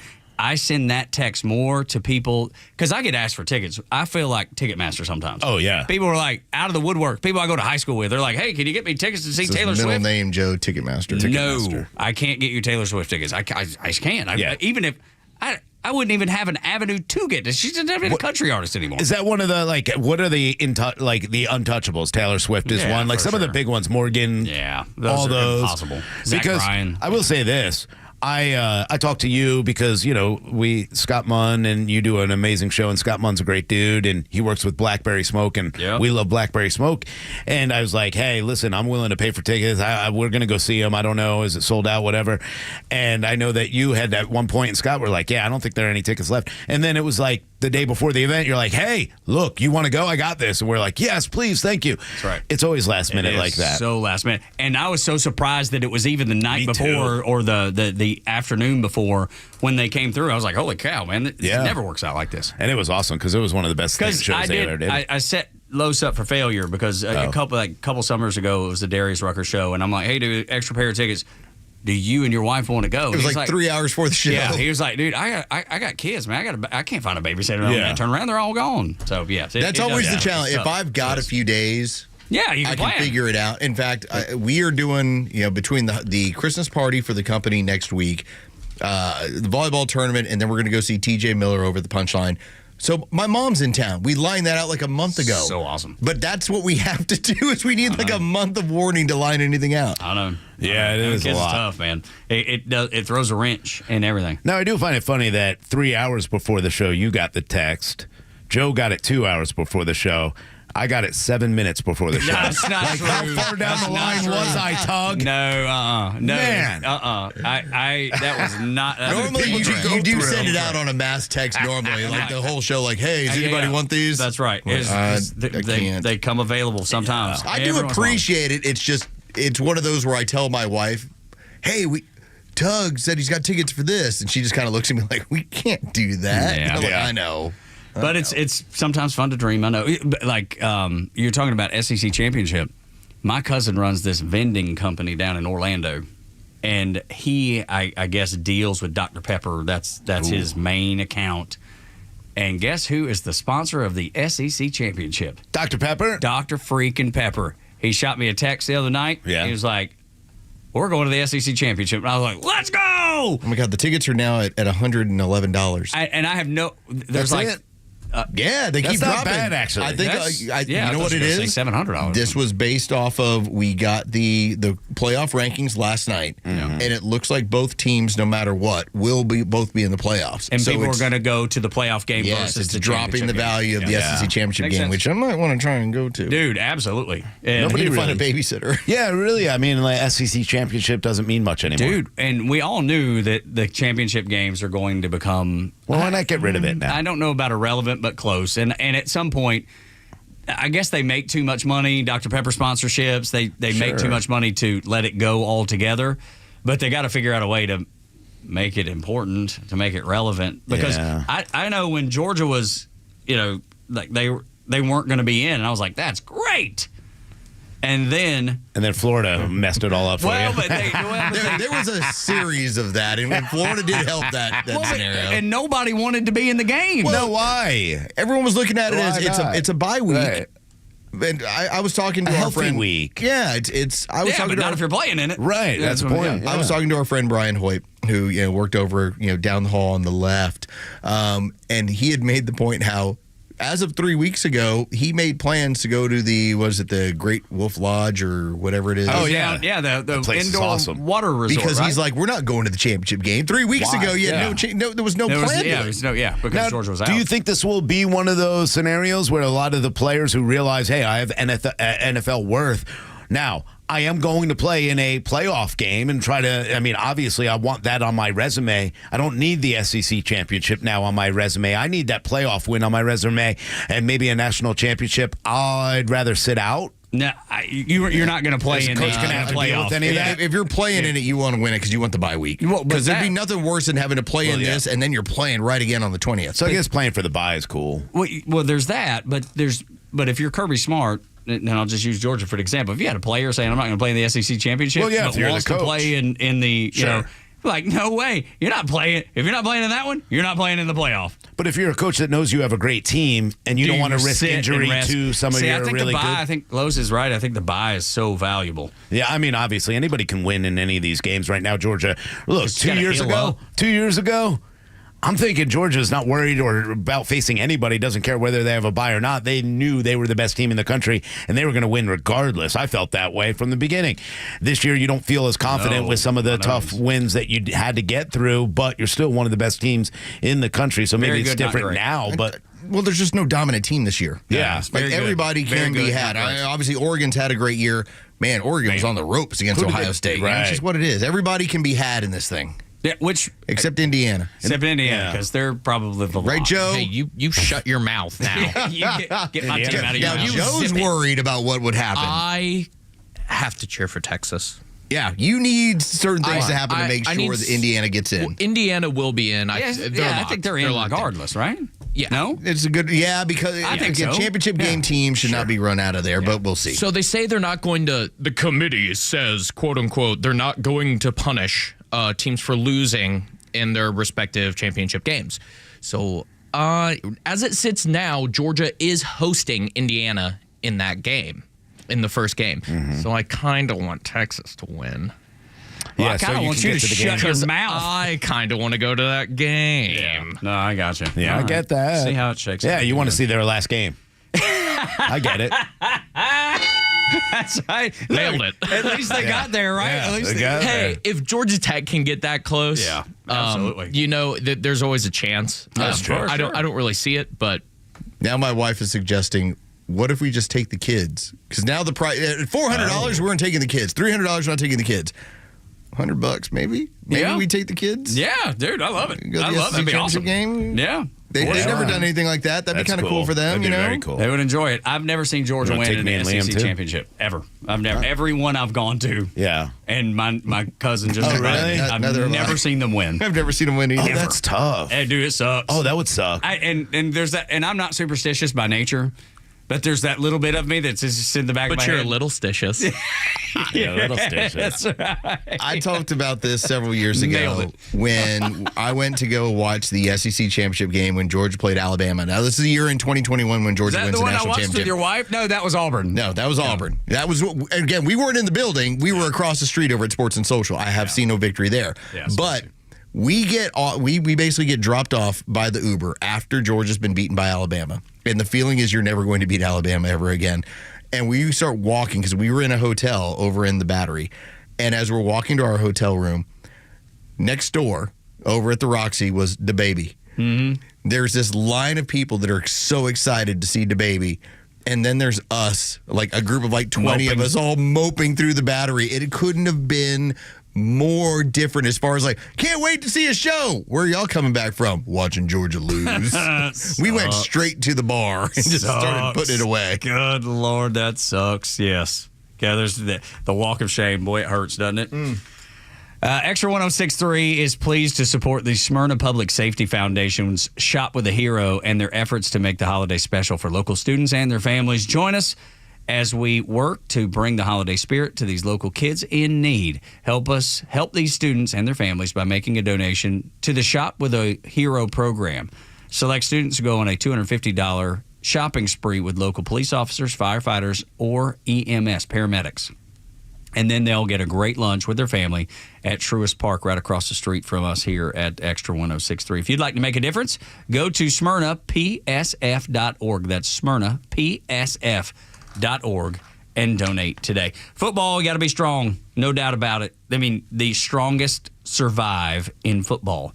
But there is those books, and I have one. I have this one specifically sitting on my desk. It is called Football for Dummies. I can take a picture of it and tweet it out if you'd like. It is sitting on my desk right now. Listen, I believe any book you have says for dummies at the end of it. That's right. It is, for sure. And but that's the thing. It's strength and weakness for dummies. I feel like that's the conversation that we kind of have when it comes to politics. I think we need to, because we have an entire left side of our country that are complete dummies when it comes to understanding what strength is compared to weakness. Joe Biden's probably the weakest president we've ever had, and he's followed up by the weakest vice president and weakest candidate behind him that I've ever seen in my life. And there is such a glaring difference in between the way you approach foreign policy and approach any kind of threats. And what we saw from Biden was playing both sides of it. I kind of like you guys, but I kind of, I know I like you guys. That's all we saw out of this. Donald Trump, we talked about it yesterday, came out and said, you'll have hell to pay if you do these kind of things. Amen. That's the kind of strength we want. He then gets, of course, attacked by the leftist media, and he doubles down on it and said, no, you need to understand. If you're going to, because what's happening are human rights issues. What's really happening is the things you're ignoring for what reason, I don't know. But on October 7th, innocent people, family members, were stolen, killed, murdered, raped, and taken from their homes. You bring the hostages back, and then we'll figure out where to go from there. If you don't bring the hostages back, you're going to have hell to pay. We're not going to stand by and play the game of, we're going to get you aid and this, that, and the other, because the reality of what's happening with the aid, like Donald Trump said, they're taking it from the people, not the Israelis. Their own people are taking it from themselves. Why is it that the Obama and the Obama acolytes are so much more comfortable being passive, strong with the American people and not our adversaries? Oh, yeah, man. I don't know. Very passive with our adversaries, for sure. Remember, what is the most assertive Joe Biden has been? I would say September 2021. The winner of death and despair, you better do this, you better take our shots, or else. Or when he was standing up in Philadelphia with the red lights. Telling you half of the people are Look at how abrasive and aggressive they are with the American people, the true enemies that they have. They're not that way with Hamas or Hezbollah or the Iranians or the Chinese or the Russians. They're aggressive and brutal towards Americans that they don't agree with. It leads you to believe that they really do buy into what China's selling, what Iran is selling, what the terrorists are doing. And when I say buy into it, I just mean that they may agree with it. It's hard for me to know. They sure do. But every time they side with the wrong side. Look, even in South Korea right now, you're seeing South Koreans side with North Korea in weird ways. And these are the same kind of progressive ideas.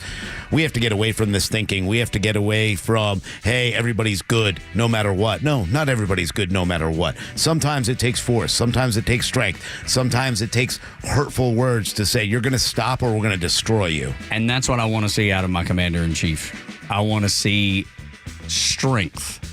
And so does the world. So does the American citizen.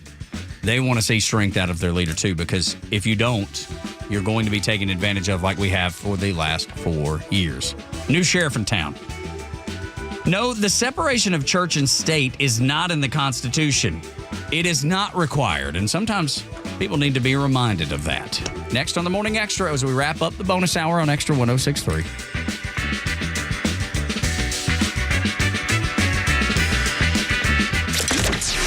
From the latest breaking news to the conservative voices you know and trust, your best new follow on social media is Extra 106.3. We're at XTRA 106.3 on Twitter, Facebook, TikTok, Threads, and LinkedIn, and pretty much any social media you scroll through every day.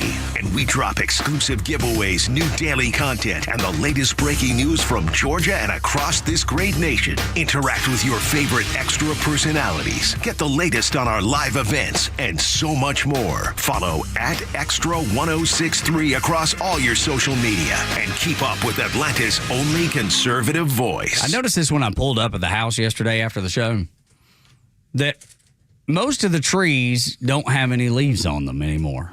Man, it's because it's, weather changing, temperature changing, whatever.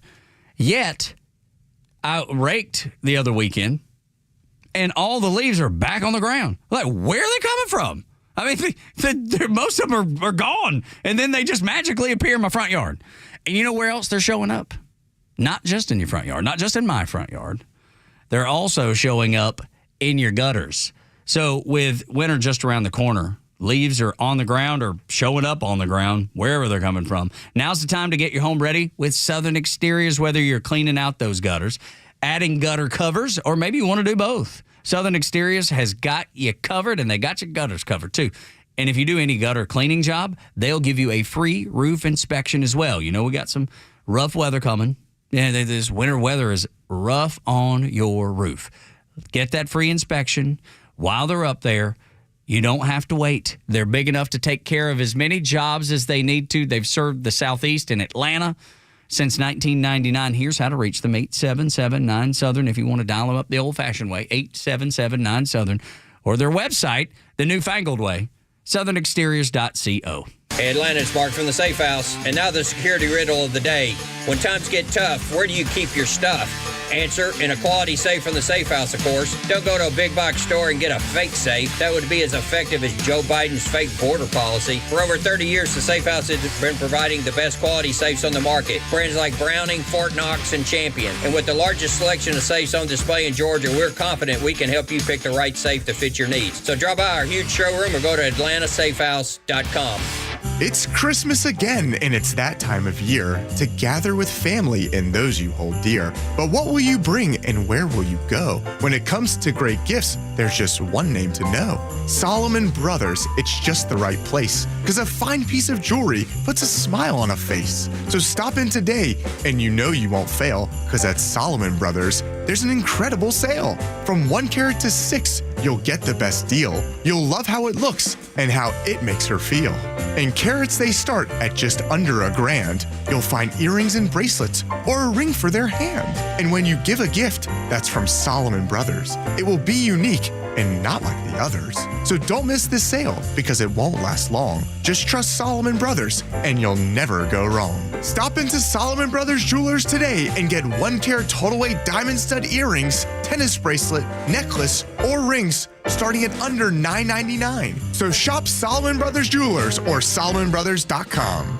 Who doesn't want a great smile? The world seems brighter because it is. Hey, it's Kimmer. How's it going? You know, that's only one reason to see my dentist, Dr. Dina Giesler at Atlanta Smiles.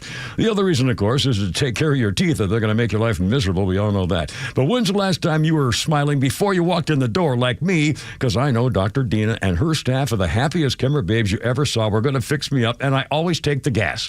They tell me my best stories come out that way. And you can actually get a doggy right there napping in my lap, a little doggy. I said, go ahead, work away. Dr. Dina's a Navy vet, ranked a master dentist, which only 1% can say. She's been doing veneers since before anybody even knew what that was. My first visit was 30 years ago. Cosmetic dentistry, cleaning, bridges, crowns, especially keeping your teeth and gums healthy to last as long as you do. Veterans automatic 10% discount. Just tell them when you call. Atlanta Smiles, 404-262-7733. It's atlantasmiles.com. Your new smile's waiting for you. atlantasmiles.com. Tell them the Kimmer sent you. Ask for the doggy. atlantasmiles.com.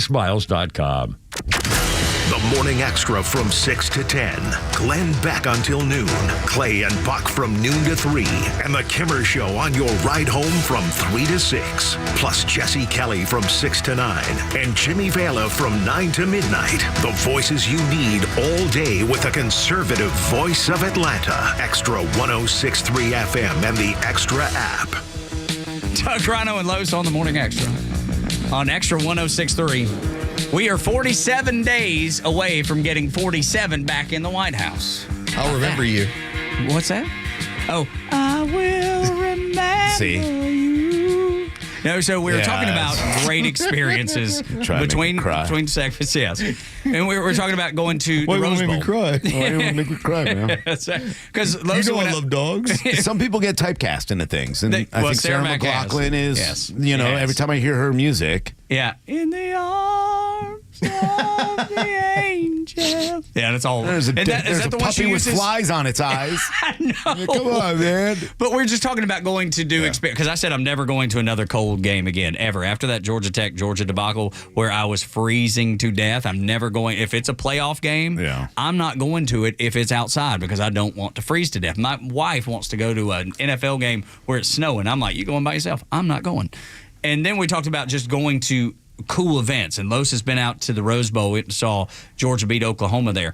Rhino, because I've never been. Rhino's never been. Rhino's been to Red Rocks. And cool. And I've never been. I always wanted to go. And we were talking about, Rhino said, I would go see Sarah McLachlan there. You know? Yeah, that's how great that place is. That's how cool it is. And then cry. Which got us into the conversation about Sarah McLachlan because her song is used in that ASCPA or ASPCA ad where the dogs have bugs on their eyes. Can we steal something that I used to do? Should be a Fauci thing.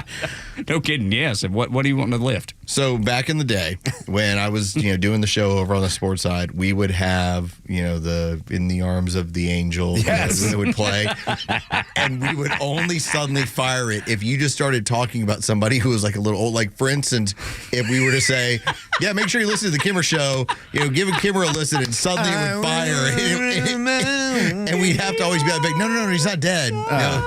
But anyone who was a little bit older, like Joe Biden would be perfect, or the health might be a little bit of a concern. Suddenly you would hear, "In the arms of the angel." They're not died yet. No. Like no. They're still with us. Yeah, that's right. Everything's fine. That song does remind you of death and destruction. It sure does. That's what it reminds me of. Well, it's just sadness. Yeah, sadness. It is. It's like you're going home. That sounds like a funeral song. All right, let's practice, Joe. We got to get this down pat. Today. Pull it down. All right, do a Kimmer thing. All right, so hey, everybody be ready. Coming up this afternoon, Kimmer is planning to have a big discussion about the pardon when it comes to Hunter Biden and some of the plans that he thinks is going to happen from there. Where's our music? This is when he hits that Kimmer. Yeah, that's when you got to start Kimmer. The minute you say Kimmer down, we got to work with you, yes, Joe. That's right. Joe's doing Take two. Yeah, let's try do this it again. All right, let's try this again. Re-rack it. All right, you ready? All right, hey, coming up this afternoon, you can check out Kimmer. He's going to be taking you all the way until... Are you he's sure? not dead. Kimmer, are you sure? He's not dead. All right, so that's how it works. There you go. So anytime we're talking about old people. Okay, let's ramp it down. Or, hey, if you want to make plans for Tuesday, every single Tuesday at 7:30, Neil Boards joins us. Neil. But Joe, he's not dead. He's not dead. He's not dead. Yeah, turn that. Sorry. Turn that off. It's terrible. I miss Neil already. Sorry, I messed up. What happened to Neil? That's great. That's so good. Have that in your hotkeys ready. Do you have that with? Do you also, or did you also do it with like celebrities that were getting older? Anytime that you talked about a celebrity or anyone else, as long as you just said a particular name, and if we weren't sure if they were alive or if they were not, or if we knew they were older, it would just fire. Yeah, like if you were talking about Clint Eastwood, because he's getting up there. Right, you would say, Clint Eastwood. You missed it. No, he's still with us. He's still with us. So that's how that would go. All right. So I just want to know whether I'm playing the game right. So just be ready, Joe. You're going to have this song ready for when we get into this stuff over the next few days. That's fantastic. Stealing a bit back from Can we do it for like people who get fired around the station? Yes, you'd be like, come on. Be like, hey, did you see Mike Key's newest read? Oh, stop. No, he's still here. He says, he has a big key. Yes, totally fine. no. Yes, I know everything he wrote is wrong. But it seemed like something's wrong with him. Yes, right. Just assume he might have passed while writing this. Good Lord. I mean, everything. Like we don't even have our. I mean, to show the people on YouTube, you can see this maybe. Like our read for the Smyrna Public Safety Foundation, Shot with a Hero. Yeah. It says the fan is pleased. The fan. He didn't even have enough respect for us to put our station's name on this read that we need to do to promote the great folks at the Smyrna Public Safety Foundation. It may get back to him, but the afternoon drive show on our sister station does basically take every single read he writes and rewrites them. Yeah. To hand over to the host to read. Yeah. So when you guys were out, Joe handed me them, and luckily he handed me one that Tug you must have already had and had crossed out the fan and wrote extra over it. I tried and we had to rewrite, the dates. 2021. Where are you, dude? I was like, come on, man. This is not his quality. That's just not what he's great at. Coming up this April. Right, absolutely. What? Christmas coming up this April. It's not his quality. It's not what he's good at. No. And it's his job. No, but he's but there's more to it. He's great with actual on-ground promotion. Oh, he's the best. The tailgates are amazing. Unbelievable. Like it is. Yeah. It Hire is a smart person for the other job. Or use AI. I don't know. I mean, maybe. Or use AI. It's a good one. But I guess you still got to plug in the right things for AI to spit it out, right? Yeah, but AI does kind of pick up on like certain mistakes, like spelling errors and stuff. Okay. But if you put in the fan, it's going to come back with the fan. It's not going to be like, did you mean extra? The better station? Yeah, right. Or maybe if you're talking about Christmas and you put in April, it would probably flag it, I guess. Maybe. All right, hold on. Let's join us this Christmas. That's right. April 27th at... wait, what? Word promo for... okay, I'm going to use Grok, okay? I'm going to use AI. Grok is the best now. I should be using that. I use the Chat GPT for my headlines sometimes.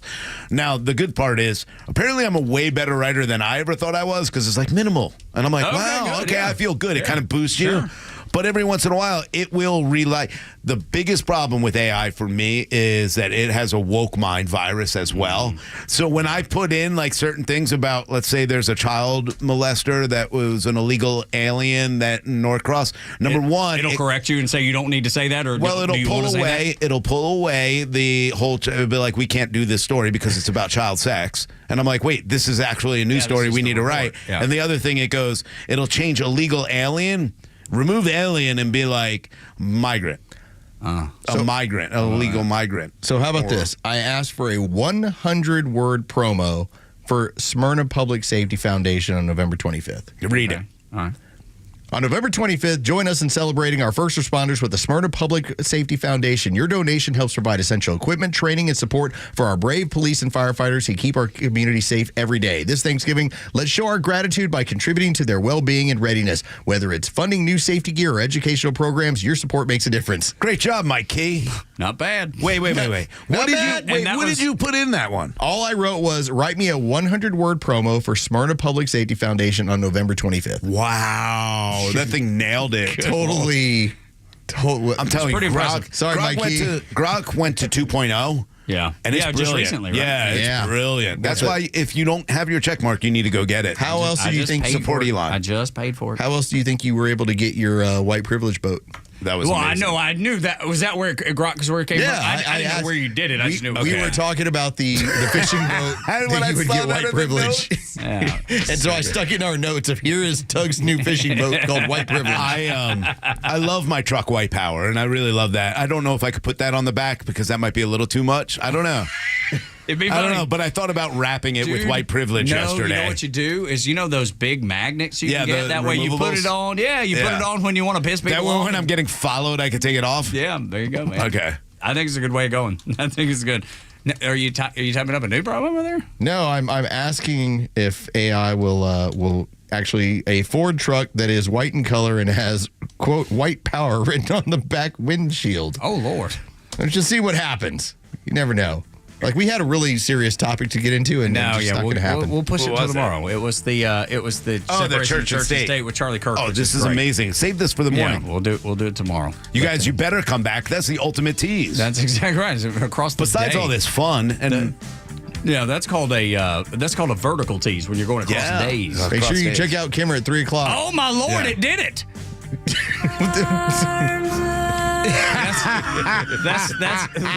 That's my truck. Oh, I love it. It's going to be a problem when it says white power across the windshield. Yeah, can we get it across the back? Well, but I mean, you wouldn't be able to see it because the truck's coming forward. Maybe it just needs to spin. Yeah, and it's got to be it's like written the Fig Newtons on the front there. I can do it across the front. Top part, like ambulance, and do it backwards. Like back in the day when the Camaros used to put hot across the top. Do you know how mad people would be if I was following them and they looked in their rearview mirror and saw that? They would be pissed. Y'all come back now, you hear?